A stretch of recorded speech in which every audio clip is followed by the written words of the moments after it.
I get moved. Hahn. You heard a squish? And Rosenberg. Shake gently to assure complete activation. Hello. This isn't North Dakota. This is New York. This is Don, Hahn, and Rosenberg. The best threesome I've ever heard. On 880 ESPN and the ESPN New York app. Alive. That's the word for today. The Yankees survive.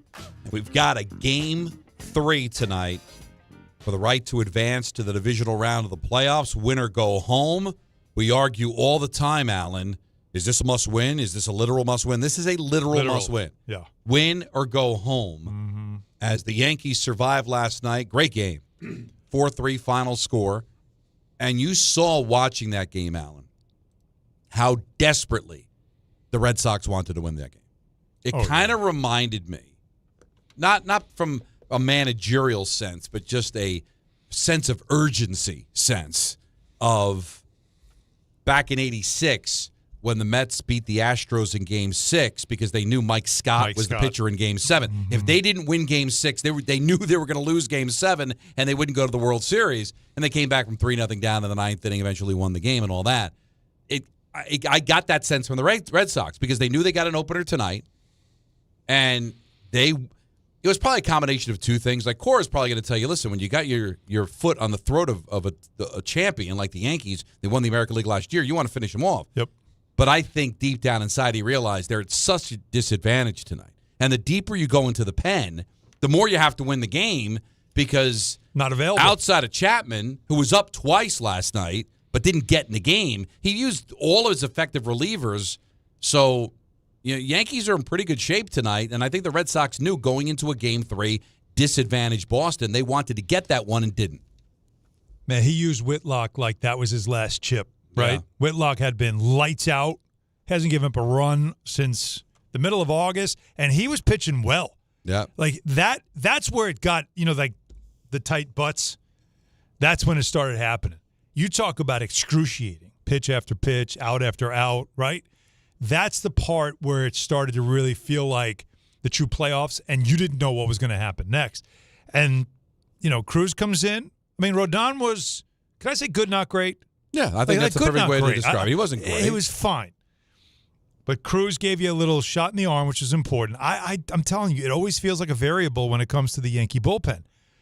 But getting to Whitlock the way they did, and you could tell Cora was having him he went over 40 pitches. How many pitches did he throw? Where he normally doesn't go that far. You could tell that Cora felt like, I've got to take this to the end. And the Yankees were able to wait it out. And once he started to lose it, that's when they took advantage. Yep. And they were able to hold on. Bullpen did its job. But, again, none of it matters if you don't take advantage tonight. And it's the crazy stat. I'm sure you've seen it. The kid starting tonight is the youngest Red Sox pitcher to start a playoff game since Babe Ruth. Like, that was a long time ago, my friend. Like that just tells you at Yankee Stadium, you got to get to him. You got to just make sure that he doesn't build any confidence. And then you see what gas is left in the tank for the Red Sox bullpen. It's just so crazy. You've got such an important game, and between the Yankee starter in Schlittler and now what Boston's going to do with early, a combined 20 Major League starts. Yeah. 15 for the Yankees and 5 for the Red Sox. That's it. That's all you got. And he's probably got Warren, right, just in case. Yeah, if course. Schlittler doesn't have it early on, you feel like you can go to Warren and try to get some innings out of him, too. So it's two young pitchers. It's going to be a lot of young pitching, which could mean a lot of offense tonight. Yeah, because I know we get crazy about the opener, but in a sense, there's going to be no leash. Boone is not going to give his starter any kind of leash because you can't afford to. Right. So both of these managers are going to play manage like there's no tomorrow, which is a huge advantage for Toronto because they're going to be sitting back watching these guys, deplete their bullpens. They'll get one day off and then have to travel to Toronto. So that works out for the Blue Jays for the best of 5 series, which will begin over the weekend. But the other thing I thought of, because we talk so much about Jazz not playing in Game 1 and all the reasons and all that, him scoring from first on that base hit is the reason why he's got to play, right? You can't put a finger on that. And it's not just his speed, because if you watch it, he got around the bases in a little over 9 seconds. I think I heard Kay say it was like 9.16 seconds. Mm-hmm. But the jump that he got, because he wasn't full bore going to second. But then once he hit second, He put the Jets on, scores. And the throw was a good the throw. run. That's a huge run to score. Yes. On a perfect throw. Like, those are the intangibles. Well, how about Rice? That you want. And Rice, you sent the text, like, I was still driving home, and, you had something pejorative to say about analytics, but then Rice, bang, 2-run home run. Rodon gives it up, but then, the Yankees take the lead. Red Sox come back. It was a fabulous game. I can't say what I texted. I was on the train watching it on my I don't my think phone. so. It's not. I made a poor decision yesterday. You did? Well, because there was no parking across the street from the building. Analytics. Yeah, I can't say that. So I had to. But I use your voice. I had to park on Varick. Yep. Beyond Watts. So just to turn my car around in the direction of the Holland Tunnel to sit in the traffic in the Holland Tunnel took an hour. Like, if I had parked where I normally would have parked, I probably would have saved myself about 30 minutes. But where I was parked, there was just no way to get around that because the traffic is brutal even at 6 o'clock. Don't have to worry about that. Full show tonight. All the way to 7. Take you into Ty Butler, who will then lead you in to the Yankees and the Red Sox tonight. When do we get the flying cars like the Jetsons had, by the way? When can we get there? I've had this conversation many a time. In the but Jetsons, never with you. A lot of things we have already today. The one thing missing, flying cars. I'm assuming the reason we don't is just how we would deal with it legally, right? But the thing I always bring up, our society's first Super Bowl, right? The first Super Bowl ever played. So that was 1967. Right. Halftime of the first Super Bowl, there's the guy with the jetpack, and he's flying around the stadium in the jetpack. Yeah. They were probably thinking, oh, my God, at some point during the 80s, we're all going to be flying around in a jetpack. Well, 60 years later, there's no jetpack. I'm not going from to and fro in a jetpack. Would you? Would you go to and fro in a jetpack right now? I mean, I would like to test it out. You're sitting in your traffic, and you're like, you know what? I'm going to leave my car here for the night. I'm going to jetpack this thing home. Well, what's the issue? Take it out of your trunk, put it on your back, and fly right up into this. I don't have any problems with height. Really? Yeah, I don't. You do it. I don't. Right fear over heights. the Hudson River. Well, I want this thing to be tested. Oh. I don't want to be the first person to try it. Well, you wouldn't be by then. No, if it was I don't illegal. know what takes long. In '67, the guy's jetpacking during the halftime show. But we halftime. Big Bunny, what's his Bad Bunny, is playing halftime this Bugs year. Bunny. Bugs Bunny's playing, but a guy flying around in a jetpack for Chiefs Packers, and that was fun. We fast forward nearly 60 years later, don't have the technology, but we were stuck in the car and we were obviously engaged, listening to the radio, and it was just a fabulous game. And I'm doubling down, man. I think the winner of this series is going to the World Series. You go all the way. Not because these are two fabulous baseball teams. They are. And you see the way they're going at it. And tonight's going to be another nail biter right down to the nub, right? And well, they're look, the Red Sox, you tip your cap. Alex Cora knows what he's doing. His team's prepared. He has got a plan. They both have, that's the thing is they both have plans, right? Let's get this straight. We'll get your calls, 1-800-919-3776, how you're feeling. Damien Woody's going to join us at 4, his weekly spot. We've got That Guy Thursday at 4:30. What time is Damien? 5:30. No, 4 o'clock is Booger. 5:30 is going to be we had Booger is already. Damien. We had Booger yesterday. D-Wood at 5:30, That Guy at 4:30. At 4:30. And then we'll have an ENN for the first time all week. Oh. Anthony Pusick-led vehicle because Peters has taken the day because of the holiday. Yay! It's going to be another great one tonight. They're both very well run. It's just the problem is some Yankee fans, including myself, have a problem with the way the Yankees decide to run it. But they both do the homework. See, people talk about money with franchises, that they think about the players and the money that they're paid. You could tell that these organizations, they know where to put their money in the analytics and the information and the work that they do behind the scenes. These are two of the most well-run organizations of baseball. The difference is it does feel like Cora's got a little bit more wiggle room to be able to go with his gut and go with a little bit more feel, where the Yankees seem more stringent with their analytics. But these teams, both are pretty much run the same way and both fabulously put together. That's why they seem to be good all the time. It's why the example of Whitlock I give you, because you would think that if you had a plan, you would know it's only so far I want to take Whitlock, because if we're not winning this game, I need him tomorrow in a winner-take-all game. This is a guy that doesn't give up runs. But because he knew, I got to get today. I can't worry about tomorrow, right? Don't worry about tomorrow. That's the attitude that a lot of coaches and managers have. As fans talk about, you should rest this player because you got to worry about down the road. There's a lot of talk of that, especially in the NBA. But even in baseball with pitching, it's like I got to preserve my pitcher. No. He looked at it as there is no tomorrow. If I win today, I don't have to worry about tomorrow. And it was a very winnable game for them. So you saw him, he wrung out the towel. Would Aaron Boone have had that same type of leash to do that? Yeah, or would they have a pitching? Would they have a number where he gets this many pitches? That's it for him. I don't know. It's a great question. But and the other difference between the Yankees and the Red Sox, the Yankees will purge. I mean, the Red Sox will purge it and start over again and have a bad season where the Yankees don't want to do that. That's probably the big difference between the two teams. But when they feel like they've got the players, they're exceptionally well run. But here's the question I have for you and for the listeners too. Again, 1-800-919-3776. Clearly, the Red Sox played that game to win. Yep. Was it because, hey, I'm not letting the Yankees get up, I'm not giving them a second chance? Or was it, I don't think I can win Game 3. I don't think I've got the horses in with my starting pitcher being out. Like, would he have managed it the exact same way if he had a healthy Giolito for Game 3? I don't think so. Like, I really don't think so. I think he looked at it as, I got to take these guys out and I got to do it now. I don't think he's saying I can't win Game 3. I think he knows the probability goes down. Way down. Don't give this team any life. Look, you're at 3-3. Like, the game was right there for them. They could have. Right. If one Yankee, again, one of these guys, the Devin Williams, tip your cap, by the way. Like, like he's giving you some innings now already.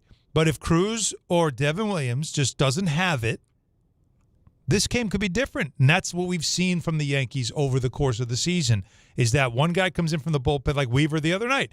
You don't have it, and the whole game can turn. It all can turn. So he's riding on that, I think. I don't think he's thinking, I can't win Game 3. I think he's got a strategy tonight. I'm curious to see how it's going to be. I think it's going to be a lot of runs. This is going to be this is not going to be the nail biter as far as 2-1, 3-1, or even 4-3. I think this might have a lot of runs in this game.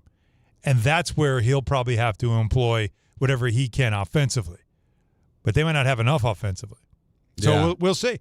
I just feel like, again, if I'm the Red Sox, that's what I wanted to do with the Yankees. Give them no momentum whatsoever. You go for it in Game 2, and then you have to employ a strategy in Game 3 that is more about offense and less about defense. And now that's the way it's going to be for both of these teams. Because even though I think there's an advantage the Yankees have in this game, they know there's possibly no tomorrow. I got a question for you that I heard this morning.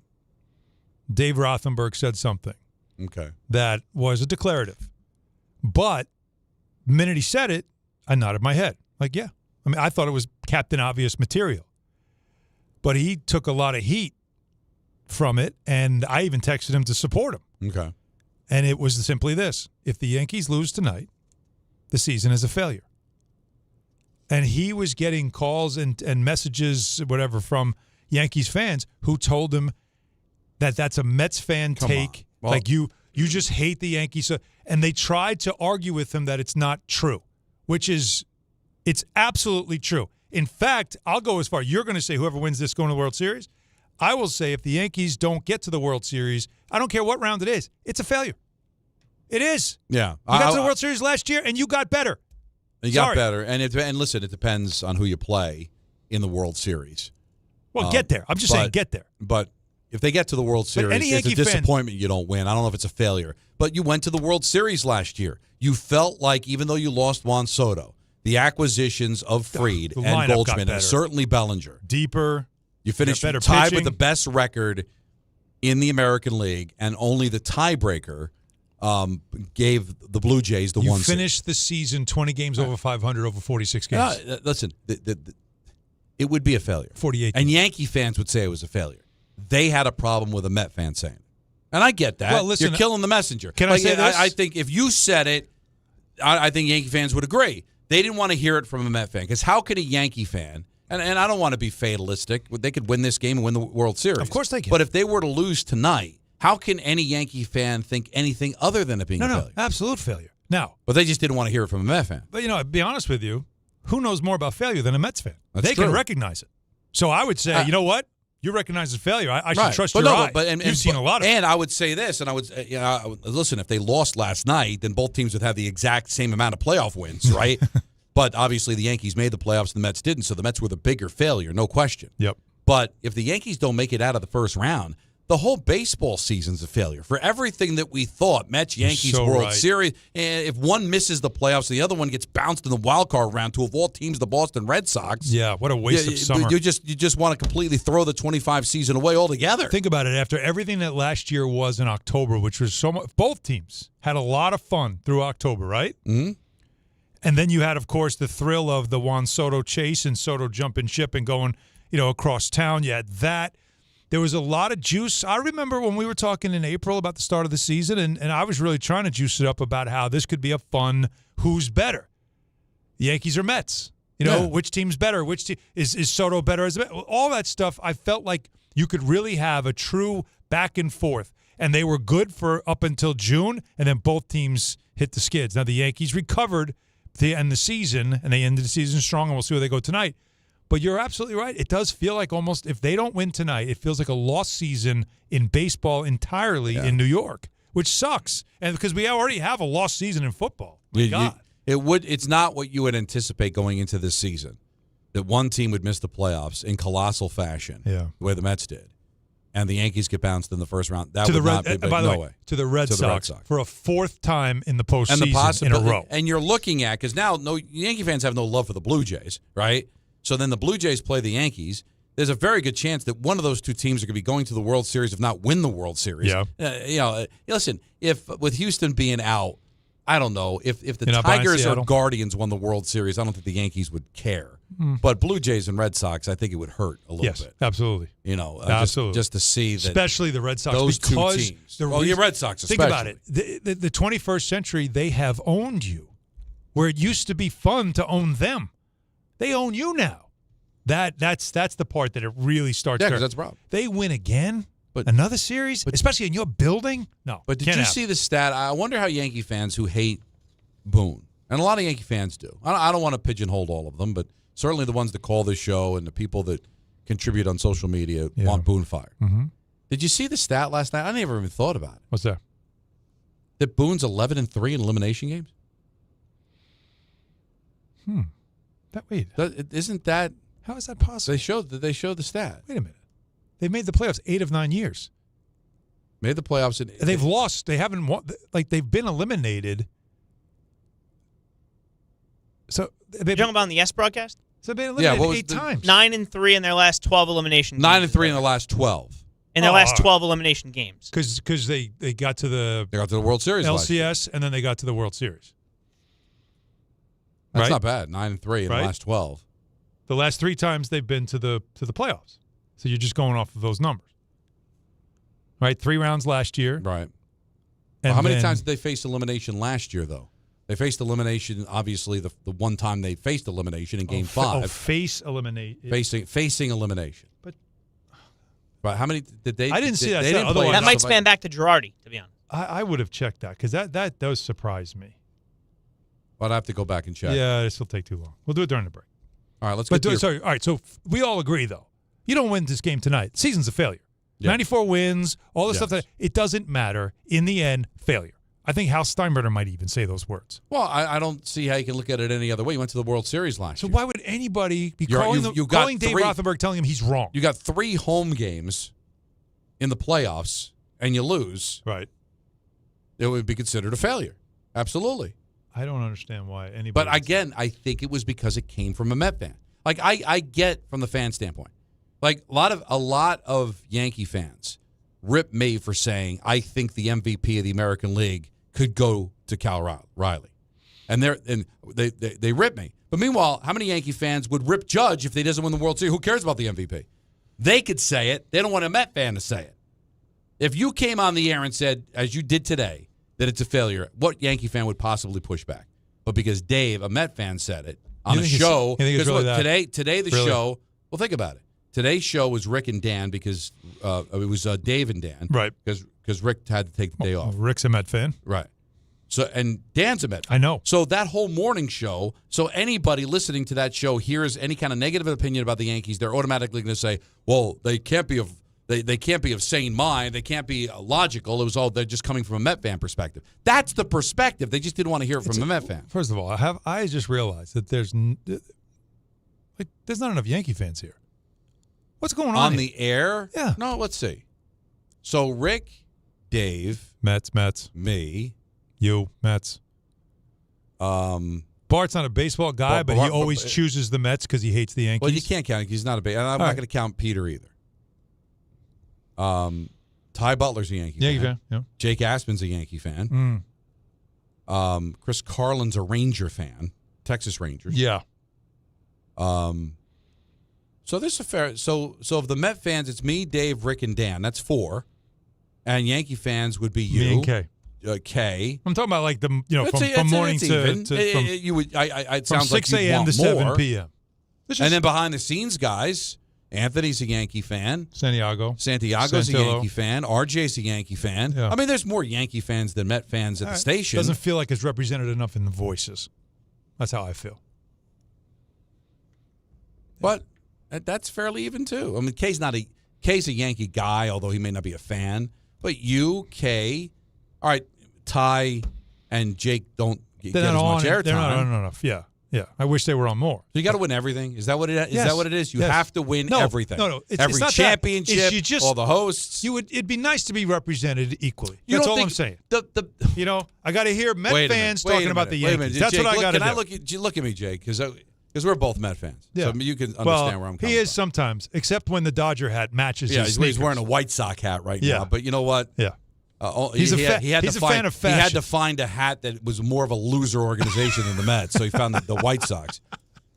But they got to win everything. All right, so maybe there might be more representation from the voices on the Met side than the Yankee side. Yeah. But the face of this radio station, a guy that I nicknamed the Transmitter, is a Yankee guy, Michael Kay. Yep. That's still not enough for Allen? That's not enough for Yankee fans. It's one guy, and it's only 2 hours. But you made it seem, it's just one guy. For 2 hours. It's the guy. I got the voice of the Yankees. In the morning, it's 4 hours, and it's 2 Mets fans telling me how the Yankees did last night. Again. You know what I mean? This is going to sound very disrespectful. But you're going to say it anyway. Rick and Dave combined equal a Michael Kay. He's Michael Kay. He's been on the station for 20-something years. But they have 4 hours. He has 2. You see the salespeople. They actually get visibly excited when he walks in the room. They smell the money. What do you think? I nicknamed him the Transmitter because he's tall? I nicknamed him the Transmitter because he is what we are. We exist because of him. We're a satellite that's flying around his head. Okay. So that is pretty big representation. That's a big orbit. And then when you talk, then who's next down the rung? You'd be right there. I'm not right there. You're in the top. I had a guy 3. tell me yesterday at the train, about, well, you're a Met fan. I'm like, what? I'm a what? There's a mental illness problem in this city we're trying to correct. We were talking baseball, and then he finally just said, well, you're a Met fan. I said, I'm a what? Why would he think you're a Met fan? I almost had to smack the taste out of his mouth. Because you know what? I've never been a Met fan, and I've been a Yankee fan since the mid '70s when I was with my first team. Because a lot of people think that because the Yankees are your number 2, that doesn't count. It doesn't count. Right. It's not You got to good be enough. like Ira in Staten Island with the Jets. You got to be all Yankees. Psycho. I'm a little busy. Well, I watched them constantly. no. I don't think Ira's a psycho. I text all the guys on Yes during the game randomly. No. Whoever it is, like Really? if I think of something, I bother Jack Curry all the time. Meredith, bother her. Kay, But bother your him. number 1 team is the Knicks. Well, of course it is. Right, so that bothers Yankee fans that it's not. How could you be a Yankee fan if you put somebody else in the way? If You know why? Because I get a lot of money. Well, that's not. Well, no. If you're Alan Hahn, the plumber, he's a great plumber. No crack, nothing. He gets the job done. All right. Maybe a little crack, just a All little right. bit. What would your favorite team be? No money. Just you're a plumber and a very good one, good father, good husband, and you're just a sports fan. The only money transaction with your fandom is the money you give them. Probably Yankees. Okay, so what are we talking about then? So wake up, people. This is a Yankee fan that's not to my right now. I just show him some respect. I don't have enough time Well, to do the deep dive scoring games and blogging. if you're scoring, I don't have that. If you're scoring games, and I've got somebody in mind, and he's a really good guy, but if you're scoring games and have a family, it's a small miracle. What you did was almost. It was like the creation of fire. You think so? If you score games and actually have a wife and children, You just had one lucky one got through? It is an absolute Miracle. miracle. It's somehow one just made it up the road. Because I would think most people that score games wouldn't know what to do with an egg. Never procreated. You know what? Now that you said that, and I swear, I used to score games. As a kid, though. No, not since the kids because No, my God. I got to keep them. I'm talking about it like corralled. in the early 80s. Like if I I go to a scored Somerset games. Patriot, it was just me and Nancy going to Somerset Patriot. Yeah. I'd spend the buck, Yeah. and I'd score the game. There you go. You know, that's fine. But I mean, if you're keeping it and you laminate it and you file it away. Well, I don't know if I'm saying you're a virgin. Yeah. And the people Yes. that overcame that, they're miracles. They really are. They're like they're like astronauts. They're brain surgeons. They're the very few. They're the very few. The proud. The Well, scorekeepers. Tonight I will be like I was last night. I was on the edge of the couch, and then the last 3 innings could not. I had stood up the whole. I could not sit down. No, because listen, you're facing elimination. It was a tough. There was different. a couple of really tough. It feels spots different, last night. Don. Like it's something. Trevor Story up at the bases loaded. You're not sitting for that. You can't sit. And for then that. it's the one to the track. We've got. Listen, let's Like, not get what? crazy. We got 4 hours to get this all in. 1-800-919-3776. It's Don, Hahn, and Rosenberg. Take you up until 7 o'clock, and then it's Ty Butler leading you into Yankees Red Sox on ESPN New York. Every NFL Thursday is your chance to hit the jackpot on FanDuel. Because with FanDuel's Thursday Touchdown Jackpot, you can win a share of $2 million in bonus bets each week. To get in on this Thursday's action, all you got to do is place an anytime touchdown score or bet before the game kicks off. And if your player scores the first or last TD of the game, you'll win your bet plus a share of bonus bets. Just visit FanDuel.com/Peter to take a shot at the jackpot. That's FanDuel.com/Peter for your chance to win a share of $2 million in bonus bets. Play your game with FanDuel, an official sports betting partner of the NFL. 21 and over and physically present in New York, opt-in required. Must apply profit boost token on select market. Prize pool to be split equally among all eligible participants who made the correct first or last TD pick. Bonus issued is not withdrawable bonus bets which expire 21 days after receipt. Restrictions apply. See terms at sportsbook.fanduel.com. For all with a gambling problem, call 877-HOPE-NY or text HOPE-NY 467-369. There's nothing the voice in our head obsesses over like our health. But with over 100 lab tests and insights, Function can help answer the questions like, why am I so tired all the time? How can I get better sleep? My friend was telling me about magnesium gummies she takes. How do I even know if my heart is work stress affected? It's time to up my cardio. If my mom has something, how would I find out? It's time to get some blood work done. A Function membership gives you a comprehensive health check with results tracked over time. Find out what you're made of at functionhealth.com. From the regular season to the Super Bowl, ESPN New York is your destination for football. We've got crazy fans. If the Giants somehow beat the Cowboys, I'm going to take a dump on your head. You can feel good because you're a damn football team. Expert analysis. Marcus Spears joins us now. ESPN NFL analyst Damien Woody. Mel Kiper Jr. The Hall of Famer Steve Young. He's kind of our resident general manager, Louis Riddick. We got Mike Tannenbaum right now. And all your fantasy and wagering needs. This is ESPN New York. We are football. At City Harvest, we believe no New Yorker has to go hungry. With your help, we're on the road 365 days a year, rescuing over 77 million pounds of nutritious food and delivering it free to millions of New Yorkers, transforming surplus food into sustenance, sustainability, and smiles, rallying thousands of New Yorkers to power a network of nourishment across our city. One day, one meal, and one New Yorker at a time. That's how we feed good. Donate at cityharvest.org. D'Agostino, Law, Bite Back. I'm injury attorney John Ryan D'Agostino, nicknamed The Closer, continuing D'Agostino and Associates' legacy of helping the injured for over 35 years. My father, John D'Agostino, built this injury firm to help accident victims. This is John D'Agostino, and this is a family firm. For us, it's about doing what's right and making sure somebody pays for your pain. Call us first at 1-800-BITE-BACK. That's 1-800-BITE-BACK. They call me The Closer because big or small, in court or out, I'm fighting to get the job done, to win, to get you every dollar you deserve. D'Agostino and Associates has offices throughout New York and New Jersey and will come to you. I've been there and I'll be there for you. Call us first at 1-800-BITE-BACK. 1-800-BITE-BACK. That's 1-800-248-3222.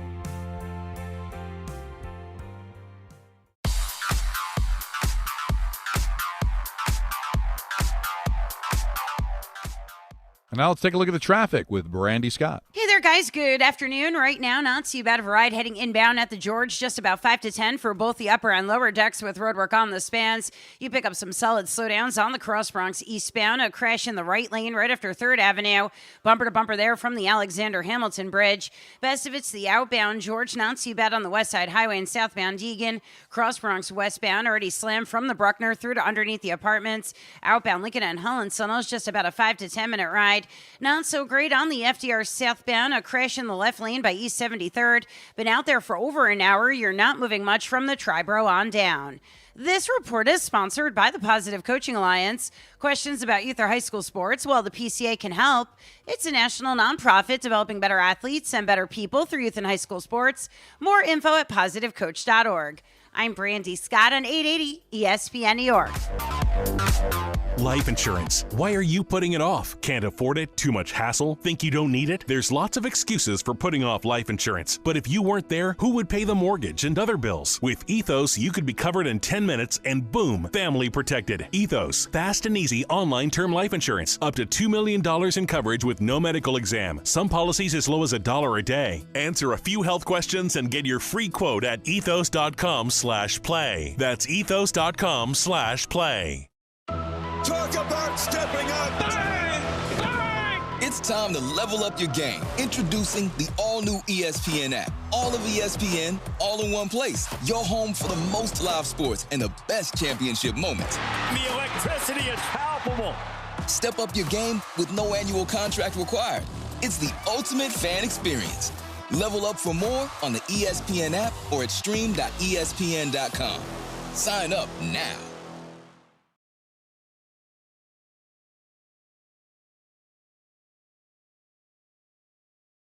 All right, let's hear from you. Enough of our shenanigans. 1-800-919-3776. Let's start it off. Let's see. Got a lot of good callers here. Let's start it off with Glenn. He's up in Connecticut. You get us started here on Don, Hahn, and Rosenberg. How are you, Glenn? Hey, doing well, guys. Thanks. Cool, man. Wanted to talk about the way Alex Cora manages. You can kind of tell he has more of a pulse on the game. He goes with his gut. As opposed to the Yankees with Boone, they go more analytical, I would say about 99% of the time. But do you think the Yankees will ever shift to that style that Cora manages with a little bit more pulse? Because when you see him, I feel like Yankee fans like the way he's managing, and you can see that there's flaws at times, and he's not afraid to make the move. Do you think the Yankees will ever pivot in that direction? You know what, Glenn? I had this conversation with Big Al last night, my father-in-law, big Yankee fan. Grew up in the Bronx, right? Watches all the games, and he and I, he calls after games, and we talk them out, and that was exactly what he said to me after game one. He was saying the same exact thing. He's like, that's how the Yankees should run their team, the way Cora runs the Red Sox. He just goes off of feel. He understands. They all go with the basis of the analytics, of the numbers, but then from there, as the game, the game is a living, breathing organism. So whatever the numbers are telling you at the start, it doesn't always hold true because what Don, you know this, what analytics never takes into account is mood, right? Is under the weather, is maybe mentally just not there. Those are things. Emotion never counts in analytics. So you're at Yankee Stadium. There's no analytic to tell you that this kid tonight, who might have good stuff, gets on the mound and he's pooping himself. You don't know. You have no idea. Then what do? Right? You don't know. So that's the problem. And Cora, I think, looks like, from a distance, it looks like he has the ability to adjust as what he's seeing happening as a player who understands this is what's going on. Boone, they say, does have that freedom. But I think Boone will stick to the numbers more because it's probably either safer or he just believes in it. But that last part is what I don't know. Does he have the freedom to go with his gut? That's always everybody tells you he does. He does. Everybody that you talk to over there says he does. His gut is 9 out of 10 times in line with what the analytics say. So it looks like he's being gutless, but he actually believes it. That's his gut. Because Don, look what happened last. How do you sit Jazz? Jazz Chisholm had a great season, and you just tell him before game one, we're not playing. All right, so there's two answers to the question. You get your player pissed off, And you look like So- I made my lineup worse So did Boone, taking out one of my better players. Did Boone cave to management and was afraid to put Jazz in the lineup because if they had lost, he'd get fired? Or did he 100% agree so there was nothing to change? I don't know. That was the feel. You're never going to know. He had to keeps believe saying in it. I. Every time he asks him, Yep. he doesn't even slip Nope. and say we. Yep. He always says I. So now, is that the reason he was hired? Because it was somebody that was of like mind? And here's the other thing. For all I know, Alex Cora is a guy that goes with his gut. And because he's got rings, he's able to get away with it. Or does Boston give him the wiggle room? Like, I don't know the answer to any of that. Nobody's ever going to be able to tell us the truth. Well, But who was it in the broadcast? Was it Perez or was it Coney who said that even like he follows the numbers closely to a point where even he does follow the numbers, but he does deviate. And like Hahn Bloom, who's all numbers, when he was there, yeah, he went against him. It's not doing that. Not doing that. And that's much different than what we see with the Yankees, which tells you absolutely. Boone is probably more in lockstep with Cashman than you think. But let me ask you this. Last night when he came out to talk to Rodon. Yeah, that was right? yeah. Was that analytics or was that, hey, Rodon said, no, I'm good? Which is what Max Fried should have said. If Fried had done that, would Fried have stayed in? Yes. So these are the things we don't know. Good point. Because Boone walked out there, and I really believe Boone walked out there Take him out. to take him out. Yeah, I agree. So there was wiggle room there, right? Because Rodon said no, and it wasn't like Boone said, no, give me the ball, you're out. He caved. Yeah. Fried didn't. No. So there does seem to be some wiggle room that we don't notice. It's a good point. It is.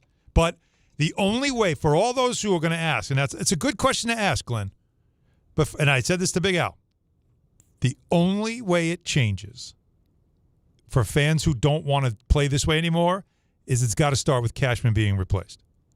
It's the only way it changes. It doesn't change with the manager, which is why when Michael says it, I say it, to stop saying Boone should be fired. It's not the guy who's going to – that's not going to change their ways. Cashman is the one that wants it this way. So if you want it to be changed, that's the guy that's got to go, and they've got to change up, bring in somebody And in it's not who happening. isn't that hardcore with the analytics. Because and the players feel like you trust the numbers more than you trust me. And we saw after game one that clubhouse was not good. That was not good. Now it should be good. Better because the guys that sat contributed. Yeah, Rice Rice with the home run, Jazz with the big hit, scoring on a single from first base. So Hustle play, and he was terrific defensively. That was a great. I don't know how did the Red Sox not score in it. I don't know. Yeah. How's he they not held score? Him. They held him up. Yeah, that's held him up. I crazy. know, but it was an athletic play, tremendous. No, that was a tremendous play, but it should have cost him a run with the throw, and it didn't. And they caught a break there. Let's go to Sal in Queens. You're on ESPN New York. What's up, Sal? Hey, what's going on? First-time caller, big fan of the show. I just wanted to say, so, Don, I'm very similar to you. We root for all the same teams. But I know you worked with Michael for years, and now you're working with Alan, who are both Yankee fans. And I'm a Mets fan, and most of my friends are Yankee fans. I'm kind of by myself here. So some of them are really cool about it. We just like to talk ball and, shoot around and whatever. Some of the other ones, though, are very standoffish and plenty of heat for missing the playoffs and making my life hell. So I was wondering, would it make me a bad guy? And Don, I want to know how you feel also. Is there a part of you just sitting there since the Mets are out and vomited all over themselves? Do you sit there and kind of talk through the motions but secretly hope that the Red Sox win the series? Because that's kind of how I'm feeling. It's a great question. On That Guy Thursday, it's a fantastic question. Are you a bad guy? Are you that guy if you're rooting for the Red Sox? Exactly. I'm just trying to see where I stand here because I know I'm in New York and I have some guys. I've got to stick to my guns here. Is that I've always been, when I was totally a fan and not in this business, that you always hated the other team in town because you don't want the other team to get the attention. Bragging rights. Like you're miserable. So forget about the rules of fandom and the fraud and all that stuff. You're a Met fan. Your team, as you said, soiled themselves. So do you want the Yankees to now turn around and win the World Series and basically dance on your grave and everybody talking about the Yankees? Doesn't that make you feel worse? Well, you see, last year, I guess maybe it wasn't as bad because we were right there till the very end and we lost to the team that won anyway, and we put up a good fight and nobody expected it. It was a magical run. They were kind of jealous of us at the time. I remember Alan even saying that. Yep. But, so it didn't bother me last year. But this year, I mean, again, not to keep beating a dead horse, but we embarrassed ourselves, and on top of it, we get to hear all the Juan Soto's at home watching the Yankees, probably super jealous, all the stuff that I've heard from all my Yankee fan friends. That really makes me wonder. No, I just think it's how normal. could I, in good faith, You can't. You can't. You can't. No. You have every right to sit there and listen, say, I don't want the Yankees Sal, to win. It comes from a place of jealousy. I'll be the first to admit that. My hatred of the Yankees growing up was I was jealous. They had all the championships and my team didn't. The Yankees get all the girls. And that's what you don't tell me that's not human nature in life. You live in a neighborhood. It's a nice neighborhood. And all of a sudden, your next door neighbor gets a nicer car and they've made improvements to their house. Do you sit there and go, "Oh, good for them. I'm happy for them." And boy, it makes the neighborhood look even better. Or do you say, "Yeah, I got to get cracking, man. I got to improve my yard. I've got to try to improve and do a better job for my family." Right? Doesn't it drive you? You want your neighbor to be better than you? You want your neighbor's wife to be hotter than yours? Do you want your neighbor's kids all to come home with trophies and your kids come back with a participation ribbon? Is that how you want life to be? Keeping up with the Or Joneses? do you try to use that jealousy and try to drive to be better? And yeah, you don't mind if, as you strive to get better, the neighbor maybe struggles a bit so that you can go past them. Listen. Is that so wrong? I know it's a sin because it's the coveting or whatever that is. But yeah, it's not even that. It's just that, isn't that human nature? Yeah. Well, I mean, it's competition also, isn't it? That's what competition is. Well, see, that's the difference. Is it the analogy who's better I'm than giving who? you, there is no competition. There is competition. Even though the Mets and Yankees are not in the same division, they are competing for They fans. still They're compete for competing everything. money. They compete for the market. They compete for attention. The headlines. That is the how open, business opening works. monologue. That's just the way. Yeah, it's business, and that's the way George looked at it. Yep. Your God, Yankee fans, George Steinbrenner hated the Mets. Never played. This is before interleague play. Hated them. Why? Because the Mets were taking some shine away from their team. There was another team that could steal a headline. There was another team that could steal a player. There was another team that might get talked about more than his team, and that drove him crazy, and he hated the Mets. And that's that's what drove him to be better. Even though they never played it outside of the Mayor's Trophy game, which ended in 1983, they never played each other until 1997. And then it was on. But they were in the same market because you know what? There's a lot of people. You know the people that went nuts and celebrated the Mets World Series in 86? You know how many of them were in Yankee Stadium in 96 rooting for the Yankees? Probably. There are people that swing back and forth. We know. So that if there's X amount of dollars to be spent on baseball in New York, you know damn well that one of them wants to get more than the other. So they're competing with each other. All you have to know is this. Ask the Yankees from that dynasty era. Which one was the World Series they didn't enjoy the most? 2000. And why? Because if they lost, they would never hear the end of it. They won because they were supposed to. Think about it. Think about that for a minute. They had just won one of the most epic seasons ever in 98. They had won 3 of the last 4. Right. And they went into that one almost miserable because they knew if we lose this one, we'll never hear the end of it. Never hear the end of it. The pressure on them to win that one. Right. It was the most joyous World Series of that run, which is hard to believe because it was the 4th one. It should have been like, how great is this? And it wasn't, all because of exactly what you just said. It's a reality. It's where we are. 1-800-919-3776. More calls coming up at 4:30. That Guy Thursday, 5:30, our weekly spot with Damien Woody, 6 o'clock ENN. Take you up until 7 o'clock. Then it's Ty Butler leading you into Yankees Red Sox right here on ESPN New York.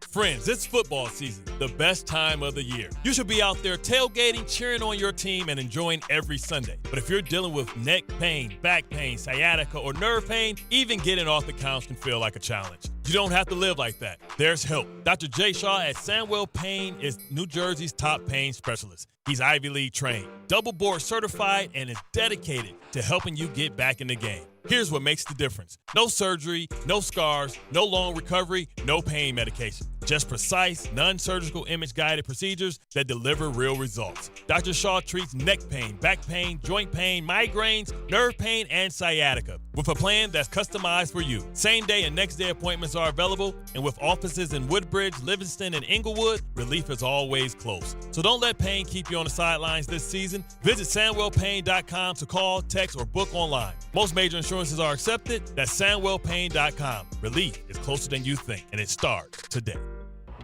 Getting the right mattress helps you sleep at night. Getting the right price helps you sleep even better. At PC Richard & Son, they don't just sell you a mattress. Their experts use a 4-step fitting process to make sure your new bed fits you perfectly. The right fit, the right price, plus free delivery. It's what they do, only at PC Richard & Son. Free delivery on mattresses $199 and up. Excludes Manhattan. See stores for details. Ballybet Sportsbook. Yo, Ballybet stacked for football season. When it comes to sportsbook apps, it's undefeated. Ballybet. Check out that brand new parlay zone. Here's the kickoff. Build your bets and place them right on your phone. What? Live bets, daily boosts, and promos. Increase your odds so you can win more dough. Touchdown! Ballybet's the play. Make game day more fun and download it today. Must be 21 plus, New York only. Gambling problem? Call 1-877-8-HOPE-NY. Ballybet Sportsbook and Casino. Download it. At Uline, the prevailing opinion is, if you don't live it, you don't believe it. The people at Uline believe in hard work, and they live it by being there 24/7 to answer your call, having 41,000 items in stock, and offering same-day shipping from 12 locations across North America. Business owners, sellers, buyers, shippers, and packers believe it. Uline is the hard-working, dependable source for your shipping and industrial supplies. Visit uline.com. We all hear the radio ads about the IRS. They tell you to be afraid, to be scared, and they try to frighten you into calling. I'm not here to do that. Tax Relief Advocates is different. TRA is here to tell you that if you owe money to the IRS, whether it's $5,000, $50,000, or $500,000, we have a solution. It doesn't matter if you're sitting in your car, at work, or with your kids. No matter where you are, call now. 800-575-6759. Don't lose hope. TRA can eliminate or reduce what you owe to the IRS. Generous programs are now available that can give you a fresh start. Our passion is taxes and helping individuals fix their IRS problems. We have over 1,000 5-star reviews on Google and an A+ with the Better Business Bureau. You don't need to be afraid of the IRS any longer. End your tax nightmare today by visiting us online at TRA.com or call 800-575-6759. That's 800-575-6759. Tax Relief Advocates. Real solutions for real people. Hey, it's Kirk Herbstreit. On game day, great prep makes all the difference. Same goes for your pizza. That's why I go with Frigidaire Stone-Baked Pizza Oven. Fresh pizzas go from dough to done in just 2 minutes. Whether you're throwing a party or squeezing in dinner between plays, this oven delivers hot, crispy, restaurant-quality pizza right from your kitchen. Only from Frigidaire. Game-ready pizza. Get it today at the Home Depot. How doers get more done. Talk about stepping up. Bang! Bang! It's time to level up your game. Introducing the all-new ESPN app. All of ESPN, all in one place. Your home for the most live sports and the best championship moments. The electricity is palpable. Step up your game with no annual contract required. It's the ultimate fan experience. Level up for more on the ESPN app or at stream.espn.com. Sign up now. In the city that never sleeps and never stops talking sports, ESPN New York is always on. Now you can live and breathe everything New York sports wherever you are. On your radio dial, on the ESPN New York app, and streaming live on YouTube. However you watch or listen, ESPN New York is always on for you. Hear us, stream us, watch us. This is ESPN New York. Record numbers of residents are getting quality, affordable health insurance through Get Covered New Jersey. If you recently had a major life event such as marriage, pregnancy, or insurance loss, you may be eligible to enroll now. All health plans include preventive care, prescriptions, emergency services, and more. 9 in 10 enrolling get financial help, and many pay $10 a month or less. Find out if you qualify at getcovered.nj.gov. That's getcovered.nj.gov.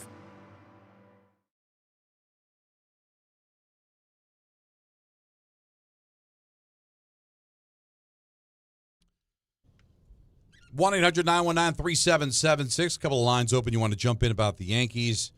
That guy Thursday at 4:30. You got somebody in mind? I did. Yeah, I did too. But I don't know. But you know what? There's time to think about it. Well, I hope so. We got 40 minutes. And we got lots of calls. And it can't be Peter. You got to come up with something more creative. Let's go to Flavio in Brooklyn. You're on ESPN New York. What's up, buddy? Hey, what's going on, Don? What's going on, Hahn? What's up? So, I wanted to apologize for I called the thing last week saying that this guy Jackson Dart was going to be running for his life, and that was completely wrong. So I'm willing to eat crow for my bad take on that. For 1 week. But I did for 1 week. You never know. Yeah, 1 week. Yeah. But I wanted to talk about the Game 3. I feel like I think I was talking to Jacob when I was explaining that. I felt like, to me, the whole momentum shift was it was the top of the seventh. I believe it was Eaton that was rounding second, going to third. Yeah. And I think Yoshida ended up hitting an infield single. Great play by Chisholm, and it could have gone worse if Rice really could have fumbled it, and he terrible. But I don't know why the third base coach didn't tell Eaton to just go straight home. It's 2 outs. They teach you this stuff in Little League. You gotta run around. You gotta run around the bases and just go straight. The only thing I can think of is, did he anticipate Rice was going to keep it in front of him and didn't realize it was going to get by him? Because once it got by him, I just assumed watching that he was going to cross home plate. Exactly. And I would have just taken that shot right there. You're already tied, right? Go for the winning run at that point, because you don't know what's going to happen. And it ended up biting them later on, and they weren't giving any chances to score later throughout the game. And I know there was a question. I know Devin Williams threw the ball kind of high to Volpe, which to me it looked like he was going to throw it to the outfield. And that looked like a terrible play. It could have ended bad over there. But as a Met fan, I really wanted the Red Sox to win. I don't think they're going to end up winning today against the Yankees, just because I feel like, they may have wasted a lot of their bullets inside their chamber. Yeah. And I think that, this guy, Cam Schlittler, he might be putting up a gem today. And that's just my He's got to have control. It's the one thing with Schlittler that the only thing is he's been really good. And he's showing you he's made up of the right stuff to be a real good starter. But he can lose a little control. He does have a control issue. He will walk some guys. And, you get somebody on base, and that's what Cora wants. He wants to put pressure on you with base runners, and then I continue to say it. It won't be over yet. They'll find ways, if they can, to test Judge in his arm. Yeah, they will continue to do that. They just need the opportunity to do that. Yeah. And the other thing too for the Yankees, they're pretty spent in the bullpen. They will, because it's an elimination game, but Bednar asked to close the game. That'll be 3 straight appearances. They don't like doing that. So. And he did go 3-2 on the first 2 batters of the ninth. And then the final out, off the bat, looked like it tied the game. 16 pitches for Bednar. Yeah, so you want 15 pitches in an inning. But, again, the Yankees don't like to use relievers 3 straight days. They'd have to use him 3 straight days. Devin Williams also 19. Right? 19 pitches, and he's back-to-back as well. Yeah, so that's I still think Cruz too. Cruz had 14 pitches, and he also had to come in for Game 1. Right. So, listen, they're all spent. I think the Red Sox are a little bit more spent. Yeah.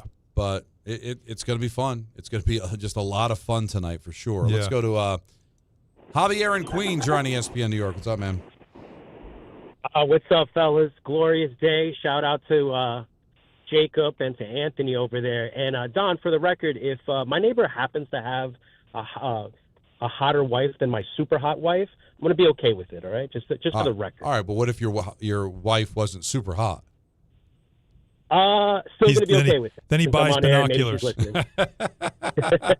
It's all right. No. All right, so listen, guys. I was at the game last night. Tremendous environment. Great game. But I want to quote a great man. The lowest form of conversation is remember when, right? Miss me with the 2004 Red Sox talk, with their record this century against the Yankees in the playoffs, with not starting Jazz in Game 1 and pulling Fried. Listen, it's about today. It's about tonight. There is no reason to feel down on the Yankees tonight. They got the juice. I already got my tickets for Game 3. Let's go. This is what you live for, right, tonight. This is what you want. This is what you wanted to be. Yeah, and of course. Avi's got the juice. I could hear it. Yeah, I don't think anybody, no Yankee fan should feel down. Maybe feel a little nervous. Of course. Remember, it's a Red Sox. Forget about the history. The Red Sox have dominated this season, and they've won 1 game in this postseason. I disagree with him saying forget about the past and all that stuff. No, you can't do that. Well, forget about Ruth and DiMaggio No, that and past, that stuff. but the recent past, this year, they have owned you. Yes. So yes, you need to slay the dragon tonight and put that to rest. Because if you're a Red Sox fan, if you're a Yankee fan and that was your history, and oh, by the way, in 2003 it was. So when Boone hits that home run, you don't think every Yankee fan, because there were Red Sox fans in the building, you don't think you look right at a Red Sox fan and let them have it? You'll never beat us. You'll never beat us, right? No. You know that's the way it is. It's just how fans are. So if the Yankees don't win tonight, the Red Sox fans in the building will let you hear it. It is about the past and the recent past. That's what makes a rivalry fun. Rivalries are because there's history between the two teams, and there's no greater rivalry in sports than this one. Right. But when it all comes down to it, that makes it fun. But the Yankees had a hell of a season. They don't want to see it end. No. 3 games at home in the wild card round. Can I read you some tweets from Rob Lowe, who's apparently disagreeing with me Rob when Lowe. it comes to Not the Rob Rob Lowe. No, it's spelled differently. Rob said, we all respect Jeff Passan. He said the Yankees wouldn't make the playoffs to start the season, but if they lose tonight, it's a failure. That's the first one. He went on a roll here. Okay. Then he said, we also saw real development of 3 young players, 2 of which are starting pitchers, yet you say failure. Then he said, Judge actually had a better season than last year, and you say failure. All right. So he's disagreeing that the fact that if you lose. I wish Rob would call, because I want to respond to Rob, but I want time to do it. So we're going to read those again when we come back, and I'm going to respond to him. I'm going to turn this on him, and he's going to lose because I've got him. Rob, you should call. I've got him dead to rights on Don, Hahn, and Rosenberg on ESPN New York. Individuals and businesses with tax problems, listen carefully. Do you feel like you're losing control of your finances? If you owe over $10,000 in back taxes or have unfiled tax returns, we can help you take back control. The IRS is the largest and most aggressive collection agency in the world, and they can seize your bank accounts, garnish your paycheck, close your business, and file criminal charges. Take control of your tax problem now by calling the experts at U.S. Tax Shield and take advantage of the Fresh Start program and new laws that may allow us to negotiate a settlement for the lowest amount possible. Our team of tax attorneys and enrolled agents can stop collections and get you protected so you can take control of your financial future. U.S. Tax Shield offers a price protection guaranteed quote to get you protected today. U.S. Tax Shield is A+ rated with the Better Business Bureau, so call now. 800-687-5192. That's 800-687-5192. U.S. Tax Shield. 800-687-5192. You know so much about who you are. But do you know what makes your body your body? With over 100 lab tests and insights, Function can help you know the truth. Because you know you're made of grit, wit, and a good heart. But just how healthy is that heart? You know you're made up of all the places you've called home. You know you're made of your mom's sarcasm. And now you can find out if you have her thyroid too.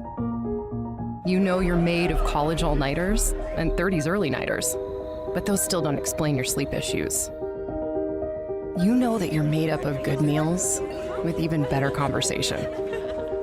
But are you actually absorbing those nutrients? A Function membership gives you a comprehensive health check with results tracked over time. Find out what you're made of at functionhealth.com. We all hear the radio ads about the IRS. They tell you to be afraid, to be scared, and they try to frighten you into calling. I'm not here to do that. Tax Relief Advocates is different. TRA is here to tell you that if you owe money to the IRS, whether it's $5,000, $50,000, or $500,000, we have a solution. It doesn't matter if you're sitting in your car, at work, or with your kids. No matter where you are, call now. 800-575-6759. Don't lose hope. TRA can eliminate or reduce what you owe to the IRS. Generous programs are now available that can give you a fresh start. Our passion is taxes and helping individuals fix their IRS problems. We have over 1,000 5-star reviews on Google and an A+ with the Better Business Bureau. You don't need to be afraid of the IRS any longer. End your tax nightmare today by visiting us online at TRA.com or call 800-575-6759. That's 800-575-6759. Tax Relief Advocates. Real solutions for real people. Put it in the box! This is your radio home for New York Mets baseball. 880 ESPN, WHSQ, and WCBS FM HD2, New York.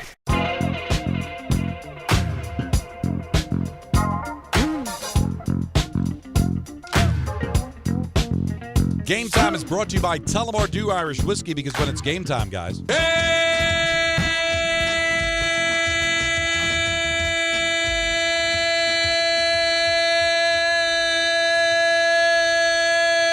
I like when he holds it. Red Sox Yankees Game 3 can be heard right here on 880 at 8 o'clock following Ty Butler.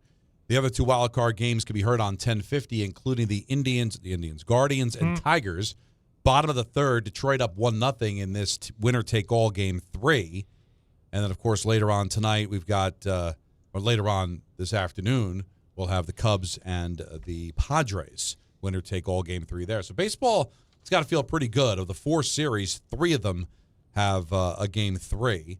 There's also some preseason hockey tonight. The Devils will be at the Garden to take on the Rangers at 7, and the Islanders visit the Flyers at 7. When is the regular season?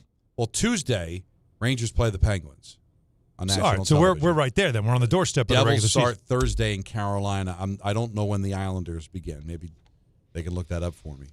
The original triple distilled, triple blended, and triple cast matured Irish whiskey. Be sure to grab a Tullamore Dew or try the new Tullamore Dew Honey during today's action. Glasses up to enjoying Tullamore Dew responsibly. So, as last we left you, yes, Rob Lowe, not the Rob Lowe, a Rob Lowe, tweeted the show and said the following.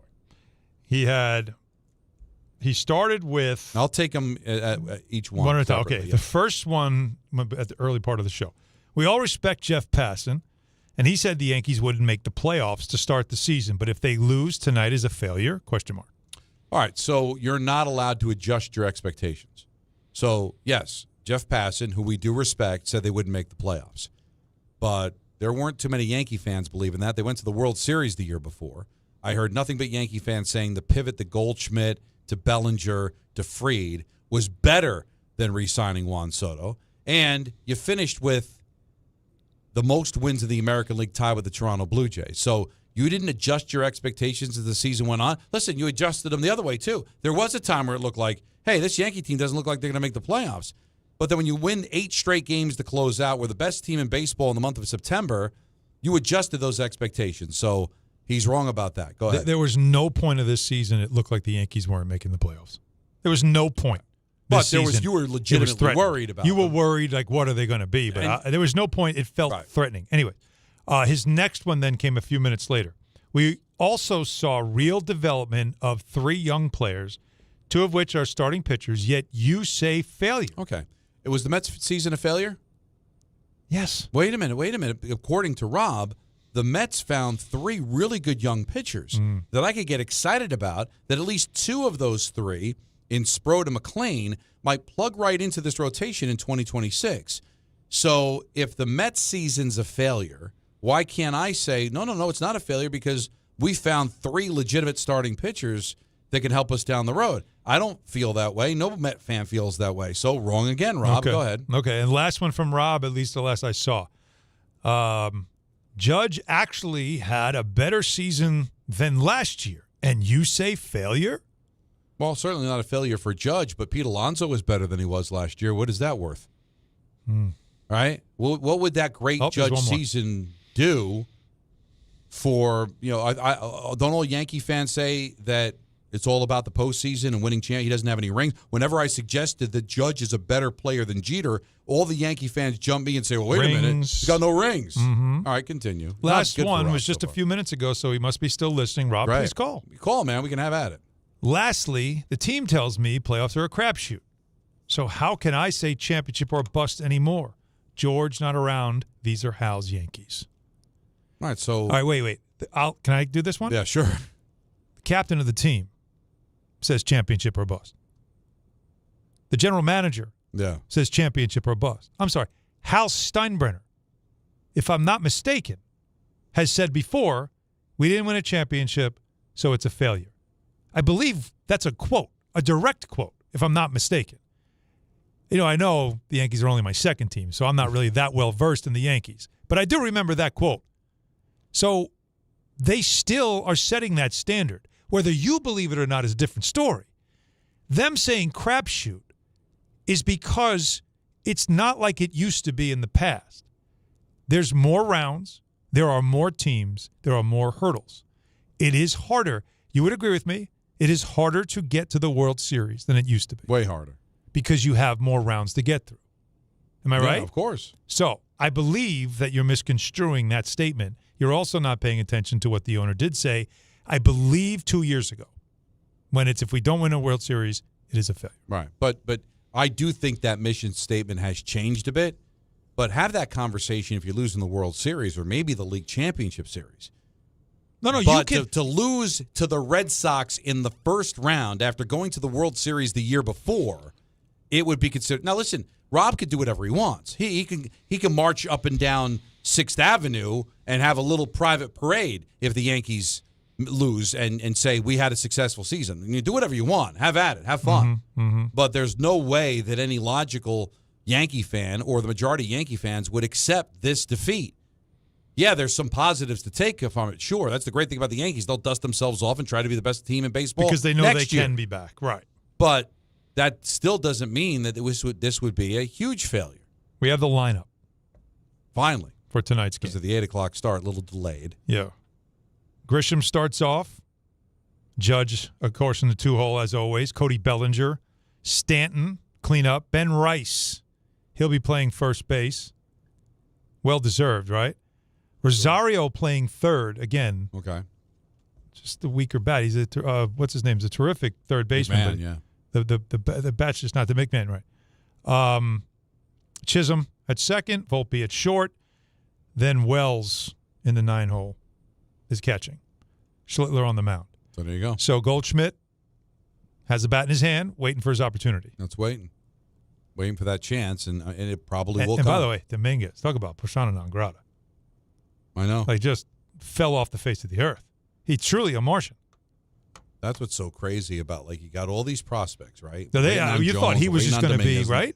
And sometimes. But Rice has been a revelation. Yeah. He really has been. I mean, Kid's a great hitter. Yeah. So not only he had the home run, but the next ball he hit, he smoked it. Yeah, he did. It just got caught. Yeah. There was a couple. Really, both teams had some nice exit velos and that ended up in the leather instead of the seats. 1-800-919-3776. Rob, please. We retorted to all of your tweets, but we'd love to be able to have a nice back and forth. We have some lines open for you.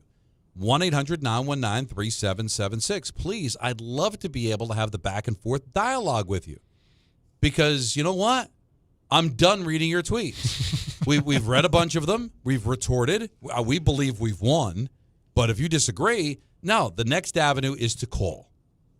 I'm just curious if there's any other fans that agree with him. Well, and the lines are open for you as well. There's no chance you are going to tonight's game or preparing to watch tonight's game. And in the back of your mind, as much as you want your team to win, you have this sense of, well, if they lose, it was still a great season. Well, if that's the case, then why would you even be nervous? Just go enjoy a baseball game, and if we lose, hey, we lost. We'll see you in March. It's amazing. That's not how the fans are going to react if they lose tonight. The amount of anxiety, I'm telling you, there's something. You know what's so funny? We've said this because you go through the winter sports where hockey's just slamming, and basketball's fast paced up and down. Then April comes and it's baseball, and you're like, oh, so slow, right? Like it takes you a while. The season goes on forever. But when you it's incredible how you just flip the calendar October, and suddenly what used to be this leisurely, I'm going to take a nap between the third and seventh innings, suddenly becomes like every pitch. I know. It's loaded with anxiety. I got to tell you. It's crazy. More than any other sport. Football's probably close because there are a lot of stoppages. Yep. It makes it torture to watch. When you have a dog in the fight with baseball, there's just so much downtime to get in your own head. It makes it so difficult to watch. Like basketball and hockey has a flow. It happens 5-6 so fast. minutes can go away. It's so quick. So you're so into the game that you're not thinking as much as you kind of just join the action. And then when there's a break, you're like, okay, here's what we got to do. Here's the situation. There's no time to take a breath. But every pitch, it's like it just feels like torture. Honestly, and I've always said this. It's so weird about sports. It's not a good time, man. It's only a good time after the fact when you win and you can celebrate. But in that moment, it's really like the last night was like 3 hours and 5 minutes of torture for Yankee fans and Red Sox fans or anybody that had a dog in the fight. It's hard, man, because you have so much time in your own head to kind of analyze it, talk about it, think about it. There's no flow that way. Even in football, it's only a couple of seconds and then there's the next play. But football does have that, too, where, like, every play you're thinking and analyzing because there's a lot of downtime. But you see what I mean? How, though, in September, I'm watching Yankees Red Sox, and it's just sort of, all right, All right, whatever. If it's a close game in the 7th or 8th inning, maybe you start to pique your interest or get to the edge of your seat because you want to see it win. But you're not sitting in the 3rd inning with 2 out and it's a 3-2 pitch and you're like, oh, can he get on base? Can he get on base? You know what I mean? Or they got to get this guy out. You can't put this guy on base because, whoever it is coming up. Like, it's the 3rd inning. But yet you feel like once you flip the calendar October, one run could be everything. Well, that's the beauty. That's the problem with basketball, especially the NBA. I mean, the Knicks proved you can be down by 20 in the 3rd quarter. You can come back. They come back all the time. But that might be the only run. Like that's what the Yankees were hoping in Game 1 that home run almost held up by Volpe was going to be it. It almost happened in the 1st inning, and they were hoping that would be the winning run in the 1st inning. It didn't turn out to be that way, but it wasn't. It was close, right? It was pretty close. It's wild though.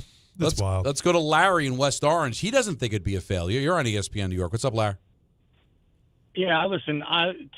I'm 66 years old, right? So I followed the Yankees my whole life. I went through the down periods. I look at these seasons now, basically, it is difficult to win the whole thing. So I don't think you can go into the season thinking you're going to win the whole thing. What you want to see is good baseball, and except for July and a part of August, we've basically had good baseball. We have an opportunity to make it to the deep into the playoffs. We've gotten a lot of guys who have developed, and I understand the argument you made about the Mets and the Mets are a failure. To me, this Yankee season is not a success, but won't be a failure because we lost Juan Soto to the Mets, and we still made the playoffs, and they didn't.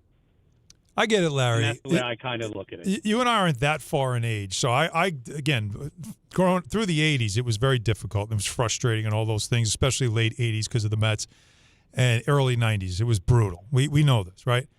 I mean, I still talk about Andy Hawkins. I still can't believe that really happened. Yeah, right. It just shows you how far Alan, they've come. You should have watched Horace Clark. You should have watched Horace Clark. Then you can complain about Andy Hawkins. I love Horace Clark. I love Horace Clark. I completely understand. Right. I understand. And Michael always talks about how Bobby Mercer was like the only thing to watch at one point. But I think and Roy White. Yeah. But what I'm saying is that like you're giving a reasonable take. You're being very rational. Yeah, you're being very rational about it. And when you say failure, I know it's a very drastic word, but it's more the sense of like it's been so long. And you just want to see when are they going to win another one, right? And that's what I'm saying. I definitely get that. But Alan, really, what will hurt worse tonight is losing to the Red Sox. Yeah, but that's part of the equation. I don't care if I lose to anybody else. That's it. All right. Okay. I'll give you that. Yeah, but I'll give you that for sure. It sounds to be like Larry's trying to soften the blow in case they do lose. Well, he's rational. But you're right. First of all, he's older, so he's got a perspective of a grown man. Listen, it's a failure, but they could totally get up from the failure. It's not crippling. Well, it's a what is it? It's short-term failure. Yeah, well, yeah. It's not a devastating. Like it's not devastating. But let's take what he said about. Well, listen, we lost Juan Soto. He didn't make the playoffs. We did. You could argue they're a better team. With Juan Soto, they went to Game 5 of the World Series. Without him, if they lose tonight, they didn't get out of the first round. So Juan can look at it and go, boy, you really missed me, don't you? But I wasn't able to hit the Mets, but, boy, if you had me, maybe things would have been different. But, Don, I mean, again, roster to roster, which team's better? This is a better team. Than last year? Yes. Yeah, well, because Cole injury, I totally understand the Cole injury changes everything. Bellinger is a terrific player. He's excellent. He's not Soto. And by the way, they had better re-sign him. Yeah, we'll see. You can't let him. And I think that listen, I'm Ben sure Rice is your full-time first baseman. If the Mets let Alonso go, it could be Soto revisited with Bellinger. Could be. Oh God, no. Right? Can't do it. Let him. He's a professional hitter. He's really good. Ben Rice is your first baseman. Like you know that. And Bellinger, if you needed to play, he can play first. But he's so good defensively, subtly, really good defensively, but also a professional hitter, a guy who adjusts as the count. You don't normally see that today. There's a lot of guys, because the Yankees teach this, are swinging home run on everything no matter what the count is. He adjusts with the count. And his whole thing is, now I just got to get something to hit and get on base and keep it moving.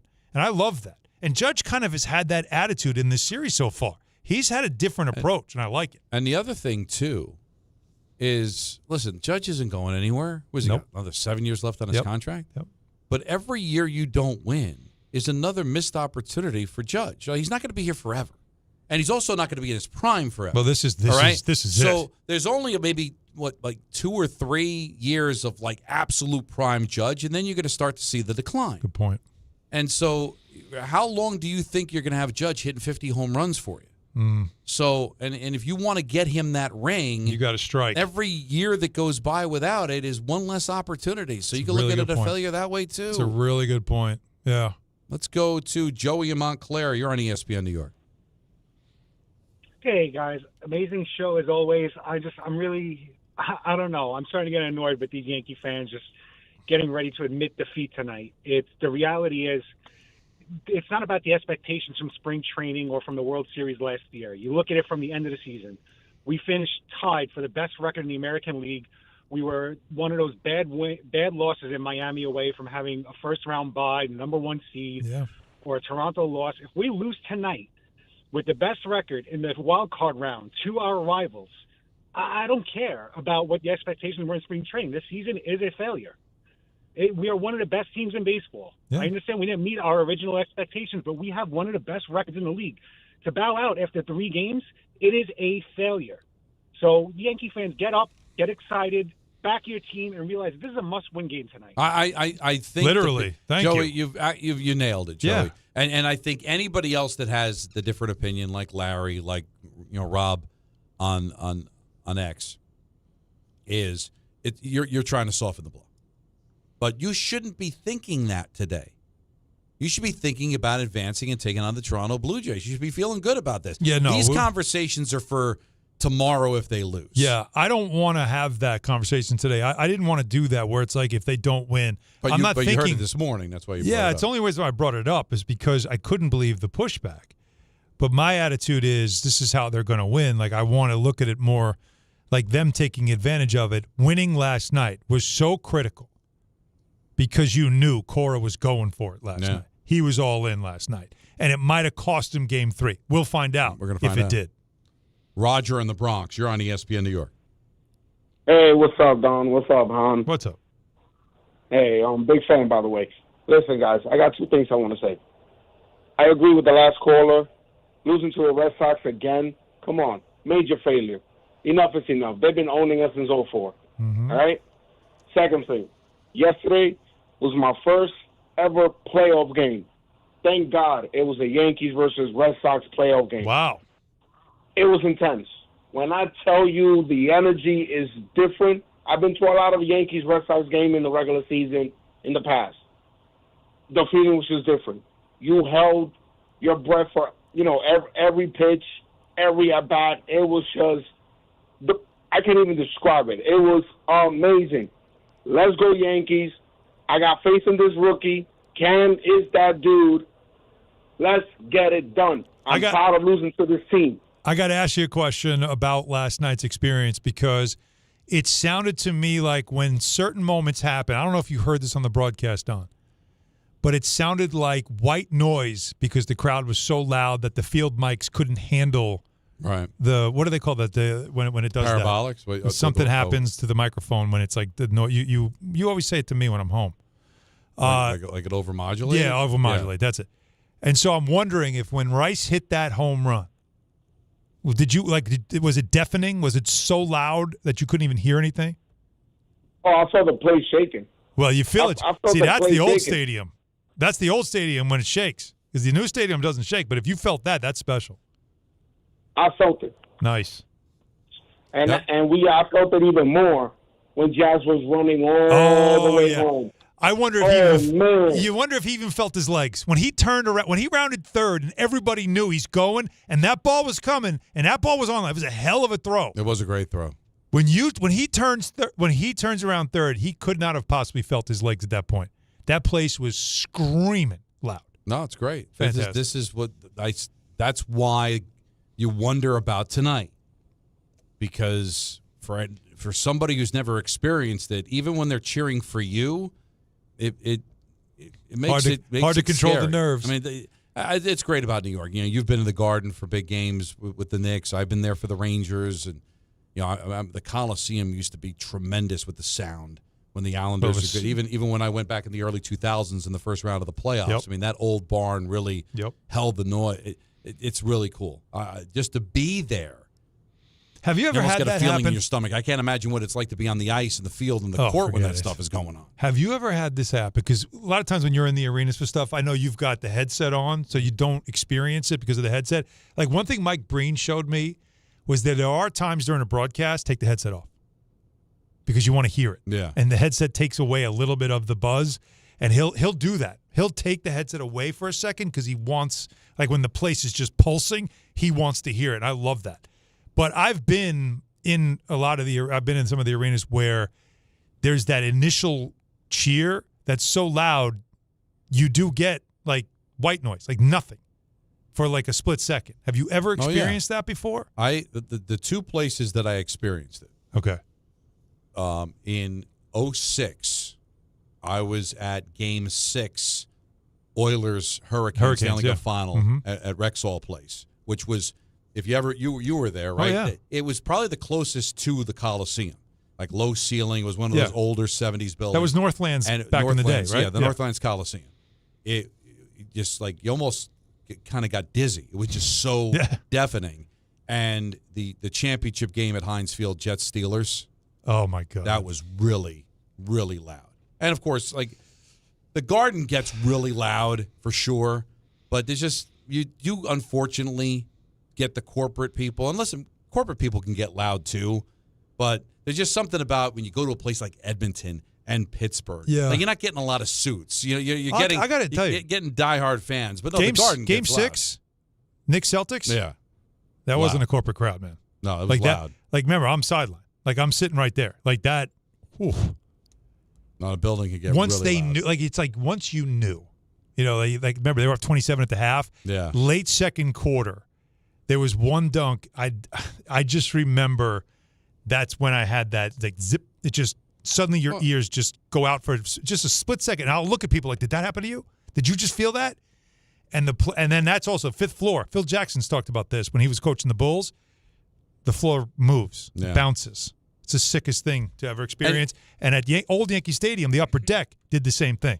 And unfortunately, MetLife Stadium is too big. Yeah. But Giant Stadium would get rocking. But like when you start to get into who's louder, Giant games, Jet games, or especially when you cross over sports, right? Like the Garden, Yankee Stadium. It's a lot of the same people. New Yorkers get loud. That's a good point. Right? They get into it. That's Right? a good So point. if they're getting crazy at a Yankee game tonight, those same people are going to be at the Garden for Knicks and Ranger games. Those same people are going to be at MetLife for a Jet or Giant game. The thing is, just make sure the team's good enough to have a reason to scream your head off. But that's what this is the fun time of year. Whenever we get to a playoff round of any of these sports. And here's the thing, Yankee fans. I don't know what's going to happen tonight. I feel like they're going to win. Yeah, I do. I do too. But failure or whatever is that at least be proud that your team's there. Okay? My team's not there. The football teams aren't going anywhere. Rangers missed the playoffs last year. Islanders missed the playoffs last year. We had more teams in New York miss the playoffs than made the playoffs. Okay? So at least you can feel good about that. 1-800-919-3776. It's That Guy Thursday. More of your calls as well. Damien Woody's going to be joining us coming up at 5:30. It's Don, Hahn, and Rosenberg until 7 on ESPN New York. From the regular season to the Super Bowl, ESPN New York is your destination for football. We've got crazy fans. If the Giants somehow beat the Cowboys, I'm going to take a dump on your head. You can feel good because you're a damn football team. Expert analysis. Marcus Spears joins us now. ESPN NFL analyst Damien Woody. Mel Kiper Jr. The Hall of Famer Steve Young. He's kind of our resident general manager, Louis Riddick. We got Mike Tannenbaum right now. And all your fantasy and wagering needs. This is ESPN New York. We are football. Health surprises can change your life in an instant. You've seen it happen to others, but it doesn't have to be your story. At Princeton Longevity Center, we customize actionable and proactive health plans to maximize your lifespan and take control of your health. Our Cancer Check program combines cutting-edge technology with top medical expertise to keep you ahead of potential risks. With advanced full-body imaging, genetic testing, and multi-cancer detection blood tests, we look for even the earliest signs of problems. Results are analyzed by expert physicians who craft a personalized plan to safeguard your future. You're not just a patient, you're a partner in your health journey, backed by a team committed to helping you live longer, healthier, and more vibrantly. Our programs have saved hundreds of lives and empowered countless others to take control of their health. Be proactive with your health for the ultimate peace of mind. Call 888-8000-PLC or visit PrincetonLongevityCenter.com. 1-877 Cards for Kids. KARS Cards for Kids. 1-877 Cards for Kids. Donate your card today. 1-877 Cars for Kids. KARS Cars for Kids. 1-877 Cars for Kids. Donate your car today. Ready to get rid of that old car? Donate it to Cars for Kids. Call 1-877-CARS-FOR-KIDS to reach a friendly live agent. Donation's super easy, and your car can be picked up as soon as tomorrow. Call us now, 1-877-CARS-FOR-KIDS. That's Cars with a K to donate your car today. 1-877 Cars for Kids. Donate your car today. Did you know you can donate real estate too? Go to carsforkids.org. That's carsforkids.org. D'Agostino & Associates is a legacy firm, and I'm proud to be a part of that legacy. I'm Jenna D'Agostino, and like my father, I fight to get justice for the injured. The hustle and grit of these streets shaped me. I'm John D'Agostino, and from the concrete to the courtroom, I built this injury firm 35 years ago to get accident victims justice. So call my team first, 1-800-BITE-BACK. That's 1-800-248-3222. You want justice? Think Jenna D'Agostino. Think D'Agostino & Associates. Justice isn't just a word. For us, it's a way of life. It's having compassion for your struggle and getting you paid for your pain. Now that's justice. D'Agostino & Associates means being there for the injured. Seriously injured? Call my team first at 1-800-BITE-BACK. That's 1-800-248-3222. D'Agostino & Associates has offices throughout New York and New Jersey and will come to you. I've been there, and I'll be there for you. D'Agostino Law Bite Back.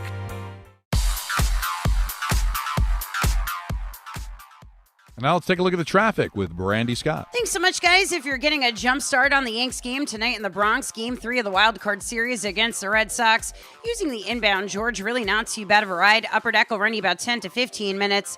Lower level in pretty good shape. Deegan just a bit slow, both up and down. Heading over to the stadium with the volume for the outbound George. Outbound Lincoln will run you about 10 to 15 minutes. Outbound Hahn about a 15 to 20 minute ride. Hitting the brakes on the LIE westbound in Queens. Just cleaned up a crash right after the Clearview. Still have some solid slowdowns going back into Nassau County. Belt westbound free and clear. Approaching the Verrazano in Brooklyn. You're looking good there from Cross Bay Boulevard. Much lighter than normal on the Staten Island Expressway westbound heading over to the West Shore. This report is sponsored by the New York City Department of Transportation. Speeding ruins lives. Drivers, watch out for pedestrians and cyclists and slow your turns to less than 5 miles an hour. I'm Brandy Scott on 880 ESPN New York. Life insurance. Why are you putting it off? Can't afford it? Too much hassle? Think you don't need it? There's lots of excuses for putting off life insurance. But if you weren't there, who would pay the mortgage and other bills? With Ethos, you could be covered in 10 minutes and boom, family protected. Ethos, fast and easy online term life insurance. Up to $2 million in coverage with no medical exam. Some policies as low as $1 a day. Answer a few health questions and get your free quote at ethos.com/play. That's ethos.com/play. Dive into the Marvel Universe on the official Marvel Podcast with the stars of the MCU. Everybody's going to be talking about whether we're casting for this character. The creators of Marvel Comics. Spider-Man is the greatest fictional character in history. And Marvel Studios' Kevin Feige. But if you want the real answer, if we're trying to get real on this podcast, giving you exclusive access to Marvel's adventures like never before. The official Marvel Podcast. New episodes every Wednesday wherever you listen to podcasts. We all have that one friend. I'm talking about the yo-yos who set themselves on fire and bathe in pork and beans. Or know that one person. I'm here with my family. Who can't help but be. He's not cool. His voice is weird. He's kind of a dork. His brother's a tool. His girlfriend's annoying. That guy. I didn't know it was banner night. We won't be out for that. It's time for That Guy Thursday. Hey, guys. Anyone want to play some ball? With Don, Hahn, and Rosenberg. He's just being that guy. So just 2 today because Peter's off. But when did you say the thing about light the pork and beans? I don't even remember saying that. What was that line? TMKS, Bills fans.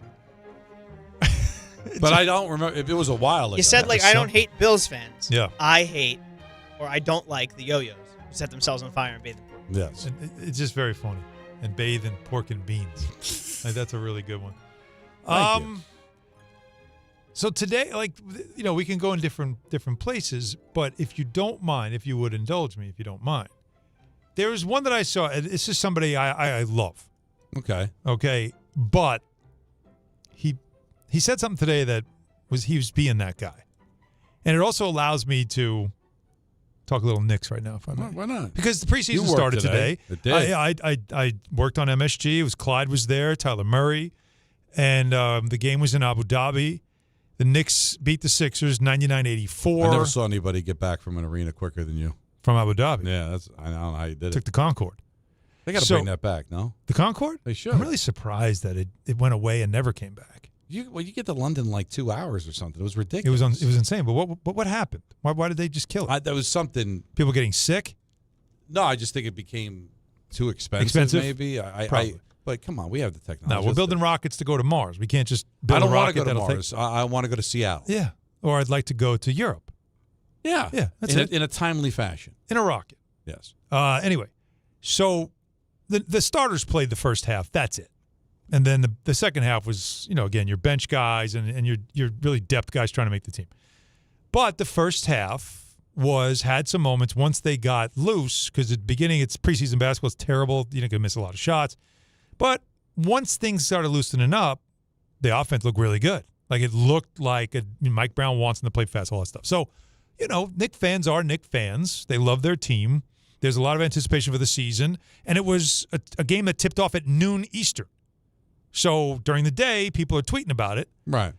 So Bomani Jones, who is, again, it's one of my favorite people, he tweeted, "I spy optimism from Knicks fans. That'll make whatever results way more fun." Now he's being that guy, because you know what he's trying to say? He's trying to say, like, oh, look at them. They're getting excited. And you know what's going to happen.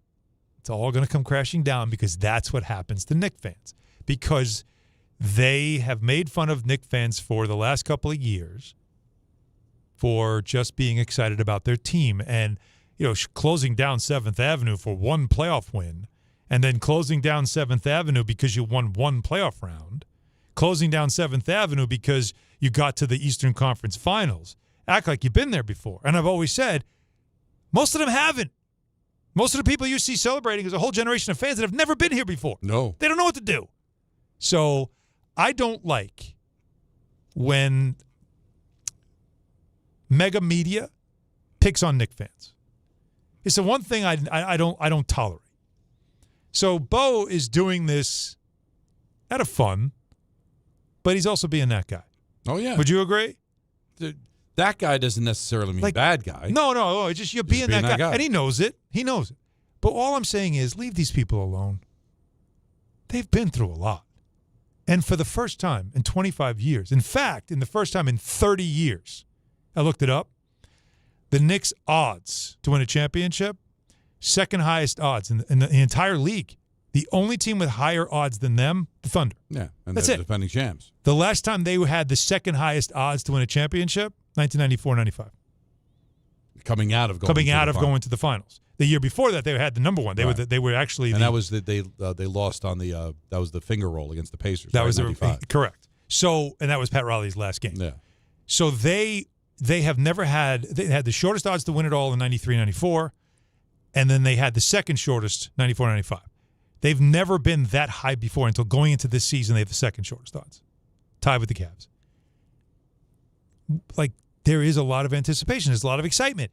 And all I keep seeing are the It's like, what was it, Anthony? The verified Nick haters? Is that what you said that Gordon used to say? Gordon Damer, verified Knicks haters.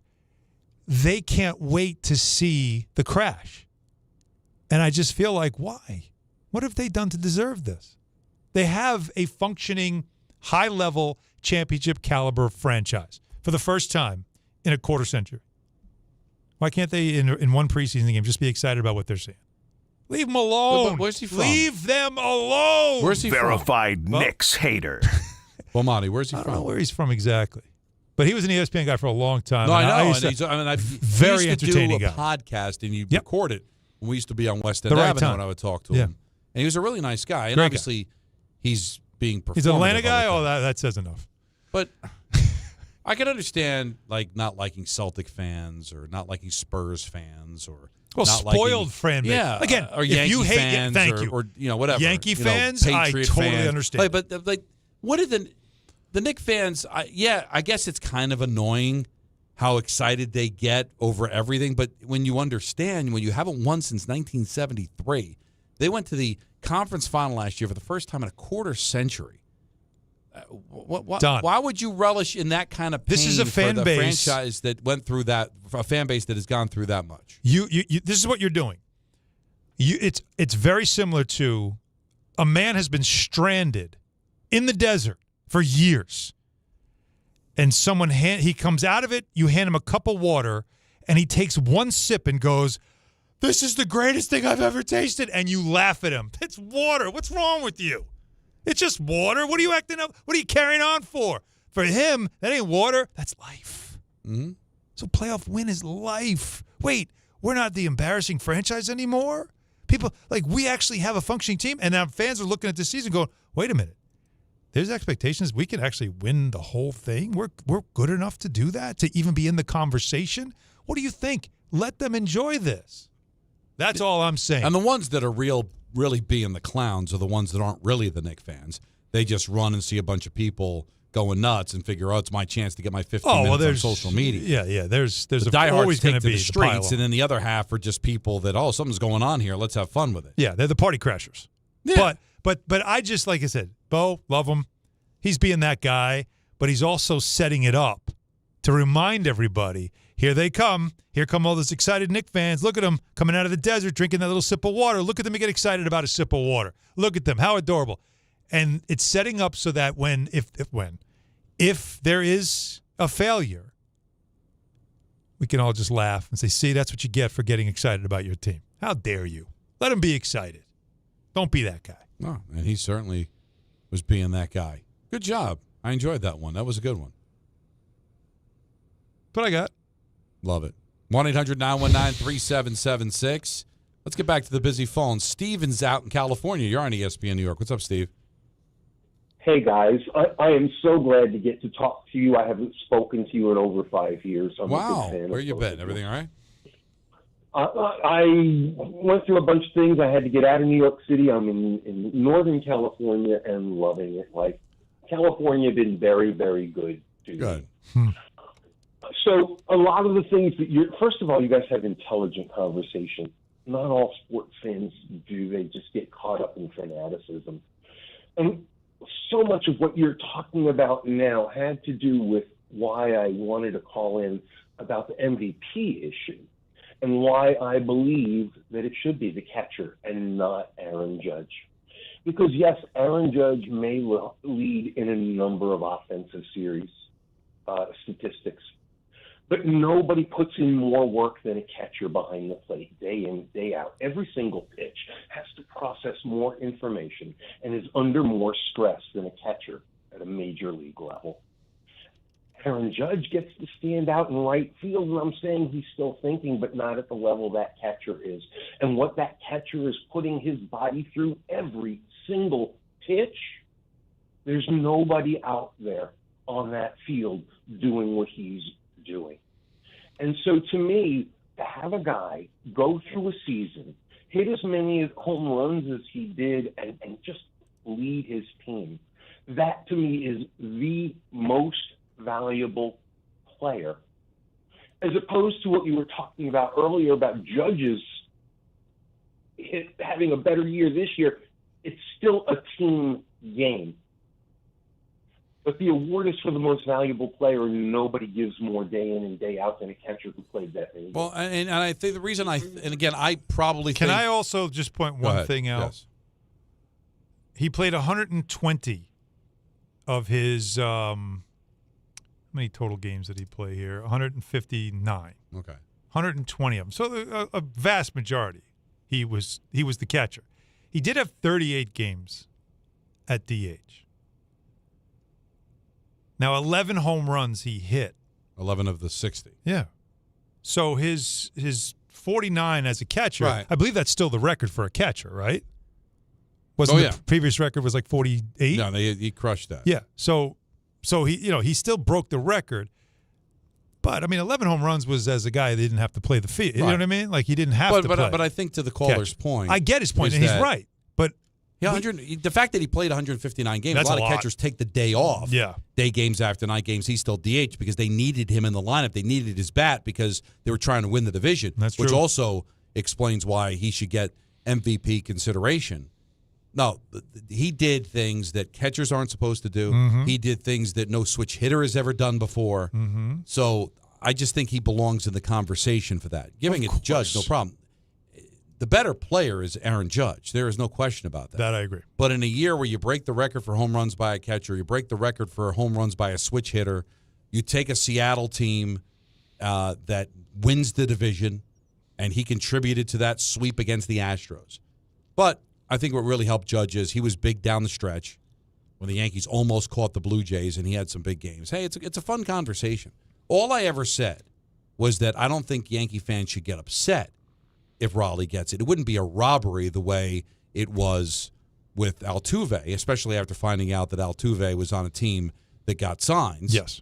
But they get upset with me. Don't tell me how I feel. So all right, I'm not going to tell you how you feel. But I just don't think it would be that. I still think Judge is going to win it, but I wouldn't be surprised if Raleigh won it. I don't think you should be that upset because doing it as a catcher does add a wrinkle to this. It does. Will you be curious to see what he does next season?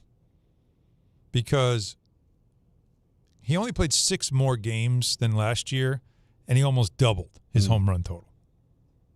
Aren't you curious to see, does he stay in the high 40s, maybe flirt with 50 or whatever, as long as he stays healthy, of course. We Right. understand it.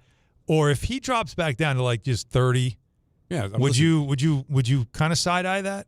Yeah, I probably would. And just that it was, a fluky type of year. Everything kind of came together. You go 30 home runs to 60 back to 30, it's going to stand. When you look at the back of his baseball card, that bold 60 is going to stand out like a sore thumb. Absolutely. Among a bunch of 20s and 30s. Like his slugging percentage is just, it's insane. No. Like it just, that's the stuff that's like why and again, MVP is a year-to-year award. But it's like, that's his standard. Yeah. But you also know how important Judge is in right field because now that he doesn't have the arm strength, you see how different things can go in the game. They wouldn't test his arm if he was healthy. Watch that tonight. And that might have cost him game 1, right? That he wasn't 100%. You could argue it did cost him. So when you talk about, remember, Judge is no slouch out there in right field. He might be the best right fielder in baseball. Certainly has the best arm before he got it injured. So that's why I think it's compelling. But I just want probably a better conversation for when the season is over instead of before the biggest game of the season. Well, I think he just wanted to have that kind of it was nice. That kind of a I would rather have a conversation. I had to get out of New York, so hopefully the fact that he said he was calling from California doesn't blow up his spot. Was he? By the way, Judge DH 56 times, so a lot more. And missed a little time when he was on the IL. And 20 of his home runs were. So how many total games did he end up having? He appeared in, it's scrolling like crazy, 152. Yeah, crazy. That's so he only missed what he so missed. He was seven fewer games. Yeah, and all that was when he was on the IL. 1-800-919-3776.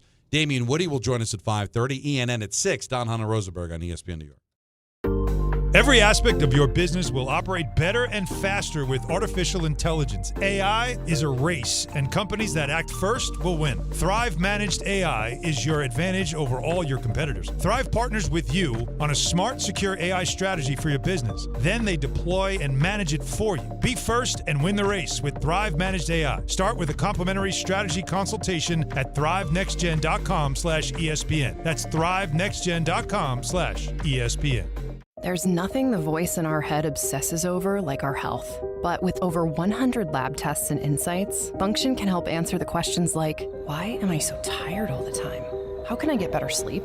My friend was telling me about magnesium gummies she takes. How do I even know if my heart is work stress affected? It's time to up my cardio. If my mom has something, how would I find out? It's time to get some blood work done. A Function membership gives you a comprehensive health check with results tracked over time. Find out what you're made of at functionhealth.com. John Ryan. Yeah, Dad. I think I came up with a killer slogan for our law firm. D'Agostino and Associates, bite back. Bite back? Yeah. When someone hurts you, you bite back. We'll be the law firm that bites back. Dad, that's brilliant. Accident victims, call D'Agostino and Associates and bite back. Hey, we could even put a big vicious dog on billboards everywhere. Yeah, and Rottweilers on buses. Hey, how about a toll-free number? What are you thinking? You know, like 1-800-BITE-BACK. 1-800-BITE-BACK. That's brilliant. But what if people hear fight back? Easy. I'll spell it out for them, like 1-800-BITE, back. 1-800-BITE-BACK. That's 1-800-248-3222. Love it. Hey, Dad. Yeah. All this talk about biting back got me hungry. Me too. Want to grab lunch? Sure. Hey, how about a jingle? You mean like D'Agostino, law, bite back? Now that I'm a dad, I can't stop thinking about what would happen to my kids if something happened to me, like losing the house or not affording college. Yeah, that used to keep me up at night too. It's why I finally got life insurance from Ethos. It's 100% online. No medical exams, just a few health questions. I got $2 million in coverage for around $2 a day. I never realized it was that simple. Get your free quote at ethos.com/game. That's ethos.com/game. Rates may vary. Bill monthly. Sample rate 10-year term life policy for a 35-year-old healthy non-smoking male. Welcome to Only Murders in the Building, the official podcast. Join me, Michael Cyril Creighton, as we go behind the scenes with some of the amazing actors, writers, and crew from Season 5. The audience should never stop suspecting anything. How can you not be funny crawling around on a coffin? No, that's true. Catch Only Murders in the Building official podcast, premiering September 9th wherever you get your podcasts. And watch Only Murders in the Building, streaming on Hulu and Hulu on Disney Plus for bundle subscribers. Terms apply. From kickoff to cash out, ESPN Bet has the tools you need to score more on game days. Bet smarter with stats at your fingertips. Get personalized parlays built just for you. And with your fantasy team synced right in the app, you can back your squad. Right now, new customers get $100 in bonus bets when you bet $10. Sign up with promo code USL to get started. Must be 21 plus. Gambling problem? Call 1-800-GAMBLER. Terms and conditions apply. See app for details. Offer not available in New York. Hey, it's Reese Davis. Let's be honest, we can't keep an eye on everything. Unless you've got Blink Outdoor 4 cameras. While you're focused on the game, Blink's keeping an eye on your home. With up to 2-year battery life and with Sync Module XR, you can cover more space without constant maintenance. No wires, no worries. Blink helps keep an eye on what matters most. Get Blink today at the Home Depot. How doers get more done. The city that never sleeps and never stops talking sports. ESPN New York is always on. Now you can live and breathe everything New York sports wherever you are. On your radio dial, on the ESPN New York app, and streaming live on YouTube. However you watch or listen, ESPN New York is always on for you. Hear us, stream us, watch us. This is ESPN New York. Individuals and businesses with tax problems, listen carefully. Do you feel like you're losing control of your finances? If you owe over $10,000 in back taxes or have unfiled tax returns, we can help you take back control. The IRS is the largest and most aggressive collection agency in the world, and they can seize your bank accounts, garnish your paycheck, close your business, and file criminal charges. Take control of your tax problem now by calling the experts at U.S. Tax Shield and take advantage of the Fresh Start program and new laws that may allow us to negotiate a settlement for the lowest amount possible. Our team of tax attorneys and enrolled agents can stop collections and get you protected so you can take control of your financial future. U.S. Tax Shield offers a price protection guaranteed quote to get you protected today. U.S. Tax Shield is A+ rated with the Better Business Bureau, so call now. 800-687-5192. That's 800-687-5192. U.S. Tax Shield. 800-687-5192. Saturday, October 4th at Sports Illustrated Stadium, the New York Red Bulls take on FC Cincinnati with kickoff set for 7:30 p.m. Start your match day early on the Boulevard at 4:30 p.m. Enjoy pregame activations, giveaways, and live performances. Then at 5:45, catch the Red Bulls on the red carpet. Gates open at 6 p.m. where the first 10,000 fans get a reversible Red Bulls bucket hat. For your chance to win a family 4-pack, enter now through the ESPN New York app. Just click the contest tile and submit your entry. Bring the crew and secure your seats at NewYorkRedBulls.com. Plan ahead and travel smart because the Harrison Path Station is closed on Saturday, October 4th. Free shuttles will run from Journal Square to the stadium. So you got MLS going. Hockey's going to begin next week. Mm-hmm. Basketball's already in their preseason. Football, for whatever it is going. We got a game tonight. You feeling it? You feeling tonight's game? No, I'm definitely not tonight. I'm feeling the Rams, variable. but again, I have it's got to be a 3-point play, and I don't feel comfortable throwing 3 at the Rams. Hell no. But I guess we could check in with Peter to see what he can do. He's not allowed to answer the phone, but he's still tweeting.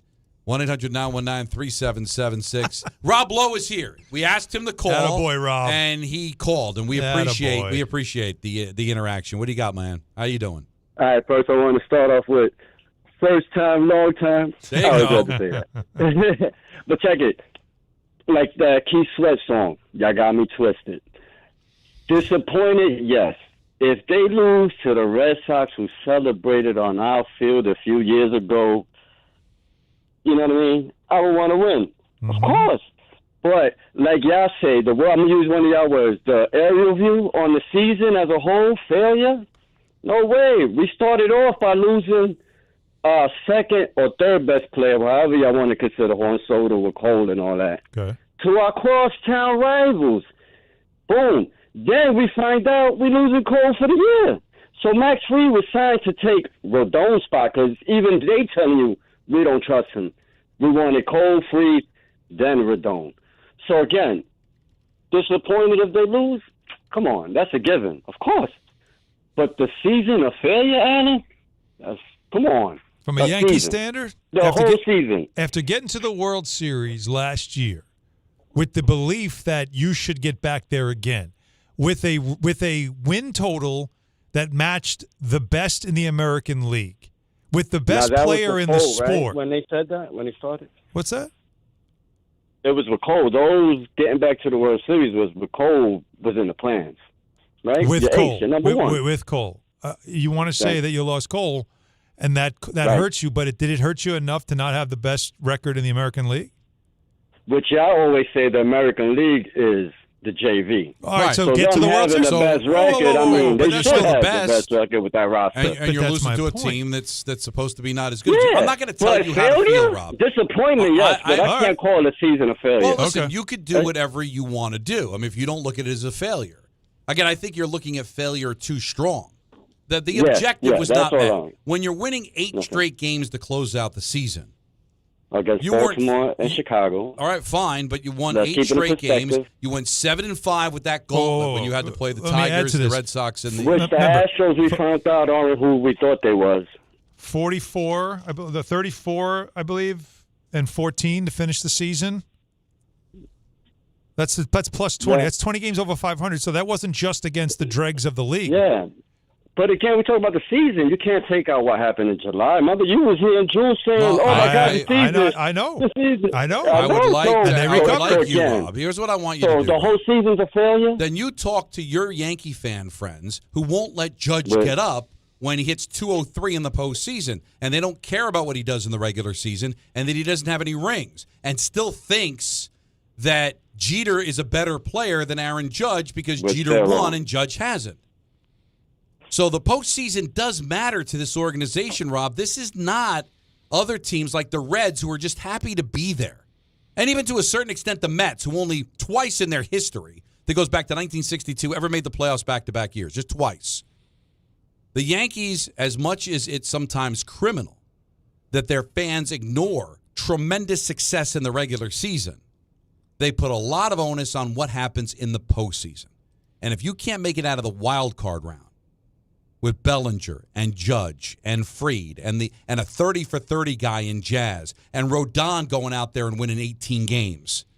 I'm sorry, there's going to be a lot of people that file that away as a failure. Rob doesn't. Good for him, man. He's an optimistic person, but he's definitely in the minority. Agreed? Yes, of course. I would hope so.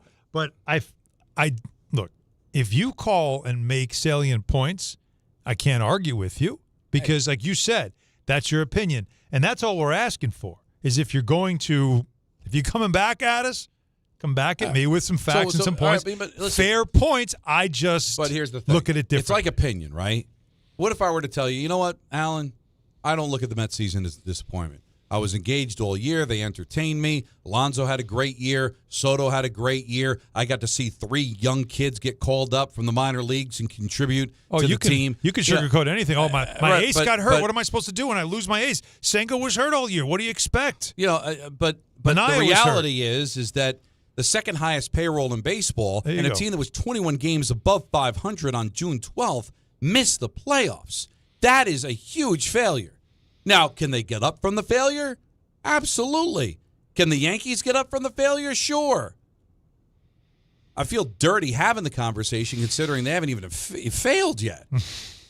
But, that's why I'd rather talk when we. Oh, that's why. Because when we come back, we just got to dive into it. We got the lineup here. Yes. How you feeling? You're heading to the stadium. You thought it was going to be a 6 o'clock start. Now it's 8. Maybe a little disappointed about that. Lineup tonight going against a lefty looks a lot different than the lineup game 1 going against a lefty. I wonder why. So let's hear from you. 1-800-919-3776. Damien Woody will join us at 5:30. ENN at 6. Ty Butler coming up at 7. And then the Yankees and the Red Sox at 8. All of it right here on ESPN New York. If you have ever thought about remodeling your bathroom but were worried it would take too long or cost too much, then stop worrying. Right now, Jacuzzi Bath Remodel has designed a collection of high-quality custom products and perfected the one-day remodeling experience so you can enjoy your new bathroom faster than ever before. It's a worry-free bath remodel from the most trusted brand name in the business, Jacuzzi. A jacuzzi bath system fits in your existing tub space. It's a no-mess installation with an amazing style selection, factory-certified installers, and a limited lifetime warranty. Call 800-717-4599. That's 800-717-4599 right now and get 50% off installation with no interest and no payments for 12 months. Replace that old bathtub today with a walk-in shower for a safer bathing experience. If you have lived in your home for over 15 years, it's time to remodel your bathroom. For a virtual or in-home appointment, call 800-717-4599. That's 800-717-4599. 800-717-4599. Now let's take a look at the traffic with Brandy Scott. Thanks, guys. We're going to start off in Jersey, Route 3 westbound, crawling toward 21 in Clifton. A big crash out there blocking 2 lanes. Traffic is jammed and backed up to MetLife Stadium in the Meadowlands. Inbound, George, really not too bad of a ride if you're heading over to the Yanks game in the Bronx. Game 3 of the Wild Card series against the Red Sox, just about 5 to 10 for both the upper and lower decks. Deegan, a slow go in both directions, heading over to the stadium with the volume for the outbound, George. Southbound side, a stop-and-go ride from Fordham Road. Northbound, some pockets of company from the Triborough and the Bruckner. Outbound Lincoln Orney about 15 to 20 minutes. Outbound Helen 20 to 30. This report is sponsored by Mothers Against Drunk Driving. For victims of drunk and drug driving, your grief is unique, but you're not alone. You always have a place at MAD. Visit mad.org. I'm Brandy Scott on 880 ESPN New York. 1-877 kids. KARS, Cars for Kids. 1-877 for Kids. Donate your car today. 1-877 for Kids. KARS, Cars for Kids. 1-877 for Kids.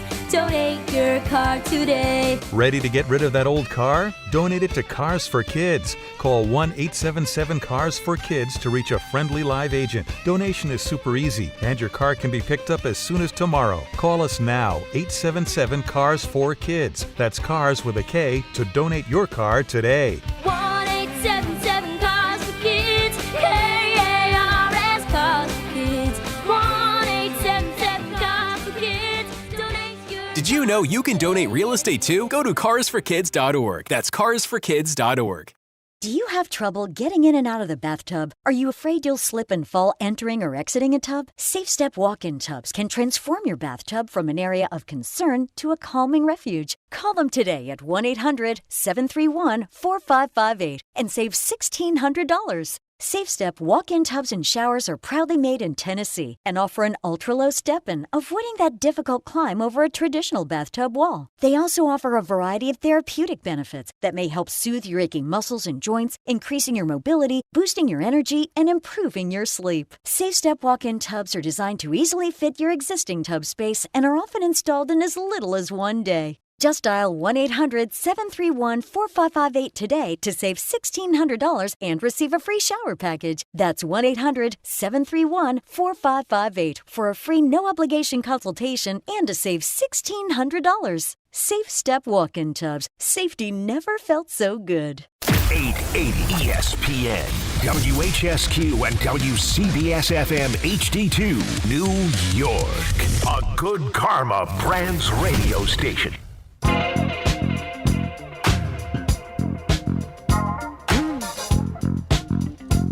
Game Time is brought to you by Tullamore Dew Irish Whiskey, because when it's game time, Alan, it's Tully time. It's Tully time. Yankees Red Sox Game 3 is 3 hours away. Follows Ty Butler at 8 on ESPN New York. You make that sound like it's still a ways to go. Well, it's 3 hours. Yeah, can we just get to it? 6 o'clock's so much better. Dave, you don't have to wait. Just get into it. Let's go. Dave and I used to have a thing, like, because we'd always get to the arena early for like Ranger games, and we'd be like, "Let's just drop the puck already. We're ready. Let's go." All right, there's nobody in the building. It's so true. But let's just drop the puck. Let's go. It's like 5:30, and we're doing our work in the booth. And we've already eaten, and it's like, all right, listen, we got to wait another hour and a half. Drop the puck. Yeah. They're going to the 7th inning in Cleveland. Tigers have a 2-1 lead on the Guardians. That game's on ABC, and you can also hear it on 1050. They're just getting underway in Chicago, the Cubs and the Padres. So one of 3 Game 3s tonight, along with the Yankees and the Red Sox. Dodgers have already moved on to take on the Philadelphia Phillies, and that'll be coming up on Saturday after they swept the Reds. We had a chance for this game to be at 6 at the Reds won, and I guess it was the 5th inning last night. They're down 3-2, bases loaded, nobody out. Reds didn't score.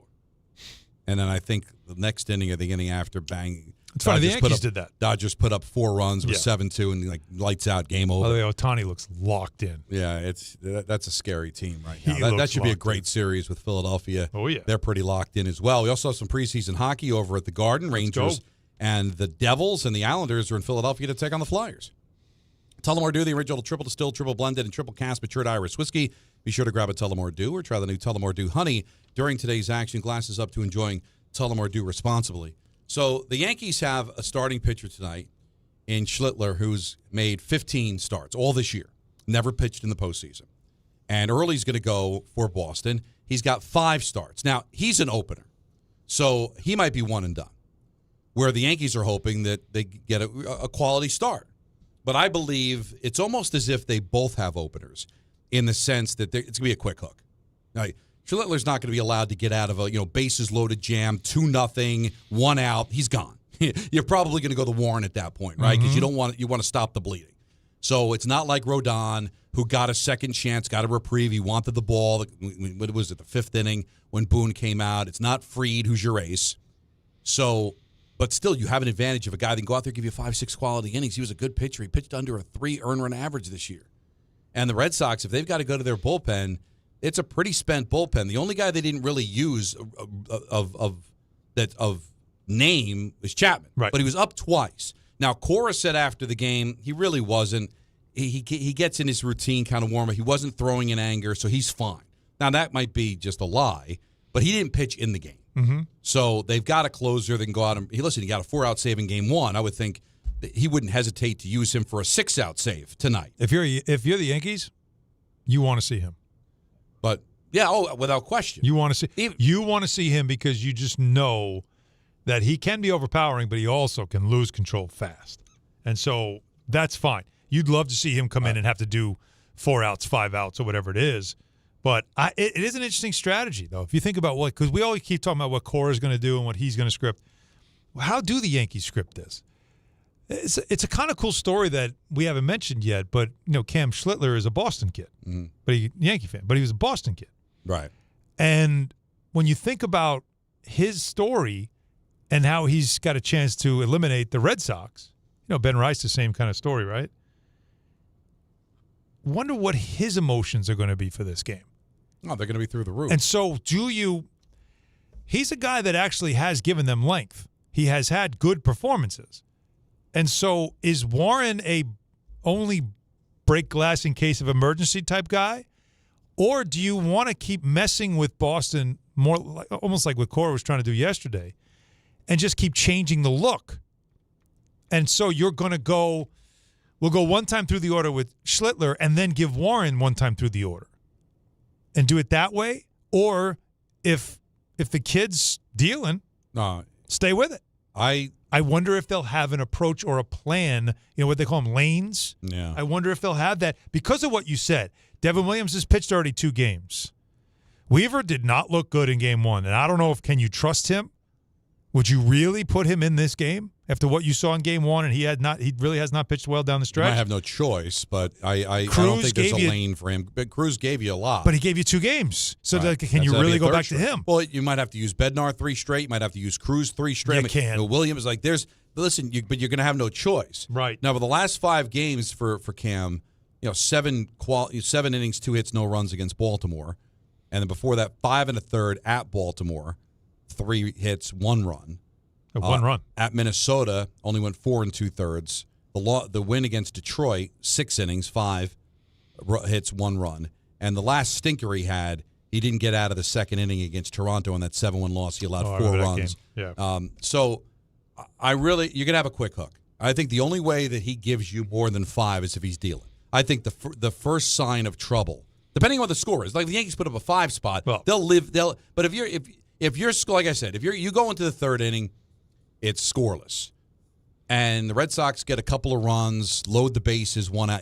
They're not going to let him get out of that. But he'll stay in the game for. I think when you ask what the plan is, you'd like to get 5. Then I can get 12 outs out of my bullpen. There's 12 outs in that bullpen. It's just a matter of what order you want to get into. They're going to have to use Bednar a 3rd straight night, right? They're going to have to. But that's he's the only guy you trust to close. Do you agree with me that this is a game you take the over when it comes to total runs? Do you think this is going to be one of those games where it's going to be like a 6-4 kind of score? Well, outside of the Dodgers Reds, which again, no disrespect to Cincinnati, that was playoff adjacent, right? Yeah. All these games have been there was the 6-1 game. Yeah. Padres put up 6. Well, 6-1, but the 6 was 5 runs in the 8th inning. They've all been close because again, most of the time when you get blowouts is because you leave a pitcher in and he's just getting rocked. You're not going to allow that to happen here because there's a point of no return for both of these teams. Okay. Because it works the other way too. When you talk about I keep bringing in pitchers, eventually somebody might not have it. Keep bringing in pitchers, eventually somebody's going to have it, and to kind of stop the bleeding. So there's never going to be a point you gave up 4 runs. You're not going to get to that point, So I think it stays relatively low scoring based on that, but could be high scoring compared to the first 2 games, right? What do we get?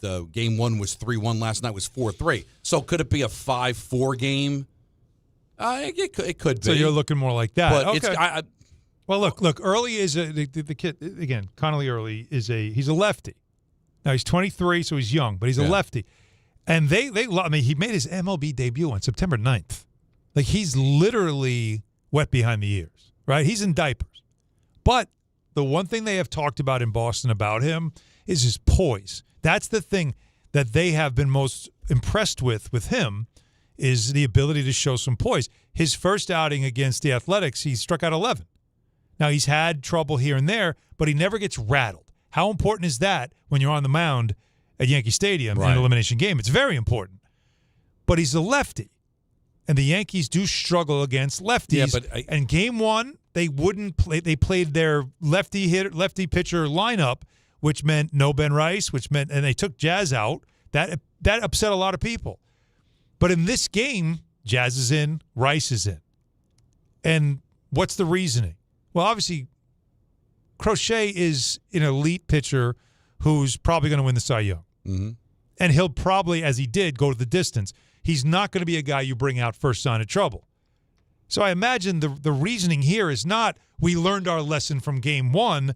I believe it is we know, like you said, that Early's probably not going to pitch more than an inning or two. Right. And why would we want to have to adjust our lineup accordingly?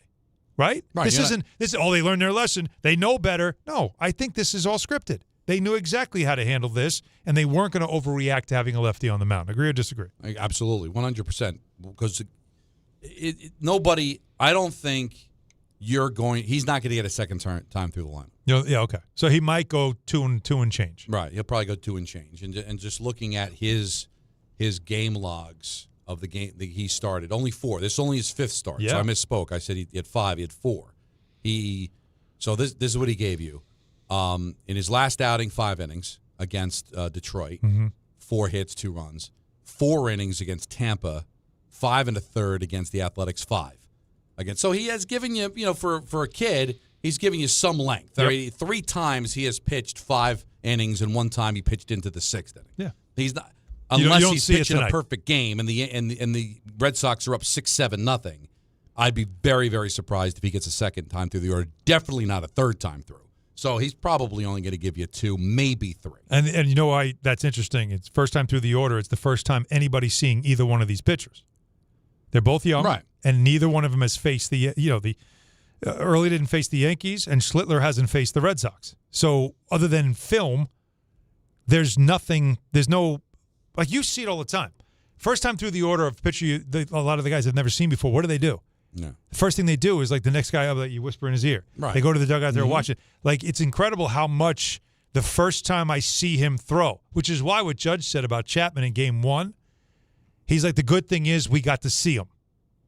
How important, it's amazing, too, because a guy like Chapman, you would think he's been in the league forever. You still need to see him, but it is something. It does matter. So the advantage of I've never seen this guy before works early in a lot of these starts. Yeah. No pun intended. So we'll see out of the 2 of them which one has that advantage of you've never seen my stuff. And we know that Schlittler can get to triple digits if he's feeling it. And you got to feel like he's going to be jacked up on Mountain Dew. Now, here's what's interesting with his splits. All right, so you figure against righties. Oh, it's 5-1 Detroit, by the way, top 7. They just broke it open. Okay, so it looks like Detroit is going to be advancing here. Now, 57 at bats against righties. They're batting .259 against him. 3 walks, 16 strikeouts. In 22 at bats against lefties, all right, 150 batting average. Wow, and he's got 13 strikeouts, 1 walk. But still, the numbers against righties aren't bad, but clearly he's better against the lefties. So at least in the early going, it looks like he will have an advantage against the left-handed batters. But Boone's thinking long-term after Early's way gone from this game. Yep. Who's coming out of the bullpen and wanting to have those guys ready. So that's why the lineup is different. Now let's have the Judge conversation. Right. First opportunity for him to have a moment. Because he's 4 for 8 so far, which is good. He's been good, right? He's been good. Batting .500. I know he doesn't have any home runs, but no, 4 for 8. That was right? You could have charged an error on that, right? Would you have blinked? It is surprising. Yeah, hey, if they he said left error, his feet. I get it, but he should have made that. It was because he was trying to dive for it. Is that why I guess he they just gave it? Must have gotten fooled on it. I'm not it's sure. It's like what a was humpback, going on wasn't there. it? The way that thing came down, but still, he got the hit, got the RBI. That was a big hit, right? But this is obviously an elimination game because Stanton, by the way, has been garbage. Yeah. Like, he looks lost again, which is concerning. But we all know all it takes is one for him, and then he goes on a heater. But it does feel like, doesn't tonight feel like that tone setting, just like in game one when his first at-bat, he had a great at-bat, right? Boom. Got right on base, set that tone. I think this is one of those games where you're wondering, is there going to be a moment for him where it's either a break the game open or put the team ahead or something? Because the singles have been great. But we all know with Judge, hitting it out of the park is what you're waiting for. Would you agree? This is that first chance for him to have a moment that everybody's been waiting for. Right. Is this the Judge October that we've been waiting for? I mean, this is the 40. What is this? What's today? It's not. 47 years ago today was the Bucky Dent home run. Really? Yeah. I didn't know that. Yeah, 47 years ago. So this is the anniversary the of the play-in game. You were probably too young, right? No. You do remember? I was absolutely. 10. I remember it. I was 10. I remember I want to say October 78. I was 7 years old. Okay, and I was 10. I remember, if I'm not mistaken, I go look it up. Maybe Anthony. I believe it was a 3:00 first pitch, because I remember hustling home from school to see the start of the game, and what a big deal that was. So there is some symmetry there, right? Yep. I like that. Bucky Dent's 3-run home run. It wasn't a walk-off. It made a 2-0 game, a 3-0 game, and they eventually win the game, and they go on and win the World Series. But so there is that symmetry there. It doesn't have to be a home run. Home runs are sexy. But to have that quintessential moment, I think but it just shows you he has set such a standard. He's batting .500 so far in the series, right? But he has one RBI. He's had big hits, but that was a big RBI last night. 2 strikeouts, by the way, also. So he's not he's not embarrassing himself. He looked fooled only with that crochet. He was absolutely fooled. But it was a great at bat. But he was fooled. I think that was 3 pitches too, right? That strikeout. Yeah, it felt. I think you're right. That might have been a 3-pitch strikeout. He struck out looking. Yes, because the first 2 were low and away, and then the other one he just it kind of like that was the only not really non. Because that's the one, didn't he like kind of grin? Like the minute he struck, he was like kind of grin like, but oh my god. That's a world class pitcher. Yeah, absolutely. So, you're not facing any of that tonight. I was wrong. It was a 2:30 first pitch. So I probably got out of school at 3, but I probably got home in time for like the second inning. I know because my mom is such a baseball fan. I know it was. I got to be honest, I don't think I saw that live. Again, I'm 7 years old. I don't think I saw that live. Well, 7. I was in 2nd grade. Yeah, but 7, you're easily distracted. You probably had homework. But I wasn't even home by then. Game started at 2:30? Yeah, what time I wouldn't have been home by then. I don't know. St. Joseph's School in Ronkonkoma. How far were you Doesn't from exist home? Anymore. Did you walk home? I remember walking. I was 10. No, 7, you probably too didn't far to home. walk. I was on a bus. So that's why I got home later. But I know, I'm trying to remember because, I mean, the play was like everybody talked about it. Everybody talked about it. But I don't have like that. My mother, anytime something big was happening, she would always tell me, come in here and watch this. That's good. With baseball? Yeah. That was her. She was always, come in and watch this, come in and watch this, no matter what it was, which is why I remember random things that aren't even New York related when it comes to baseball. Come in and watch this. You got to come in and watch this.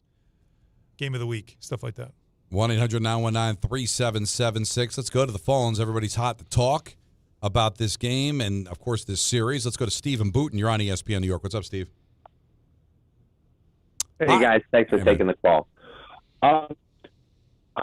I'm just nervous. I'm nervous about tonight because I still think Boone's going to be outmanaged. I think last night, Wells should have been on second base after that hit. And here's my question. If the Yankees get up maybe 2 or 3 runs late, would you think about having a defensive replacement for Judge so the Red Sox don't try and do something like last night? It would have been rough because Judge was due up first in the 9th. But if they squeeze across that second run, would you put Caballero in right field? Right. How many runs would it take of a lead? Good question. That's, to me, like I think it would have to be 3 to 4 runs. 3 because it's like almost like if it's 3, I can live without a Judge at bat if I know he's getting the bat one more time. But keep in mind, if they tie it, but last night he would have been coming up. He would have been coming up first. But that's a hard thing to do. Let's say Wells gets to second there. You pinch run for Wells. The next person gets a hit. We score that run. You go up 5-2. I get it, and You know the Red Sox because you know Cora is looking to run on him. I know, but you got to think to yourself, if they tie it, he's no, and you go to extras, he's gone. I know you can't, Steve. The answer is you can't do it. Can't I'm going to tell you why you can't do it. Because whatever run, I say 3 runs. Can you double switch and put him at DH? Is there a way to do that? Yeah, there's no more pitchers anymore, so you could do that. That'd be the only way I think I'd survive that. But because I could live without Stanton if I could keep him in a lineup. But no, you can't do it because if it's a 3-run lead, how many times are they going to run on his arm that's going to amount to 3 runs, right? Never know. If it's a 1-run game, all it takes you is think one. about defensive replacement because that one play could change Don, everything. if it's bases loaded? I can't do it, man. I agree with you, but it's a because if our base is loaded, I take them out because they might take the extra base, right? But they also might hit a grand slam home run. Now I'm down a run, and I don't have Aaron Judge in a game that I might tie, and we're in the 15th inning. There's no more man for man anymore. How much would you get killed if it's a long extra inning game and the best player on the planet is sitting on the bench because you were afraid that his arm might blow a 3-run lead? Didn't that happen recently in the playoffs? Maybe a couple of years ago? I swear that happened. Where like a big bat was taken out of line for defense, Stanton. And they no, not the Yankees. It was like somewhere else in the league. I remember it happened. I remember to the Mets something with Piazza happening one where it was like they come out of the game and they needed him because usually that conversation happens when you're slow. Like let's say Judge was really good and he's slow. But he can't run. It's a 1-1 game and it's the 9th inning and you want a pinch run for him and you're like I don't know if I could do it, but you don't have to worry about that because he's got wheels. I can't imagine his lack of an arm is going to result in a big inning. If I'm trying to protect 1 run, then maybe, but then you don't do it because it's a 1-run lead and they might tie it. I need the big bat. There's no scenario which you do it. Plus, you embarrass him. Like, imagine taking Aaron Judge out of the biggest game of the season. Can't do it. Can't do it, no. But if you're Cora, you got to know. Like, you got to know they're going to have some type of mindset of, find a way to get it to right. You got to get the hit. You got to get runners in scoring position. It's something you can take advantage of if the opportunity presents itself, but you can't steal first, right? So as long as you don't give up hits to him, as long as you don't have guys in scoring position, it's not going to matter. The answer is no. There's no scenario in which you're going to take him out of the game. Sogard put a scare in them in the first game when he did what he did because it turned the whole game. It did. When he just decided, I'm not stopping at first, I'm testing his arm. And then he said after the game, oh, yeah, we talked about doing that. So the opportunity was there, and he took it, and that turned the game. You're a Yankee fan. Yeah. 6-3 Yankees in the 8th. Are you looking at the game and going, all right, take Judge out? No. So right there, you're not doing it. No. But if it's 2 on, am I worried like they're going to find a way to No. So you're going to have him jog out of the at home? No, I'm not. I'm just saying. He's going to no. Like Gil Hodges. No. Like Reggie. Like when Billy brought Reggie. You can't no. do that. I'm not saying. What I'm saying is, will I be a little nervous? Maybe nervous. Not enough to take him out. You know what it is? Alex Cora is just one of those managers. It's like Red Auerbach. He's reached that level where you're like, what's he going to pull? He's going to pull something. He's become that. He's gotten that good. He jogged out to right field and went and got Judge and took him out. I don't know. Honestly, Paul love Blair Yankee runs out fans. there. I don't think Boone makes it back to the dugout. The only reason he would survive the walk back to the dugout is to be walking with Judge, unless it was Judge who killed him. Remember when Paul? It was Paul Blair, wasn't it? That went out to Reggie, and Reggie went, "Me?" Yeah, right. He's like, well, the Gil Hodges in what are you doing 69. Out here? You can't. You just can't. 1-800-919-3776. We got a ton of phone calls to get to. Damien Woody's going to join us, his weekly spot coming up next. ENN's at 6, Ty Butler at 7, Yankee baseball at 8, right here on ESPN New York.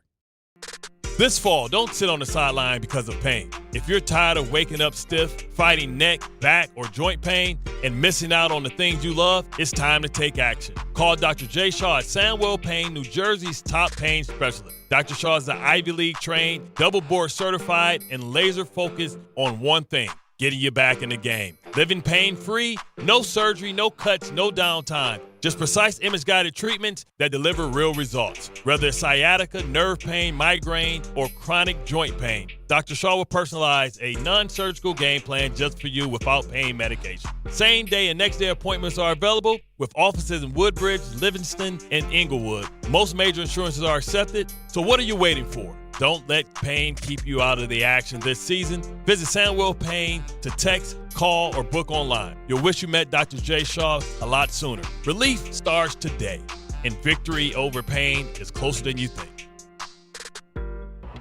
Getting the right mattress helps you sleep at night. Getting the right price helps you sleep even better. At PC Richard & Son, they don't just sell you a mattress. Their experts use a 4-step fitting process to make sure your new bed fits you perfectly. The right fit, the right price, plus free delivery. It's what they do, only at PC Richard & Son. Free delivery on mattresses $199 and up. Excludes Manhattan. See stores for details. At City Harvest, we believe no New Yorker has to go hungry. With your help, we're on the road 365 days a year, rescuing over 77 million pounds of nutritious food and delivering it free to millions of New Yorkers, transforming surplus food into sustenance, sustainability, and smiles, rallying thousands of New Yorkers to power a network of nourishment across our city. One day, one meal, and one New Yorker at a time. That's how we feed good. Donate at cityharvest.org. D'Agostino, Law, Bite Back. I'm injury attorney John Ryan D'Agostino, nicknamed The Closer, continuing D'Agostino and Associates' legacy of helping the injured for over 35 years. My father, John D'Agostino, built this injury firm to help accident victims. This is John D'Agostino, and this is a family firm. For us, it's about doing what's right and making sure somebody pays for your pain. Call us first at 1-800-BITE-BACK. That's 1-800-BITE BACK. They call me The Closer because big or small, in court or out, I'm fighting to get the job done, to win, to get you every dollar you deserve.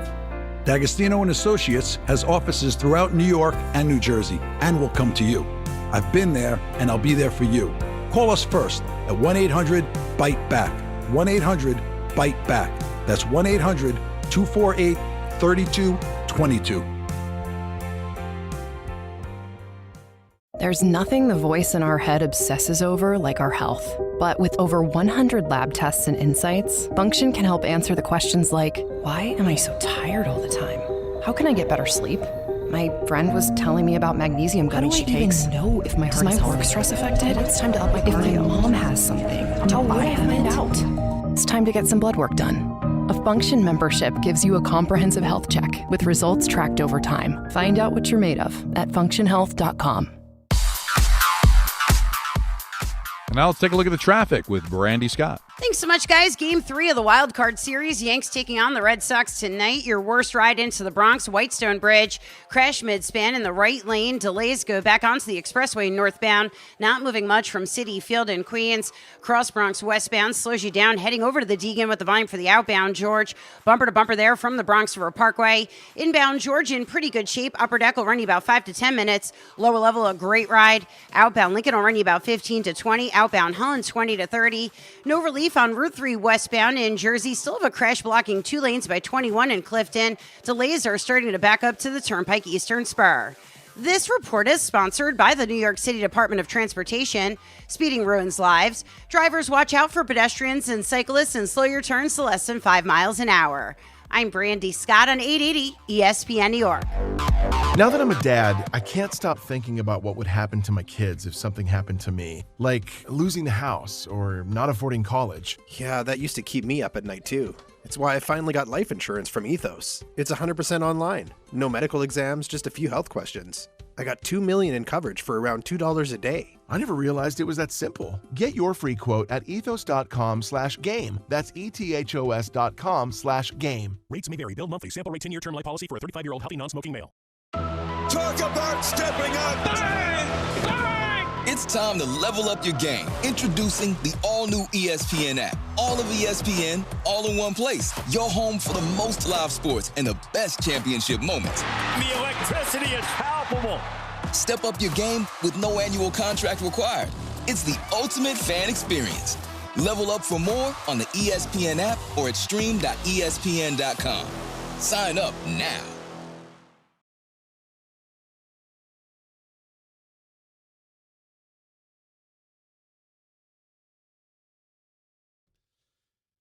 Of course, the Yankees, the big topic of conversation, but Our next guest is a Yankee fan. He's Damien Woody, and he joins us here as weekly spot on Don, Hahn, and Rosenberg. How are you, D? Good? Everything good?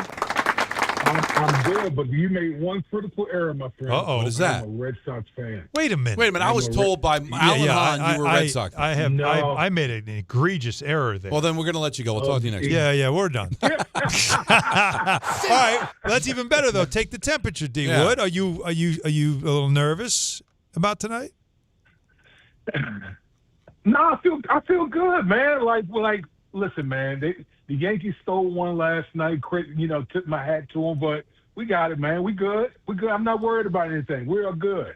D. Wood, he's all over the map. He's a Lakers fan. He's an Islanders fan. And now I find out he's a Red Sox fan. Well, was that just because of Boston College? Yeah, that's when I really started, following the Red Sox when I went to school at BC. So yes. Sorry to hear that. Well, I'm sorry. I believe everything that I'm told. If y'all want to cut the interview short, I completely understand it. I get it. I get it. Outside of football, what's your favorite sport? Basketball. Yeah. It's the right call. But it sounds like you're into all of them. How would you be a Red Sox? Very much so. It's the late night. Like you were, where were you? BC, you were like 95, 96? Yeah, 95, yeah. 96. Can you imagine being a Red Sox fan in 1996? The Yankees is turning back into the Yankees. Derek Jeter. Let's listen. If I know Damien, he was just, Fenway Park, having a good time. It was probably less about the baseball and more just the vibe of Fenway and all that, right?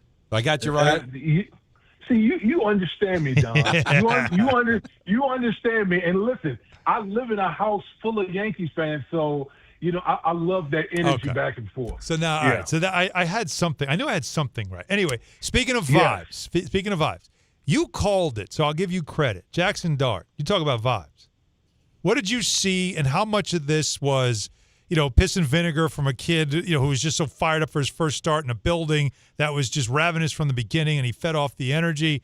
Or did you watch and think to yourself, they got something here? I think it was both. I really did. Listen, Alan, there's one thing you can't underestimate is when you introduce new energy, new juice, it permeates throughout the whole organization, through the whole team. That was the thing when I was watching the game that jumped out from the screen was just how much energy both sides of the ball played with. Think about this. That was probably the best the Giants defense played all season long. And I think some of that has to do with the youthful energy with Jackson Dart at quarterback and Cam Scatterboo at running back. Yep. Like, you introduced those two young guys and the way they were playing, and I love how Brian Daboll called the game. He utilized their athletic ability. He utilized Jackson Dart's legs. That was the aspect in the offense that was sorely missing, because we all know Russell Wilson he's a very accomplished quarterback. He's had a great career, but his athletic ability has been diminished. And so now you have the young kid that's able to do a lot more from a legs perspective. When you see what you can do with him. Now, it's only 3 weeks ago that they didn't think he could start, but he could back up. You just wonder, Damien, and deals like this are made all the time. Was there some sort of a promise to Wilson that he'd get a chance to start the season? Because looking at the way Dart played, could it have made sense to have him start opening night? Yeah, you know what, Don, the one thing is you never know what was being said behind the scenes and stuff like that. And I think most coaches want to go into the thing saying, you know what, we want to make sure that we don't screw this young kid up. We want to make sure that we develop him and put him in at the most optimal, time. But we all know, like the great Mike Tyson, everyone has a plan until they get punched in the face. And we clearly have been watching this Giants team, particularly on offense, look lackadaisical out there. And so you enter a young, youthful quarterback, and all of a sudden the juice and the vibes and the aura and everything really picks up. Now the biggest question is, okay, you got the big victory at home against a very good Los Angeles Chargers team. Can you continue that? Can these quote-unquote vibes continue? And we'll see. As an offensive lineman, do you have to pull Dart aside and say, hey, just slide. You need to slide. Like, we get it. You're tough. You want to run through people. But why don't you slide? That was the one thing. I'm watching the game. I'm like, holy smokes, kid, get down. Get down. He was fearless out there. And I think NFL Countdown had Lane Kiffin on and before the game. And the one thing he talked about was how sometimes he had to calm Jackson Dart down before games. And I think that's what you have to do because this dude has so much juice that you got to understand, hey, bro, you are the quarterback. We need you out here for the long haul. He was throwing punches. He was like Derrick Henry, like the stiff arming and stuff. Like it just watching him, and I was thinking, I love it on the first run, but after a while, you would think that his own linemen, the veterans, would come over to him and pick him up and just take him down gently, like bud. Like we cannot lose you right now. I wanted to also ask about the other first round pick that nobody seems to want to talk about with the Giants, who I also thought jumped off the page, and that's Abdul Carter. He was getting to the quarterback. He was causing a ruckus, as we like to say. Did you see him also? Did your eyes move to him a lot in that game? Oh yeah. He's not hard to find. I can tell you that. I mean, the way the Giants are utilizing him, obviously playing him on the edge, but when they get into their, third down package and they line him up inside over guard, he's causing all types of havoc. And when you got the array of players that they have that they can rush the passer with, that's a difficult package for any team, any offense to deal with. And so that young guy, he has a lot of juice, a lot of energy as far as pass rush is concerned. Now they just got to be consistent. That's got to be the biggest thing. Don't just do it one week. We just got to have it consistently every week now. Talking to Damien Woody, his weekly spot here in Hahn and Rosenberg. On the other side, Jets 0-4.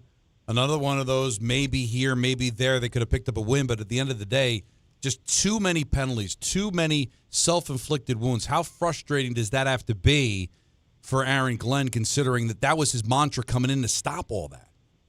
Hell, it's frustrating for me watching it. I damn near punched a hole in my TV because it's like there's some positive things going on there, but you are just killing yourselves with killer turnovers, penalties, extending drives. You listen. Every great coach I've played for, you got to be two things. You got to be tough, and you got to be smart. Because more teams find ways to lose games than win them, and that's no team can speak more to that than the New York Jets right now. They are absolutely finding ways to lose games, and not giving themselves a chance with all these killer penalties and stupid turnovers. I'm sorry. No, go ahead. I remember you telling me the story about when you left New England, you went to Detroit. You want to tell Don why you went to Detroit? Well, I mean, listen, outside of what the bag, the major. That was bag. it. Yeah, that was it. I didn't want to say it for you, but the way because it was before the Lions were the Lions now, right? The Lions were one of these places that you only go there if you get the bag. That's what D Wood would always say. Well, it was a very big check. So you have lived kind of going through this, right? When you got to the Jets, it was kind of almost ready-made at that point, and then you guys had great success. But what is that like when you're on a team that is perpetually bad, year after year? The league looks at you as that bad team, and you're trying to say, nope, we're not going to be the same old Jets. We're not going to be that. We're going to change our ways. And then you get about 3 games in, and you go, oh no, yeah, no, that's this. Did you experience that in Detroit, where you got there and said, we're not going to be that? And then you said, no, yeah, we are. Absolutely. Number one, it gave me a whole new appreciation for what we were doing in New England because it was like night and day. I literally went from the mountaintop to the valley low. Again, just the way the organizations were ran, the coaching, it was so stark. And when you're in a situation where you're perpetually losing all the time, it's hard to have guys buy in because any little, anything that happens in a negative tone, guys are already starting to check out. They're already like, here we go again. And so that's what Aaron Glenn has got. Like, that's what he's trying to get these guys. He's trying to get these guys to buy into what he's talking about, being disciplined, being smart, being tough. Because if you can do those things, you can flip this thing. Because at the end of the day, Don and Allen, all guys want to see is, you know what? We put all this work in during the week. We just wanted to pay off. But it can only pay off if you give yourself a chance by not committing stupid penalties and crazy turnovers. I mean, think about it. You went from a Super Bowl to 14-2, then you went to Detroit 6-10, 5-11, 3-13, and 7-9. I mean, oh my God! And then you left, and without you, they went 0-16. That is correct. I got out right before the bottom fell out. Right, or the bottom fell out because you left. Or the bottom fell out because maybe Dan Orlovsky doesn't run out of the end zone if you're blocking for him. Hey, if we want to put it that way, then so be it. But I got the hell out of there. Damien, man, you're the best. We'll talk to you next week. All right, take it easy, guys. All right. Yeah, you messed me up, man. I was like all set up. You were set up. Big Yankee fan. Oh, he's a Red Sox fan. But I knew that his family. There was something about Yankees with him that I remember. Well, the whole family. Because I see him a lot at the studios, down the block, and so we talk a lot about anything but NFL, which is what I love about D Wood. When he sees you, it's not straight to Jets or straight to NFL. His first thing is usually NBA stuff, and then we were talking Yankees. I remember this last year, but I forgot. Like his family. They're all Yankee fans, but Red Sox fan because he went to BC. Well, like I said, listen, he's from Virginia, so there's no baseball team, right? Yeah.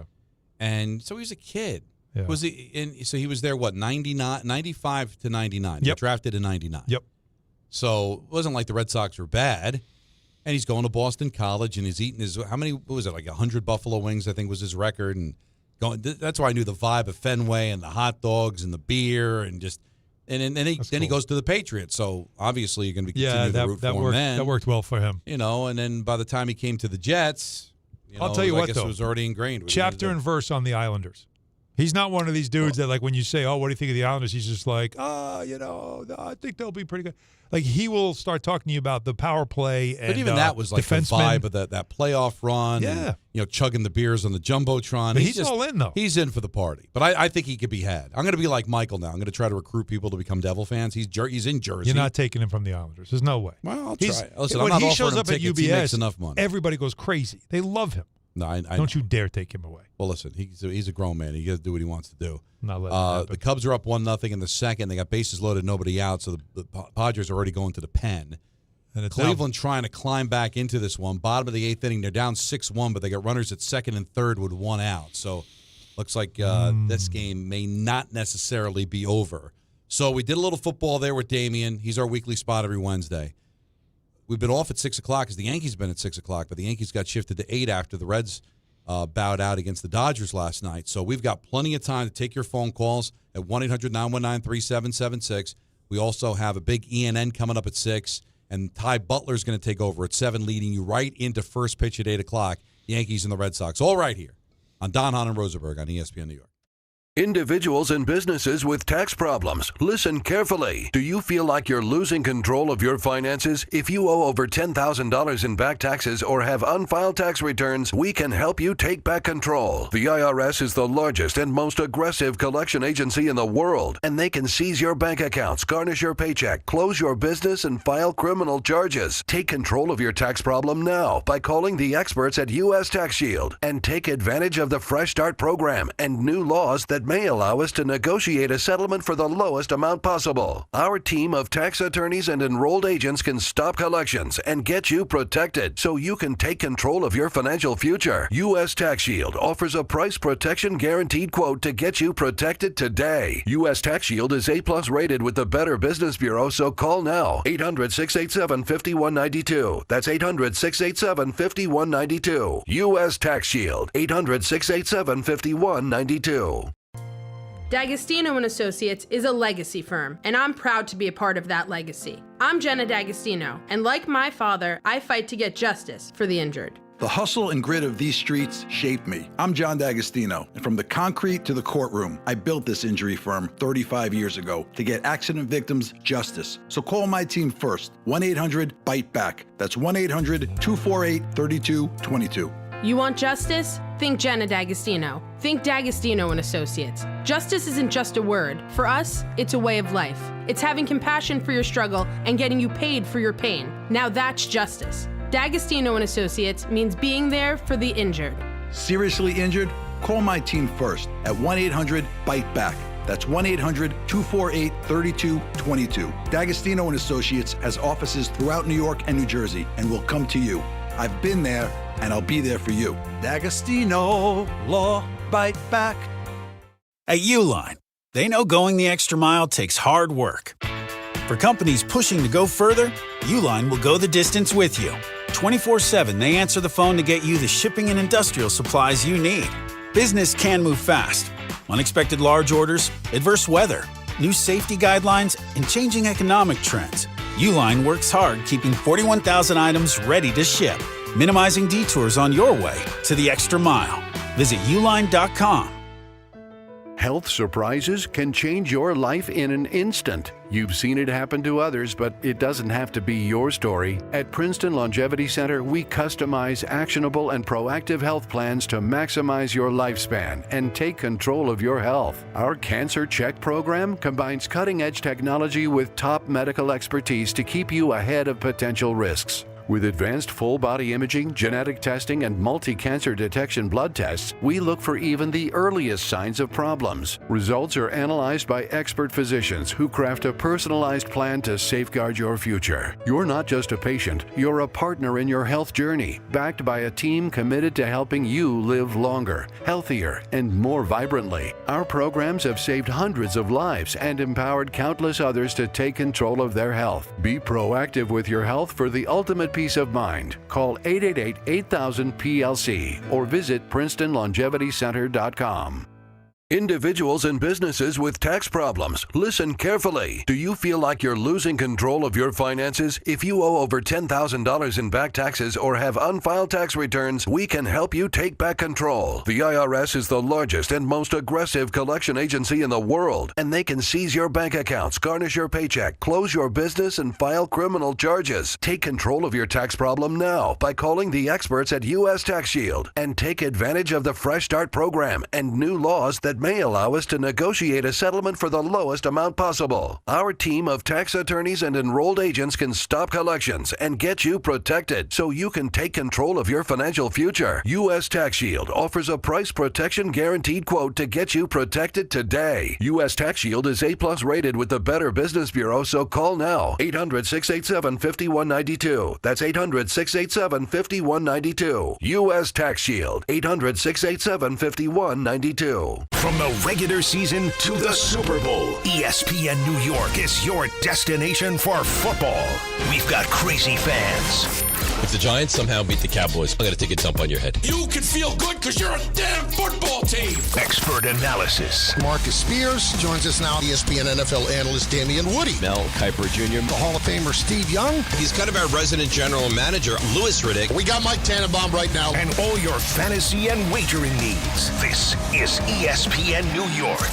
We are football.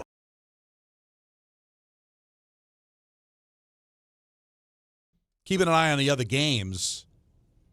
Guardians just put up a 2-spot in the bottom of the 8th inning off an error, so it's now 6-3 with a runner in scoring position at second base. Two outs. Yep.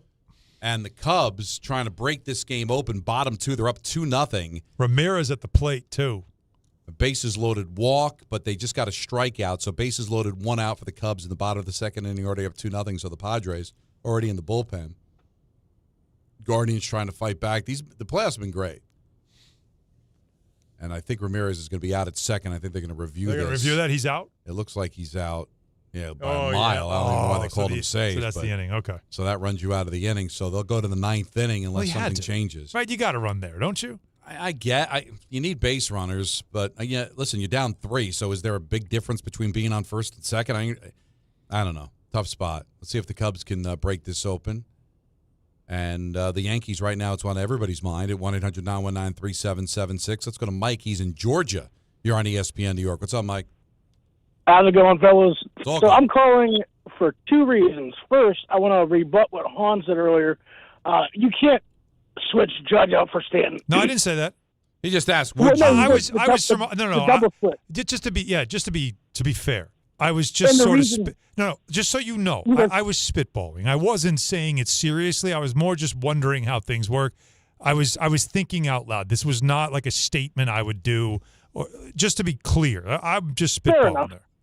Yeah, I was just given the postseason, Stanton's like our most clutch player. Completely agree. But the reason I called actually was about the guy who was talking about if we lose, it's not a big deal. Mm-hmm. It's not a failure. Dude, it's not a failure. I called in last week to talk about how much I am ecstatic about the Mets not making the playoffs. If we lost tonight, after all the crap we have talked about the Mets missing the playoffs, it would be like getting dumped by the beautiful girl, going out to dinner, and then the new girl you're with slaps you in the face right in front of her. Mm-hmm. We have talked so much crap. Yep. If we blow this, it's a failure. Yes. It's almost worse than going to the World Series and blowing it there again. Like, we need to win this. We can't lose the Sox after losing Soto. We need to win it, and the path to victory is you give 9 batters to Schlittler, 9 batters to Warren. You go Cruz, Devin, Bednar. You close it out, and you move on. We cannot lose this series. Yeah. I'm letting my kids stay up late to watch this game. Absolutely. Great point. Like the last 2 nights we've been spoiled because even 3 hours, you're done at 9. This is different. If this goes 3, we're going into the night. So you would still 3 days in a row of Cruz? No, you got no choice. You might have 3 in a row. choice. You're just going to they've seen him twice already, and the same thing with Devin Williams, who's been good. You know, Kay brought up a great point. In elimination, you blow it all up. Yankees do not like to use relievers 3 days in a row, but you got to change that. But you're obviously taking a chance, right? Yeah. You know, Bednar goes from never pitching in the postseason before to all of a sudden appearing in all 3 playoff games, and he's been good. Yep. But will he be as effective that third time around to possibly close it out? And when do you do that? Because I could totally see Chapman, who did not pitch last night and had a 4-out save the night before, that they might 8th inning. They might bring him in the 8th inning, depending on how it works out. Could you do that with Bednar? You don't like using a guy on a 3rd consecutive day. Are you going to try to get more than a 3-out save out of him? No, that's not what he's about. He doesn't. No. He rarely does that. I wouldn't do that with him. I know it really depends on what the score is. There's a lot of things. You have 2 closers. Here. Devin Williams is a closer by trade. He is. He just lost the job. But, you know, he's also a guy that I want to see in a pressure situation. Can he make, can he get big outs? But you know what I really want, Don? And again, because of what the Red Sox are going to be using, what they're going to be utilizing, a bullpen, they're going to be playing a lot of different. Like, I don't want this 8th or 9th inning to be a pressure innings. Right. Like in reality, it shouldn't be. Right. The offense. No, thank you. They have had an unreal offense, also the best in the league. This is a game against a weakened, and this is true. This is not fan talk. Even they're saying it in Boston. Reading all the stuff up in Boston. Cora went all for it in Game 2. Yeah. That is a weakened staff now.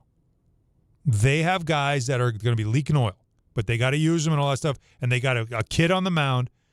There is a situation here that if you're the Yankee offense, you got to flex. You have got to get good. Yeah. This has got to be a flex. Yeah, because you're talking about don't use 3 guys 3 days in a row. Well, you'd be using Williams 3 days in a row as well. Yeah, that's right. Right, because he pitched in Game 1. Yes. Yeah. I don't see his total pitches here, but he did. What do you He need? only allowed the 1. He ended up going the 2 innings, but I don't know how many pitches he threw in the 2. But still, it's 3 straight days. You might have to go to Williams in the 8th, Bednar in the 9th, both of them 3 days in a row. 19 pitches in Game 2. Probably not much in Game 1. He did walk a batter. 11. So 30 pitches. No, that's not bad. But that's also the ups and all that stuff that you got to get into as well with him. But you're right. This is supposed to be a great offensive team making a moot point. Yeah. Right? We're not worried about lanes and matchups. No. And, if you win the game 10-3, it's not going to matter. If you get shut down by a 23-year-old kid, then your offense is not. Forget. I mean, listen, like I said, I don't think he's going to be in there that long. All if you get shut down by a kid and a bullpen that was really taxed yesterday in the loss, Yeah, that's on the offense because the opportunities really should be there. All right, the Padres got out of it, a strikeout and a double play. So the game stays 2-0 as they go to the third, and they're going to the bottom of the ninth inning now with the Guardians and the Tigers, and that's a 6-3 Detroit lead. So that's where we stand with the baseball that's going on right now. Dodgers already advanced to take on the Phillies, and that series will start coming up on Saturday. This is fun. Let's go to Bobby in Hawthorne. You're on ESPN New York. What's up, Bobby? Hi, good afternoon, Don. It's Bobby from Hawthorne. I actually know Darcy Moore. I wanted to tell you that, too. Oh, cool. Thank you, man. I just wanted to say about the Yankees lineup tonight. I'm glad they went off the analytics and put Ben Rice in the lineup. But do you think they should have also had McMahon start at third instead of Rosario, since he did have a hit last night and he plays very good defense at third? Well, outstanding defense, but not much of a hitter. Rosario, especially against what they anticipate are going to be the righties coming out of the bullpen, that's probably the better move. And you can always bring McMahon in later on for defense. Absolutely. So I like this lineup. I didn't like the lineup in Game 1, but again, that was against the lefty that was one of the best in baseball that you might see for 7-8 innings. This is a pitcher that I'd be, unless he's totally on, I'd be shocked if he's pitching in the third inning. If he's pitching in the third inning, Alan, the Yankees are in a little trouble. Yeah, but you would say like that the kid gets into a groove or whatever. We don't know. That's the wild thing about it. There is a great unknown about this. You really don't know. You don't know how to feel about this game from either side. You know, what is Schlittler going to give you? And if he doesn't have it, do they go to Warren? And what is Warren going to give you? You don't know. There's such a variable to this game because it's basically 2 and possibly 3 inexperienced pitchers that are going to be getting the ball. Because, like I said, it's not fair to call Schlittler an opener because he made 15 starts. No, he's been great. Yeah. But I think the leash is going to be so short with him. Do you think they would question Boone, which they'll always do, by not having Heel in this situation because at least he's experienced? Or do they just see... It's experience, but not a ton. Yeah. It's a little bit more. Well, but he did pitch last year. Yeah. He did, but this kid's been so good. Yeah, he has been. It's really just a lack of experience and how he's going to be able to handle it. I think it'll be a moot point. I really, honestly, if you're asking how I feel, just based off feel, because Game 1, I was looking forward to seeing, the pitching duel and how this will work out. And Game 1 was still very winnable. We act like it was like they got blown out. It really was one play. Bases loaded, nobody out. Yeah. Down to 3-1. Yeah, and you can't have that happen tonight, obviously, right? But Game 2, I went into Game 2 with a lot of anxiety and concern. I am not feeling that going into tonight's game, which is kind of weird because last night was an elimination. Tonight is, and yet I feel a lot more relaxed about tonight than I did about Game 2. Am I crazy? Because I think the matchup favors you, but that doesn't mean you can't take advantage of it. We'll see. ENN is up next. It's an Anthony Pusick vehicle, which we love. Don, Hahn, and Rosenberg on ESPN New York. Every 40 seconds, a child is reported missing. That's 2,000 children every single day. It's a heart-wrenching reality that we can no longer ignore. Find the Children is a non-profit organization dedicated to helping find missing kids. You can be a part of their mission by donating your unwanted vehicle, running or not. Call 1-800-294-0222. We guarantee that you will receive the maximum tax deduction. We provide fast, free pickup with 24-hour response. Call 1-800-294-0222. Find the Children provides crucial resources to help find missing children and educational materials to teach kids how to recognize and avoid predators. Our recovery programs have a proven track record of reuniting kids with their families. It's time to act. Donate your unwanted or unused car. Help us build a world where every child is safe. Pick up the phone and call 1-800-294-0222. Together, we can bring these kids home safely. This advertisement was paid for in partnership with Cars R Us and Find the Children. Now let's take a look at the traffic with Brandy Scott. Thanks a million, guys. I hope you have an awesome rest of the night. Yanks taking on the Red Sox, Game 3 of the Wild Card Series. If you're heading into the Bronx using the Whitestone Bridge, they cleaned up that crash mid-span. Still bumper to bumper on the expressway northbound from City Field in Queens. Deegan just a bit heavy, both up and down, approaching the stadium with the volume for the outbound George. Using the inbound George, stick with the lower deck. It'll run you about 5 minutes. Upper level, about a 15 to 20 minute ride. Outbound Lincoln will run you 10 to 15. outbound. Holland 20-30. MSG preseason hockey tonight. Rangers hosting the Devils. Much lighter than normal on the east side of town. If you're driving into Midtown, FDR looking good both up and down. Heading over to the 59th Street Bridge. Route 3 westbound in Jersey still jammed. Heading over to 21 in Clifton. Just picked up that big accident. Delays remain from the Turnpike Eastern Spur. I'm Brandy Scott on 880 ESPN New York. You know so much about who you are. But do you know what makes your body your body? With over 100 lab tests and insights, Function can help you know the truth. Because you know you're made of grit, wit, and a good heart. But just how healthy is that heart? You know you're made up of all the places you've called home. You know you're made of your mom's sarcasm. And now you can find out if you have her thyroid too. You know you're made of college all-nighters and 30s early-nighters, but those still don't explain your sleep issues. You know that you're made up of good meals with even better conversation. But are you actually absorbing those nutrients? A Function membership gives you a comprehensive health check with results tracked over time. Find out what you're made of at functionhealth.com.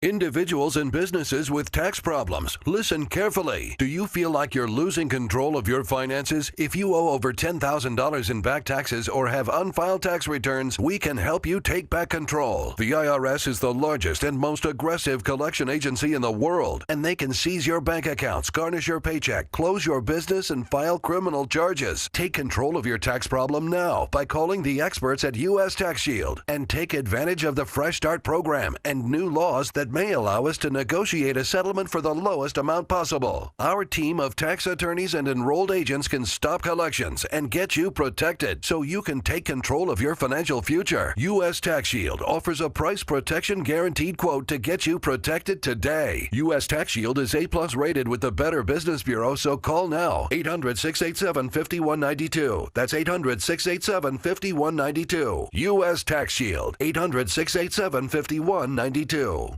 Put it in the book. This is your radio home for New York Mets baseball. 880 ESPN, WHSQ, and WCBS-FM HD2, New York.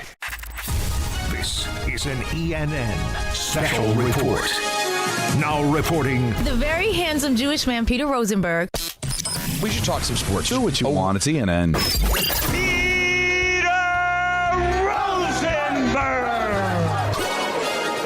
6:01 in the big city. Don Hahn and Rosenberg with you for another hour. Then we hand it off to Ty Butler. And even though there is no Peter today because of the Jewish holiday, we've got the next best thing, and that's Anthony Pusick with the Hi.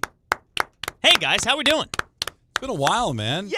Yeah, since the go summer. Like deep into the summer. Yeah. It's October now. It's October now. So it's been like a month. We've got October baseball. Yeah, it's been a month. How's everybody doing? October baseball. Is that I've still been in there here, though. in the system? I don't know. Rob Astorino sing a Spanish song about baseball postseason.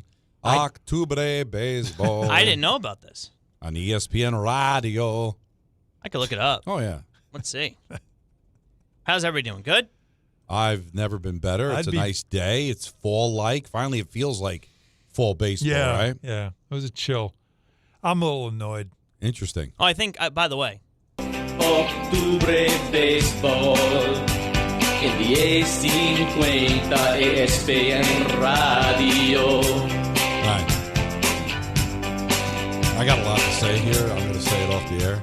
Later. That's probably fair. Yeah. Why are you upset, Alan? I want to know. I love Rob, though. What's going on over well, there? Gracie's got a game right now, and they tell us. I forgot. It'll be live streamed. And once again, maybe nothing. It hasn't started yet. What time does it start? 6 o'clock. Well, Don, we've lost Alan. No, you haven't, because I can't watch. We've got them back because they can't watch because we're not streaming.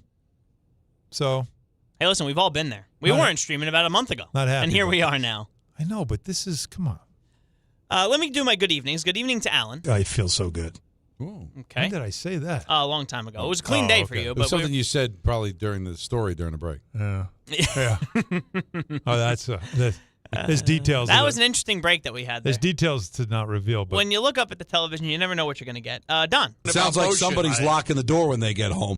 Yeah, that was yesterday. That was yesterday. That was on segment. Stephanie's been sick all week, though, so she slept on the couch last night. Really? To spare me, slept on the couch. Did it work? No. Oh, well. I woke up, didn't feel well. Oh, you okay now? No. Okay. Playing hurt. No, I'm battling through. We had a doubleheader today. Knicks in the morning. We got the IV in the back. We're okay. DHR in the afternoon, early evening. Yeah. And then the Yankees tonight. Let's go. Let's go. Don again. Somebody clean that up. And our good friend Peter. One more inch, he's in.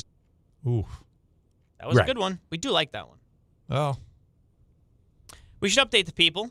It is over in Cleveland. The Guardians came all the way back, a historic comeback to win their division, only to host a wild card series with the Detroit Tigers and lose in 3 games. Detroit wins 6-3. They head to Seattle. They will play the Mariners. Now, granted, probably the better team all year, the Detroit Tigers. Yes. But a historic comeback for the Guardians, so you probably get what you thought you would get. You'd get Seattle versus Detroit in the ALDS. That should be good. But 2 division winners. Absolutely. Cleveland ended up winning the division. Won the division. But Detroit was good all year. Owned the division for a while. 70%. Got a feel for Cleveland. Of the season. Because that, to me, feels kind of empty. You come back, complete the comeback, and win the division. Yeah, you run down a team and then face them in the first round, you feel like you own them. And instead, it's over as fast. Like they that, played that was late a in the year, fun run, too. And then it just ended. You chased the bunny. You caught the bunny. And then you batted the bunny. And the bunny ran away. Ran away. But when you have a guy like Tarek Skubal who could win the Cy Young, pitch it's in game a very 1. dangerous team. Well, they also had, Flaherty pitched. And Flaherty pitched game today. 3. Yep. So you got 2 of your aces going. This is where the wild card messes you up, right? Because they're going to play on Saturday. Yep. So it was like Tuesday, Wednesday, Thursday, Friday. So I guess he could pitch game 2. Game 2. Monday, but you still don't Wednesday. get him game 1. The Yankees, right. I don't think, would have Max Fried for game 1. No. They'd probably have to start Heel. That's why I think he was kept out of this series, right? Oh, I just don't think he was ever going to come in from the bullpen. I think it seems like Boone feels more comfortable with Will Warren possibly coming out of the bullpen.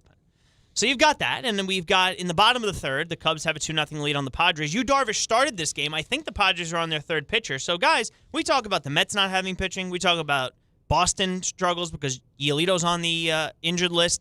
Nobody has pitching, or at least nobody is confident past their second starter. Well, that's why when guys like Fried get paid because there's so few pitching out there. So, but the point is that, all right, you got your one guy, but then what are you going to do all the other times he can't pitch? He's only going to make 30 to 32, 33 starts a year. You got another 130 games to try to navigate through.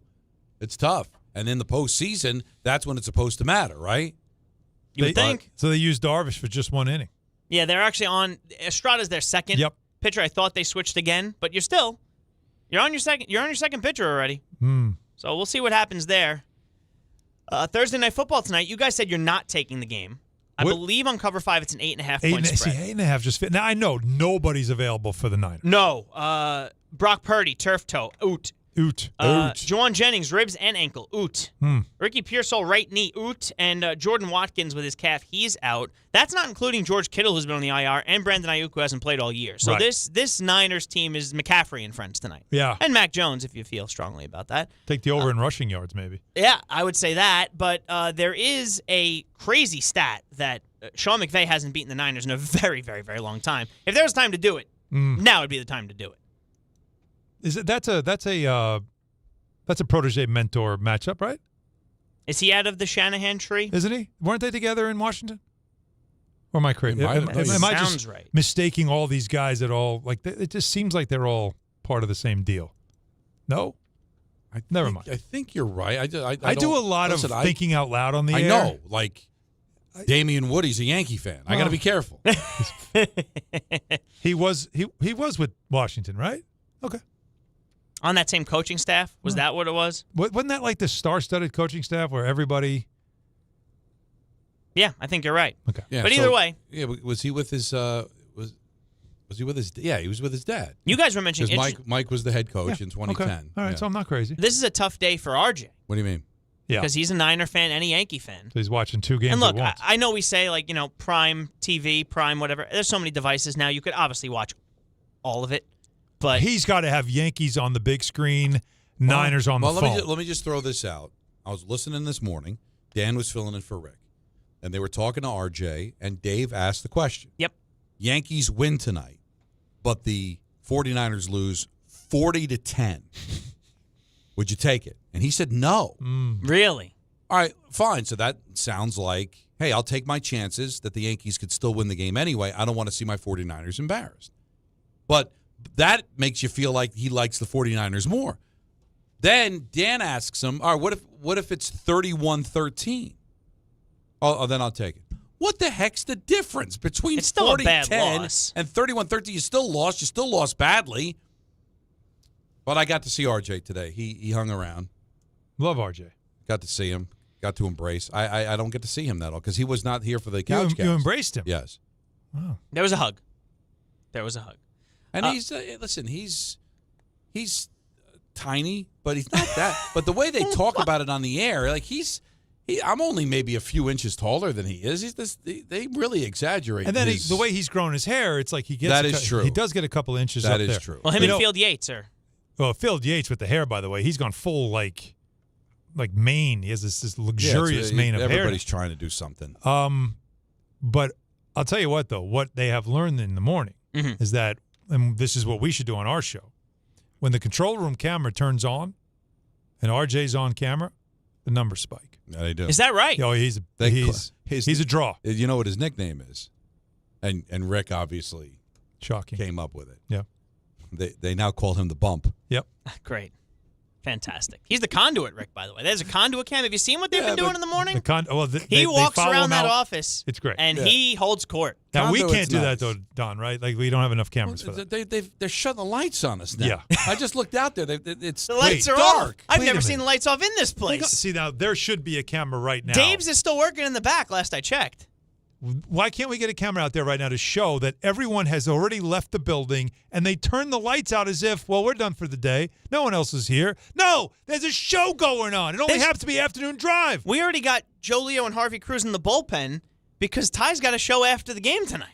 No, sorry, Ty's got the show from 7 to 8. Harvey Cruz is going to have to answer some questions. He was here yesterday, and he heard, and he went right back out because he knew he was banned. He's going to have to answer some questions. Harvey, can someone go out with a camera, though, and show that we're not making this up so people watching on YouTube can see that they literally turn the lights out on us? The people that would be holding that camera are Dave had not a here. rant about having to work 4 hours now, waking up early, and, oh, by the way, that's what a morning show is, so that's the deal. We got more clarity on that. And he got very upset, and it's like, Dave, at least people are around when you're doing your show.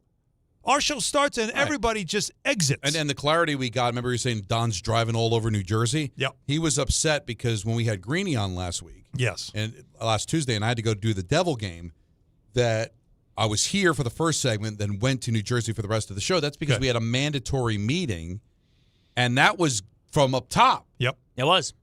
And then they said, all right, and then I said I'll stay because Jackson Darpian announced as the starter that I would stay for the first segment.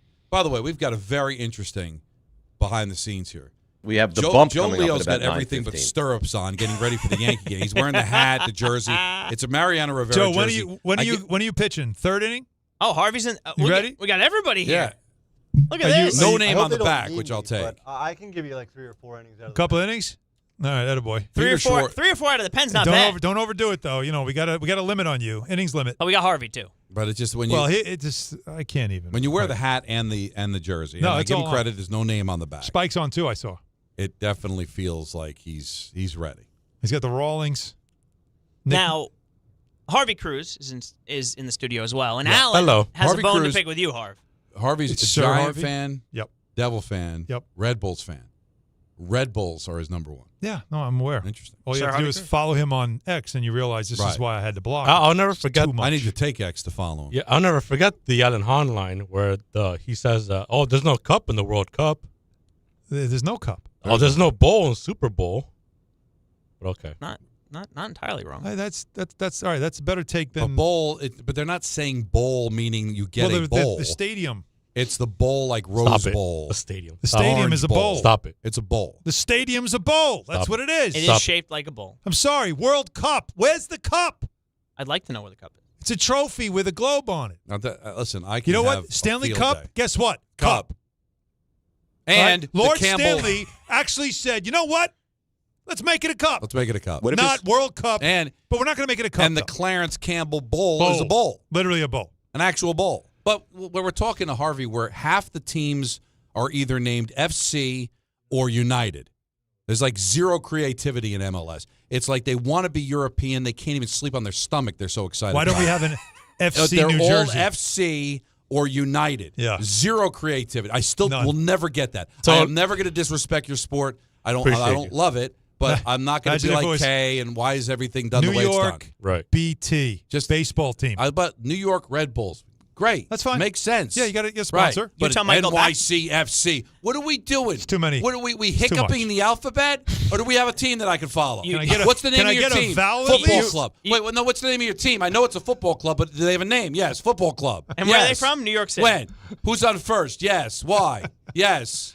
Come on, what are you doing with your postage stamp championship banner at Yankee Stadium? Oh, Well, that's wow. unfortunate. See, that was That's not disrespectful. necessary. The Yankees are disrespectful. The Yankees barely gave them that much space. Hey, listen, we're trying to Never loved collect you more. these championships. We Lucky need they NYCFC and the Liberty. Otherwise, know we what? don't get nothing. Well, I don't know about them. Now, I don't know the- if we need them. The big problem, can I- Harvey, Can I explain? is the whiteboard Wednesday. Uh-oh. What are you doing? Well, I'm an A-Rod guy. I love Judge as well. No. How is he doing? That's not how that works. I know. I'd like to explain.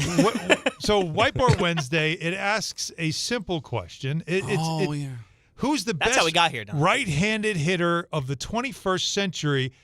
Somehow there's 6 options, which doesn't make sense. There really should be 1, at most 2. Everyone with intelligence all put their names around Aaron Judge because he's only had 4 of the most historic seasons any right-handed hitter has ever had in the history of the sport. And anybody else that did was like Jimmy Fox and like Mudcat Grange or whatever the hell his name was. So there's one of the so I'll give you the options, okay? So first of all, Manny Ramirez, that was just trolling. Yeah. All right, having Pujols makes sense. Having Trout, okay, I get it. Alex Rodriguez. 3 people put their names. I don't know Charlie. I don't know Atlanta. At least I don't think I do. But I see Harvey, and I'm like, right away, what did I say, Anthony? What are we doing? Or banned from the show. No, I said, that's not Sir Harvey. Oh, no, you said that's not. That's got to be somebody else. Like Harvey, the guy that like comes in like once a week to just water the plants. Yeah, that guy. No, it's actually one of our producers. Yeah, he didn't put Sir Harvey though. That's what confused me. I should do that more often. I should do that. I for just future but like, episodes. if you're a Yankees fan, and Aaron Judge is on the list, and you know already historically that he has had some of the best seasons ever. You put your name under A-Rod because you're an A-Rod guy? That's why? Well, it's not like it's out of the realm of possibility that he's not one of the greatest right-handed hitters ever. No, the question wasn't one of. Sure. The question was who is. Oh, no. I look at 09 and I go, okay, he delivered. Oh, 1 year. And I go, yeah, I mean, what else do we have? I love Judge. Wait. Winning a World Series makes you a better right-handed hitter? No, but I always go back to that. It was a great time. Well, he didn't even win the MVP. I don't understand this. I don't understand Matsui this. won the MVP. The question wasn't success. The question wasn't championships. It was just simply, it was very simply stated. You chose with your heart, didn't you? You got caught in emotion. Well, no, I mean, I don't get caught in any emotion. I mean, I joked with the fellas yesterday that, Aaron Judge is not pulling J-Lo. So. Oh, my God. What? Like he couldn't. Well. He just doesn't need to. Listen, we love Aaron. Okay? I wouldn't describe him as a looker. All right? Wow. I think he's fantastic, but he's not pulling J-Lo. Are you telling me I'm telling that if he wanted to, he couldn't do it? You're out of your mind. I mean, Alex is a good-looking guy. If he wanted to. Listen, Alex, I'll give Judge all his props. But I'm not going to all of a sudden everything is great. Is Aaron Judge on Shark Tank? I didn't think so. Hang on a second. He's not Jeter. He's not Alex Jacob when it comes to looks. He's too nice of a guy. He's too nice of a guy. Well, that's part of it too. I mean, I think there's danger in Alex. Women like the danger. Danger Alex. Danger to himself. I do it again. Wait, listen, if I need somebody to hit the ball 600 feet. Women like Alex. Alex likes that. He said he'd do it again. Well, I'll do it again. I love you, Hahn, but I'll do it again. Of course you would. By the way, you're a true Yankee fan, by the way, because I've never seen you grow a beard. So you're definitely following the rituals and all that other stuff. I'm good. You're good. Yeah. All right. Wow. What do you got, Anthony? Well, anyway. No, I appreciate it, guys. Thank you very much. Thank you very much. Yeah. Get ready for Ty. He's going to have a lot to say before the game. Just be better. There'll be a lot more of this during tie at 7. Yeah. We have the bump coming up at about 9:15. Everyone loves the bump. The human bump. I didn't mean for that to take over ENN, but we get carried away on ENN. We do. So we can't blame Peter this time. Well, no, we can't blame Peter. But we did have, as Alan mentioned, and everybody's mentioned, a basketball game today in Abu Dhabi. The Knicks beat the Six 99-84. That's what we agreed with? Because they really just, half the team is not playing. Paul George, shocker. It's not even the injured. Sixers. It's just the Six. Embiid may never play. I bet Andrew Gunling watched this game in some capacity. The Six? I should have texted him. No. I think he did. Text him. Yeah, I should have texted him. I'm going to text him now. Either way. Well, okay. We have an update from Mike Brown on Josh Hart. I assume this is about his finger. Lower back soreness. We'll see how he feels tomorrow. I didn't see him go down. I just saw him down, and he looked like he was in considerable pain when he was General down. soreness. He's day to day, and we'll see how he feels tomorrow. You know what? I don't know. That's right. Thank you, Mike, Aaron, Brown, Boone. Thank you. So Josh Hart already got back stuff. The reason why he didn't return for the game was not because he was injured. It was because he was thrown out. He was ejected. Okay. Because he went up for a rebound. What happened in and this he kind of game, like landed awkwardly, so he tweaked the back. So he grabbed his back, and then he went down on one knee, and of course a defender will jump on the ball to try to steal it from him while he's down in pain. And you play to the whistle. He then throws the ball up in the air because, he doesn't want to lose possession, but he just throws it in a way where the ball goes in the crowd. It is an NBA rule. If you throw the ball in the crowd, you are ejected immediately. But even if it's by mistake. Oh, well, then what are you So going to do? they ejected him. So I don't know if he could have returned. I doubt he would have. I think it's it was the a first game. preseason game. I would venture to guess if it was a game that mattered. Yeah, yeah. That if he didn't get ejected. But it's not great. Probably would have. It's not great that in the first game of preseason he's already grabbing his back. So that's not good. Alan, everybody's talking about this. Mike Brown's talked about it. Jalen Brunson's talked about it. This new look offense. So it's only been a game, and they're still getting through all the bugs. Yep. For a fan that didn't get to watch this game because it happened at 12 o'clock noon. It did. I'm on sure a Thursday. It'll re-air at some point on MSG, probably after the Ranger game. I'm sure. What can fans expect from this offense that they did not see under Tom Thibodeau? They literally run on makes, run on misses. Okay. They are putting more into running. Again, the starters played the first half. So it'll look faster. It definitely looked fast. They had 24 fast break points in the game. Now, again, like I said, you don't really count the second half. They had 15 in the first half. So that's a lot. I mean, think about it. Like, Nick team really doesn't play with high pace. They did. They put up a ton of threes as well. In the first quarter, I think they took 13. So you're going to see more of that kind of stuff. And Brunson off the ball. One thing to note, Towns and Robinson started together in this game. Hart came off the bench. Brown now, said, they didn't have Anunoby. No, but that they started Pacom Dadier okay, in his place to fill the place to keep the rotation what it's supposed to be, which was Hart coming off the bench with Clarkson and Deuce. So I find it interesting that he played the two bigs together, and it actually did not look bad. It looked pretty good. And Robinson was a monster. So who do you think is going to benefit from this new look offense the most on this team? Good question. That's a great question. I think it's going to take Brunson a minute to adjust. He said that himself. Yeah, because he's so used to just bringing the ball up the floor. Even it's a preseason one, and the Sixers are still pressing him 50 feet from the basket. It was unreal. They were all over him. And I'm not surprised. I wouldn't be surprised if Mike Brown said to Nick Nurse, "Hey, do me a favor, pressure the ball, make him see got to get rid of it. Let's move it up the floor." So they do that in the preseason. So I'm curious to see how long it takes him to adjust to playing off the ball, a little Steph Curry kind of role. I think for Karl Anthony Towns, this could open up things for him to have a monster year. I think it'd be really helpful. And just for Lang in Connecticut, Matt Ryan, 9 minutes, 0 for 1 from 3. Matt Ryan. Minus 3. Nice, baby. Matty so Ice. that's for Lang in Connecticut. Matt Ryan had 9 minutes in the Abu Dhabi You never game. forget, do you? No. You never forget these things. No. Do you remember that? Not that stuff. I didn't remember. When he said it, that it brought me back to, he's so petty. We're just a couple of weeks away from those calls again, aren't we? Anthony is so petty. I love it. Well, if he's running faster now, he will have more chances to shoot threes. This is interesting. So, comms director Charlie Mueller of the Commanders. Yes, it is ENN. We're going to have a Commanders story. Oh, we have to. It's sponsored. Jaden Daniels poking fun at the Commanders comms director. Let's find out why. Also, the Mets lost. Did not make the playoffs. So that's probably the biggest thing, that brought a smile to my face this past weekend. They had the opportunity to play the Marlins to clinch a playoff spot, but they lost, and so did the Reds. So I hope you guys have been watching the Dodgers. I have, and Charlie has too, because his team is not in the playoffs. So Jaden Daniels from California is a Dodger fan. Okay. And I guess that the director of communications for the Commanders, Charlie Mule, is a Mets fan. So he was poking fun at the Mets' expense. That's not nice. No. But, hey, to the victor go the spoils.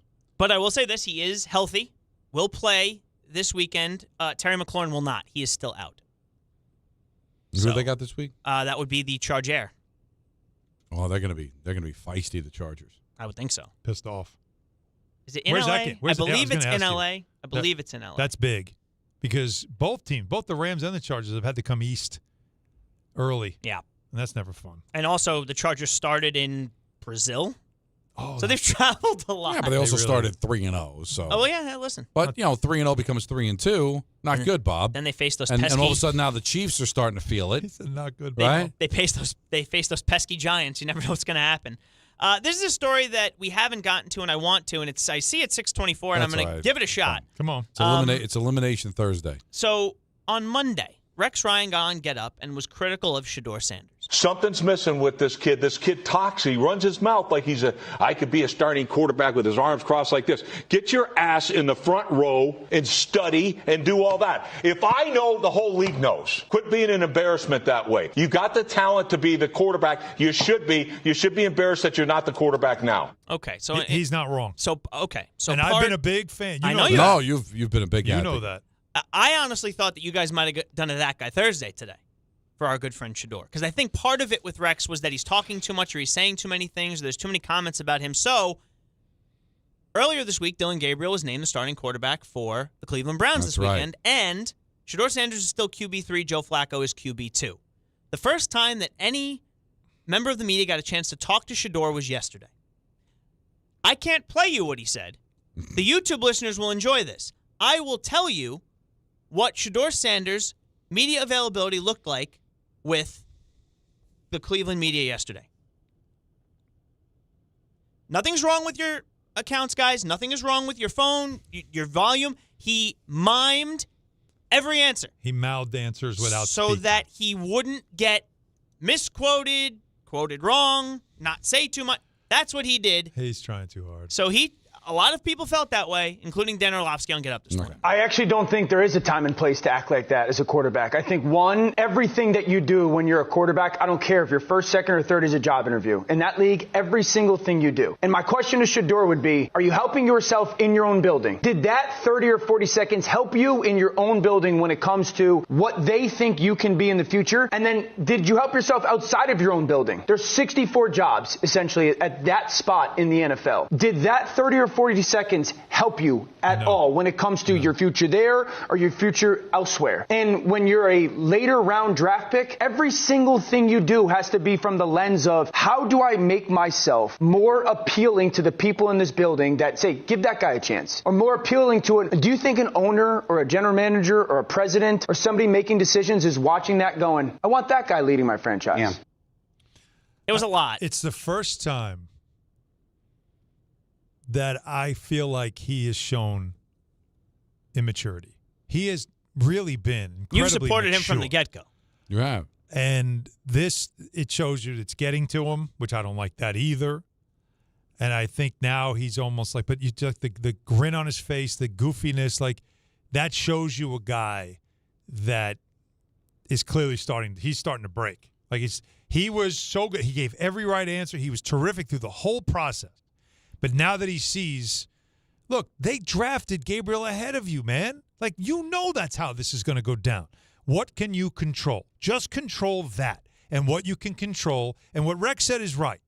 You can control how you prepare, how you act, how you carry yourself. Those are all the things you can control.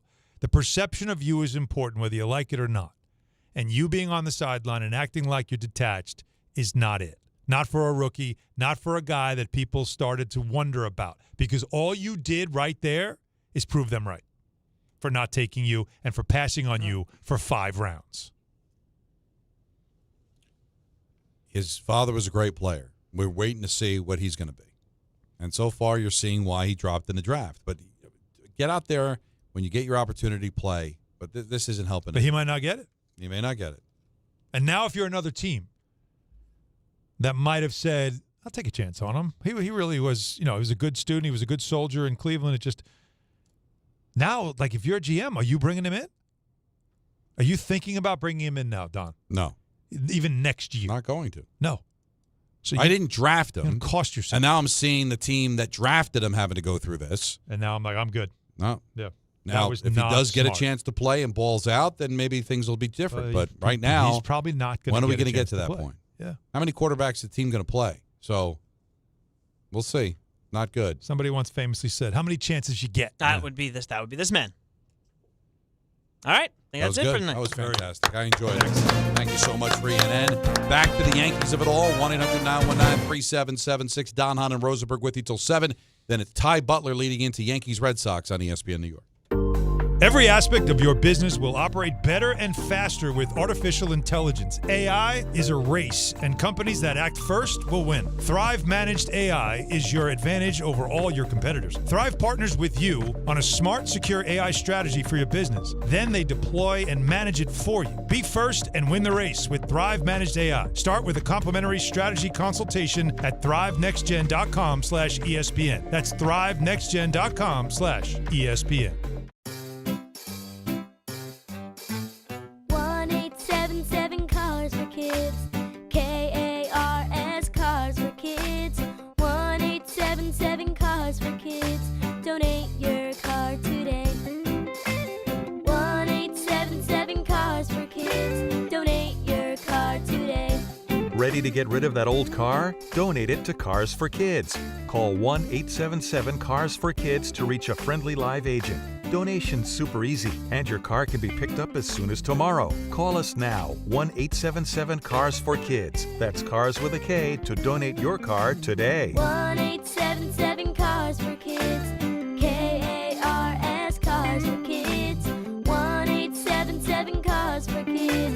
Donate your car today. Did you know you can donate real estate too? Go to carsforkids.org. That's carsforkids.org. Listen up, New York. It's football season, and you should be out there enjoying every play, every tailgate, every moment. But if you're dealing with neck pain, back pain, joint pain, or sciatica, even getting off the couch can feel like a challenge. That's where Dr. Jay Shaw at Sandwell Pain comes in.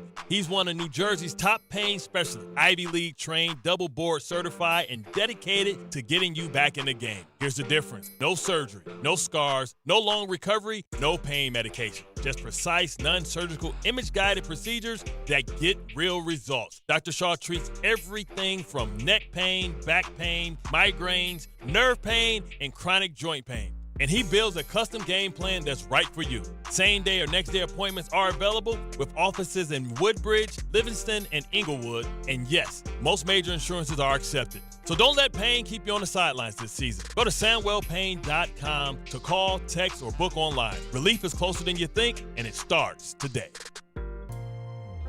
John Ryan. Yeah, Dad. I think I came up with a killer slogan for our law firm.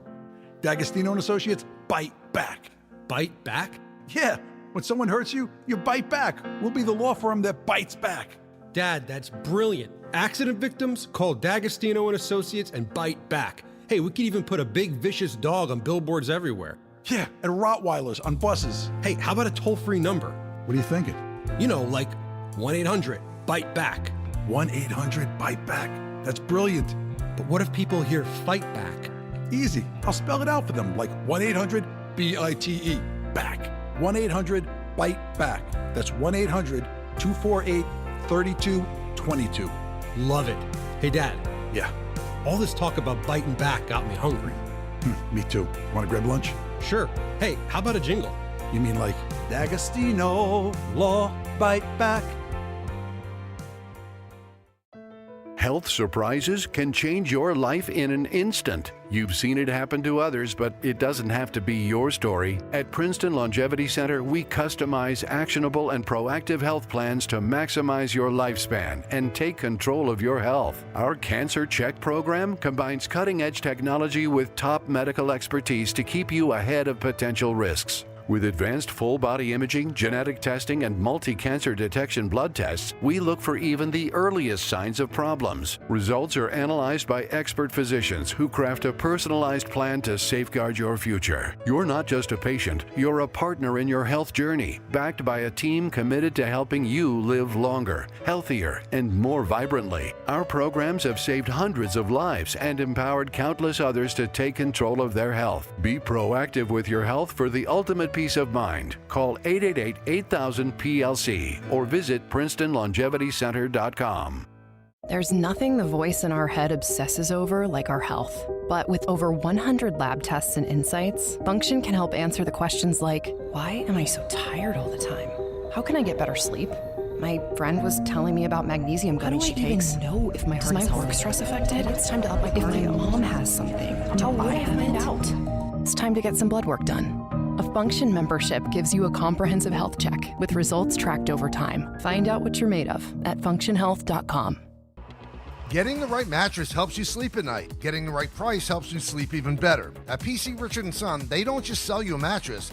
Their experts use a 4-step fitting process to make sure your new bed fits you perfectly. The right fit, the right price, plus free delivery. It's what they do, only at PC Richard & Son. Free delivery on mattresses $199 and up. Excludes Manhattan. See stores for details.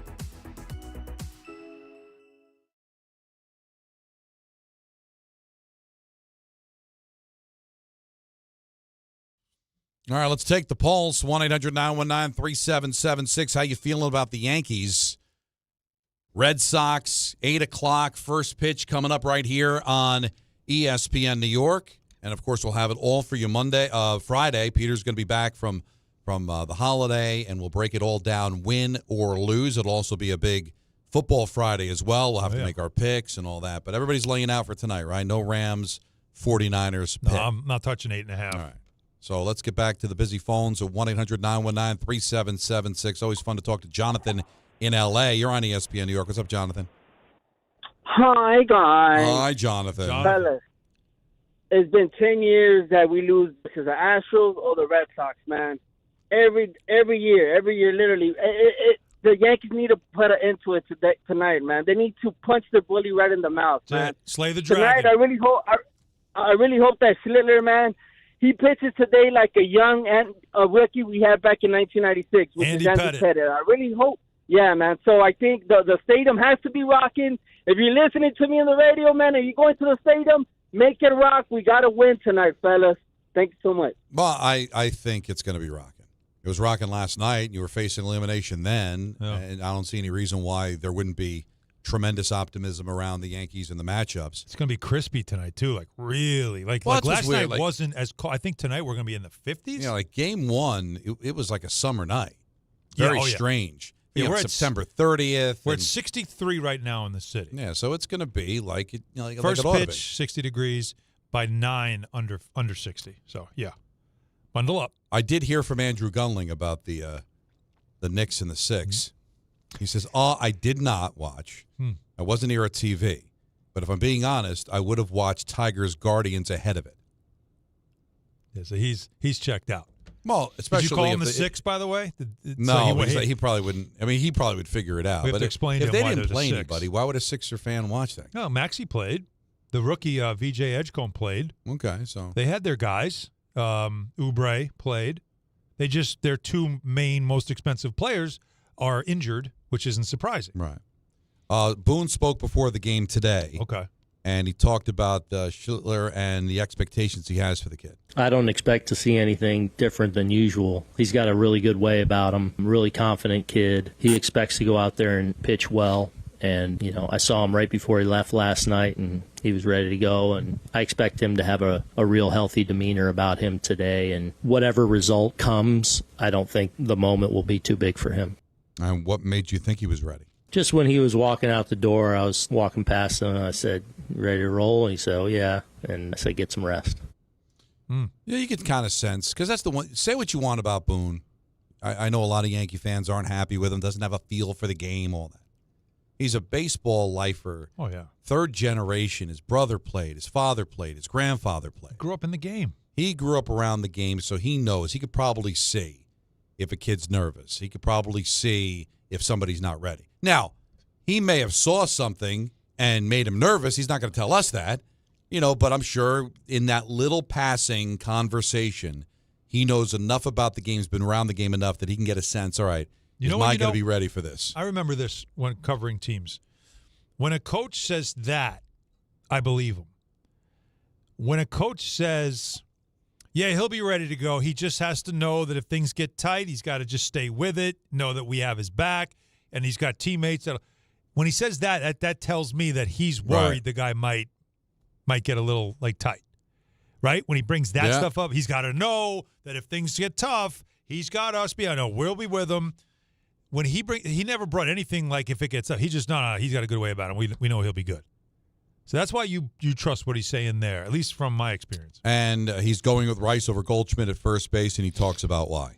Yeah, it was a tough decision. I just think, the way Benny's going right now, the impact he's having, the ability to change a game, the presence in the box right now, really over the last few weeks. And, understanding, not knowing how they're going to deploy everything, having that true balance in the lineup. And then I wanted Wellesley in the game behind the plate, where I feel like been really, really good back there and swinging the bat well. And, and then it gives you kind of some, a real weapon with Goldie on the bench to, in a big spot, or hopefully for defense late if we're, winning. So a difficult ultimately call, but one that I felt like was the right thing to do. Now, again, the difference between the lefty in Crochet in game one and the lefty in early tonight is that Early's probably going to be leaving early. He's an opener.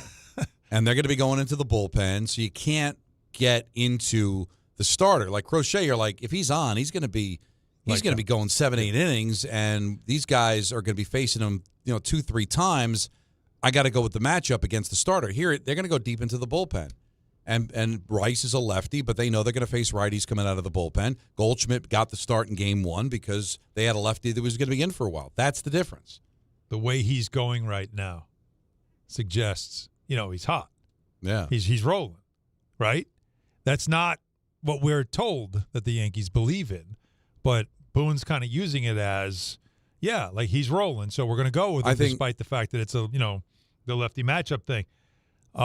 But then he also revealed, like you just said, again, dissecting the things, he also revealed that we don't expect Early to be in there for long. No. So they're going to have and other their hope. Yeah. Their hope that, they bounce him right away. Stanton doing the NFL thing. You see, they're showing batting practice now on Sports. I think that was from a little earlier, but still, it was like 60 degrees. Yeah. And so is this the NFL? Like this is a kid. Remember when the Giants went to Green Bay and they went out for warm-ups? They were shirtless, all those dudes? Yeah, it's a little different when it's Green Bay in January. Yeah, but he's wearing a tank top. Yeah, he looks like he's in the Jersey Shore. Anybody that was in the city today knows the tank top is it's chilly. But he's ready. He's ready. And you got to. I hope he's ready. You got to feel good. You're coming off a win. Mm-hmm. You've got the matchup you're looking for. Yep. You've been that loss you had in game one was the first loss you had in like 2 weeks, and you almost still won the game. And from the Red Sox perspective, they didn't play a clean game, right? They were not perfect by any stretch. Their starter was insane, and yet I'm talking about game two last night. Oh, game two, yeah. They didn't play a perfect game. They had some, the base running mistake, and they couldn't lay down a bunt. Remember, they have also down the stretch been a bit of a sloppy team. But they're in a 3-3 game in the eighth inning. Yeah. So they're not going to go away either. It's going to be a classic, man. Get ready. It's going to be a nerve-wracking 3 hours, very tense. And you hope if you're a Yankee fan, you come out on the other side on your way to Toronto over the weekend. 1-800-919-3776. Take up the Ty Butler at 7 o'clock, and then Ty will take you into first pitch, Yankees-Red Sox, right here on ESPN New York. Why do you go to Princeton Longevity Center? We go to Princeton Longevity Center because my husband's cardiologist told him having this exam saved his life. Because somehow 20 turned into 40, and now I need to take my health more seriously. The Princeton Longevity Center designed a program to keep me healthy and active, so 50 and 60 will be no sweat. Because even though my cholesterol is high, it turned out my arteries are clear. That's a big relief. Whether you want to make the most of your future years or just want peace of mind, you need the Princeton Longevity Center. Their comprehensive preventive exam combines the latest technology with caring experts to create your personal plan for staying well. Because I shouldn't have to wait an hour for a 10-minute physical. I go to Princeton Longevity Center because I get everything done in one day and take my results home with me. Find out why you need Princeton Longevity. Call 888-8000-PLC or go to PrincetonLongevityCenter.com. Call 888-8000-PLC. That's 888-8000-PLC. Right now, police are stepping up patrols to make sure drivers and pedestrians obey our crosswalk laws. Why? Because every year in New York, people are injured or killed just crossing the street. So remember, pedestrians, obey traffic signals and use crosswalks. And drivers, yield to pedestrians in crosswalks. If you don't, we will educate you on the law, and you may get a ticket, because tickets get attention, and that saves lives. A message from the Governor's Traffic Safety Committee. At Uline, they know firsthand the road to success is an uphill climb. Uline started in the family basement, and through hard work is now North America's most trusted shipping and industrial supplier. They get what it means to have the support of reliable, hard-working partners. So they keep 41,000 items ready to ship. Whether your company is still in a basement office or expanding cross-country, Uline will be there on your road to success. Visit uline.com. D'Agostino, Law, Bite Back. I'm injury attorney John Ryan D'Agostino, nicknamed The Closer, continuing D'Agostino & Associates' legacy of helping the injured for over 35 years. My father, John D'Agostino, built this injury firm to help accident victims. This is John D'Agostino, and this is a family firm. For us, it's about doing what's right and making sure somebody pays for your pain. Call us first at 1-800-BITE-BACK. That's 1-800-BITE-BACK. They call me The Closer because big or small, in court or out, I'm fighting to get the job done, to win, to get you every dollar you deserve. D'Agostino & Associates has offices throughout New York and New Jersey and will come to you. I've been there and I'll be there for you. Call us first at 1-800-BITE-BACK. 1-800-BITE-BACK. That's 1-800-248-3222.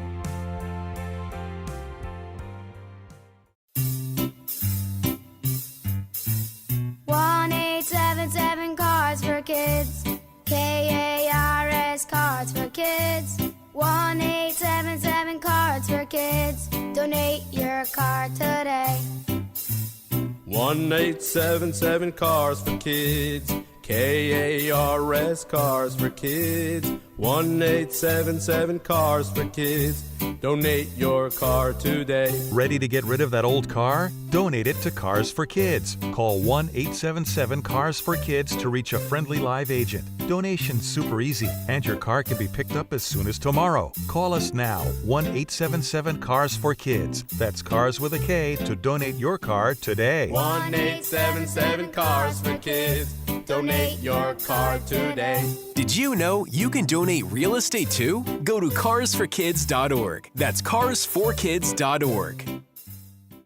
Friends, it's football season, the best time of the year. You should be out there tailgating, cheering on your team, and enjoying every Sunday. But if you're dealing with neck pain, back pain, sciatica, or nerve pain, even getting off the couch can feel like a challenge. You don't have to live like that. There's help. Dr. Jay Shaw at Sandwell Pain is New Jersey's top pain specialist. He's Ivy League trained, double board certified, and is dedicated to helping you get back in the game. Here's what makes the difference. No surgery, no scars, no long recovery, no pain medication. Just precise, non-surgical image-guided procedures that deliver real results. Dr. Shaw treats neck pain, back pain, joint pain, migraines, nerve pain, and sciatica with a plan that's customized for you. Same-day and next-day appointments are available, and with offices in Woodbridge, Livingston, and Inglewood, relief is always close. So don't let pain keep you on the sidelines this season. Visit SandwellPain.com to call, text, or book online. Most major insurances are accepted. That's SandwellPain.com. Relief is closer than you think, and it starts today.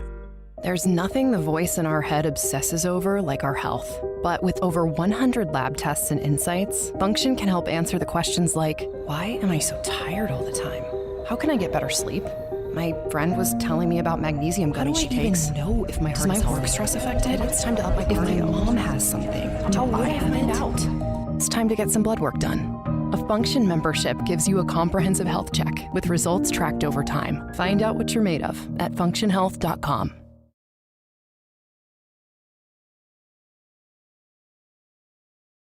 All right, all about you the rest of the way. 1-800-919-3776. Let's go to Howard and Mayapack. You're on ESPN New York. What's up, Howard? Hey, good afternoon. Die-hard Yankee fan. Worked across the street in the courthouse for over 30 years, saw a ton of games. Oh, yeah. I was just wondering, did anybody think that last night's game, there's a possibility that the ghost of the Babe maybe showed up? Because there were some strange things that went against Boston, like that play in left field. That guy's got to catch that. Yep. And also that the Austin Wells, the hit down the first base line. Hit off the wall. All of a sudden, it takes a bad bounce. Yeah. It just seems strange. I don't know. Is that me or? The funny thing is that the whole Curse of the Bambino thing was supposed to be exercised in 2004. Right. But I'm with you, though, when it comes to it. I don't know if it's like, the ghosts or anything like that because it's a different building. But I do agree with you that there were some fortunate bounces that went the Yankees' way. One was the humpback that, should have been caught. And the Wells thing, I said it too. That thing, Don, the way that hit the right field wall, like the wall. Yeah. If he plays that, I don't think Jazz scores. But he can't play it because it takes a weird bounce. Yeah, it takes the weird hop. It's that odd corner. I listen, I don't believe in the ghosts. And if the Babe was going to play games, then where was he in 2004 when you really needed it, not in the wild card round years later? And since they moved, I don't think that stuff came But really along. what it was about was the Red Sox having the curse in their head when they would come into a game. That's long gone. The Red Sox may lose to the Yankees. It's not going to be out of fear and intimidation because they play them so well during the year, right? And we're talking about failures. I'm sure a Red Sox fan lose tonight, they'll look back and go, this is a fun season. We weren't expected to do a lot. We made the playoffs. We forced the Yankees to the brink. They might see value in a season like that. The Yankees won't see that. So I don't know how much pressure is on the Red Sox like it was back in the day when they were one of the best teams and they could never beat the Yankees. Can I ask this? Yeah. If the Mets lost to the Phillies last year, would you say, it was a fun season? But it's the Phillies, though. You hate the Phillies. I don't think a Red Sox fan could look at losing to the Yankees and think, that's all right. I get it. You know what I mean? Especially when you had them 1-0. But and you've had their number. The curse has completely reversed itself, right? Right. And you don't like losing to the Yankees. You don't like losing, period. Don't get me wrong. And you'll be disgusted after the game. But like during the course of the winter, you'll think, that was a fun season. I was talking to Lee Goldberg. It was like a month ago. We were over at Flick. We're getting lunch. And Lee Goldberg, of course, he does weather for Channel 7. Lovely. He's from Boston. He's a big Red Sox fan. Yeah. And he was telling me how much fun this season was. He's like, I'm having so much fun this year. This team's like got a lot of guts. They're playing well. And I remember going on the air that day going, at the time, they had the same record as the Yankees. And all we were taking phone calls about Yankee fans being upset, and you were talking about something's wrong with his team. And I'm like, isn't it interesting? I just ran into a Red Sox fan that got the same record, and they're talking about how much fun they're having. Yeah. So they'll look back and be disgusted they lost to the Yankees, and they'll hate that.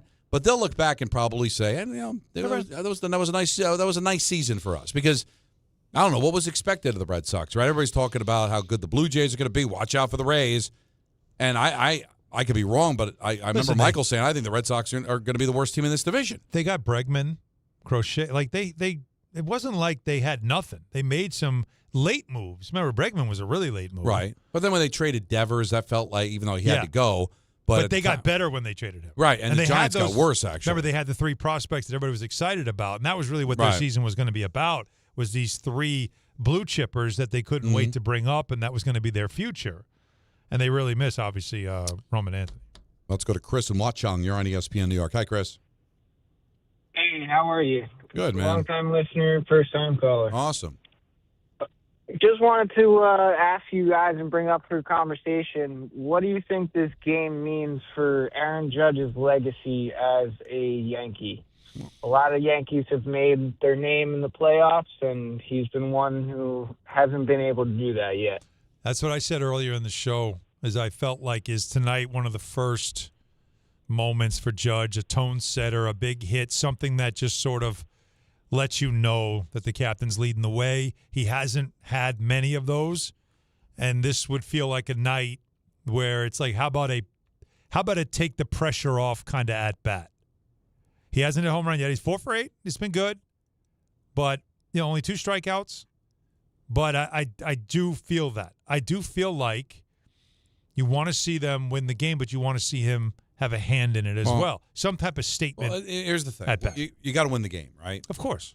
But so you don't care about if he goes 3 for 5 and homers and they lose the game, is everybody going to be like, well, at least he showed up? What are you going to do? They won't. He's a 357 hitter in the wild card round. Yeah, he's been a very good wild card He's been player. very good in the wild card, and nobody lets him up because he has been really bad in the DS and the CS and in the World Series. Mm-hmm. So could it help his legacy if he hits the game-winning home run, they advance? Yeah, it'll look good. But then if they go on to play the Blue Jays and they get swept and he goes 1 for 20, guess what? What's the conversation going to be? Oh, yeah, great in the wild card, but when we really needed him to advance, couldn't do it. Like, he's going to need a big playoffs, and they're going to need to win a ring for him to get up. So, all right, that's what I'm saying. This is a elimination game. You want to see him start with this and then just continue it. If he's going to have the Judge October, he's got to have something. He's got to have a say tonight, some way or another. Well, what he can do is help his cause, but he sure can hurt it. He even more. He got the RBI last night. Go 0 for 4 with 4 strikeouts, and they lose the game 2-1. Oh boy! Tomorrow's phone calls are going to be bad. Oh boy. If he goes 4 for 4 and they win the game, Yankee fans will be really thrilled, and then it'll be all right. Show me more. Yeah, but I don't foresee that. I think he'll get a good game. I think you look at his approach. You could see it's not home run or nothing. Yeah, he's playing to the situation, trying to make contact, and he has. Now, there's going to be a moment where, a sharp single isn't going to do it. Yeah, but if they make one mistake. Right, but there might be a moment where, like, Aaron, we really need you to belt one here. And he's trying to get the home run and strikes out. Let's see what it looks like, man. Yeah. I think if you're a Yankee fan, you got to be all kind of fired up. Like I said, you look at the landscape of New York sports, outside the Knicks, who had an exhibition game today. It's been a lot of disappointment, a lot of bad. They're alive. They've got a chance to advance. There's a lot of excitement around this team. Instead of talking about what's wrong, we're talking about what could be right here. And tomorrow should be a lot of fun. We'll have our picks. Peter's going to be back into the fold. We'll have a Fraud Alert Friday.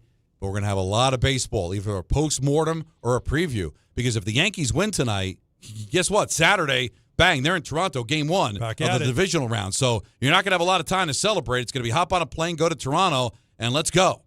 Get after them. It's going to be a heck of a weekend. We got the Giants, we got the Jets, we've got the Yankees. Hopefully, if they pick up a win, Knicks back in the fold. Hockey's right around the corner, man. It's a good time to be a sports talk show host, and it's a good time to be a sports fan. Yankees are coming up at 8, Alan. Feel better. I know you've struggled through it, and we appreciate that. I'm fine. I'm good. We You're got Ty always Butler good. coming up. Ty Butler is next, and the Yankee baseball at 8 o'clock. All of it happening right here on ESPN New York. Every aspect of your business will operate better and faster with artificial intelligence. AI is a race, and companies that act first will win.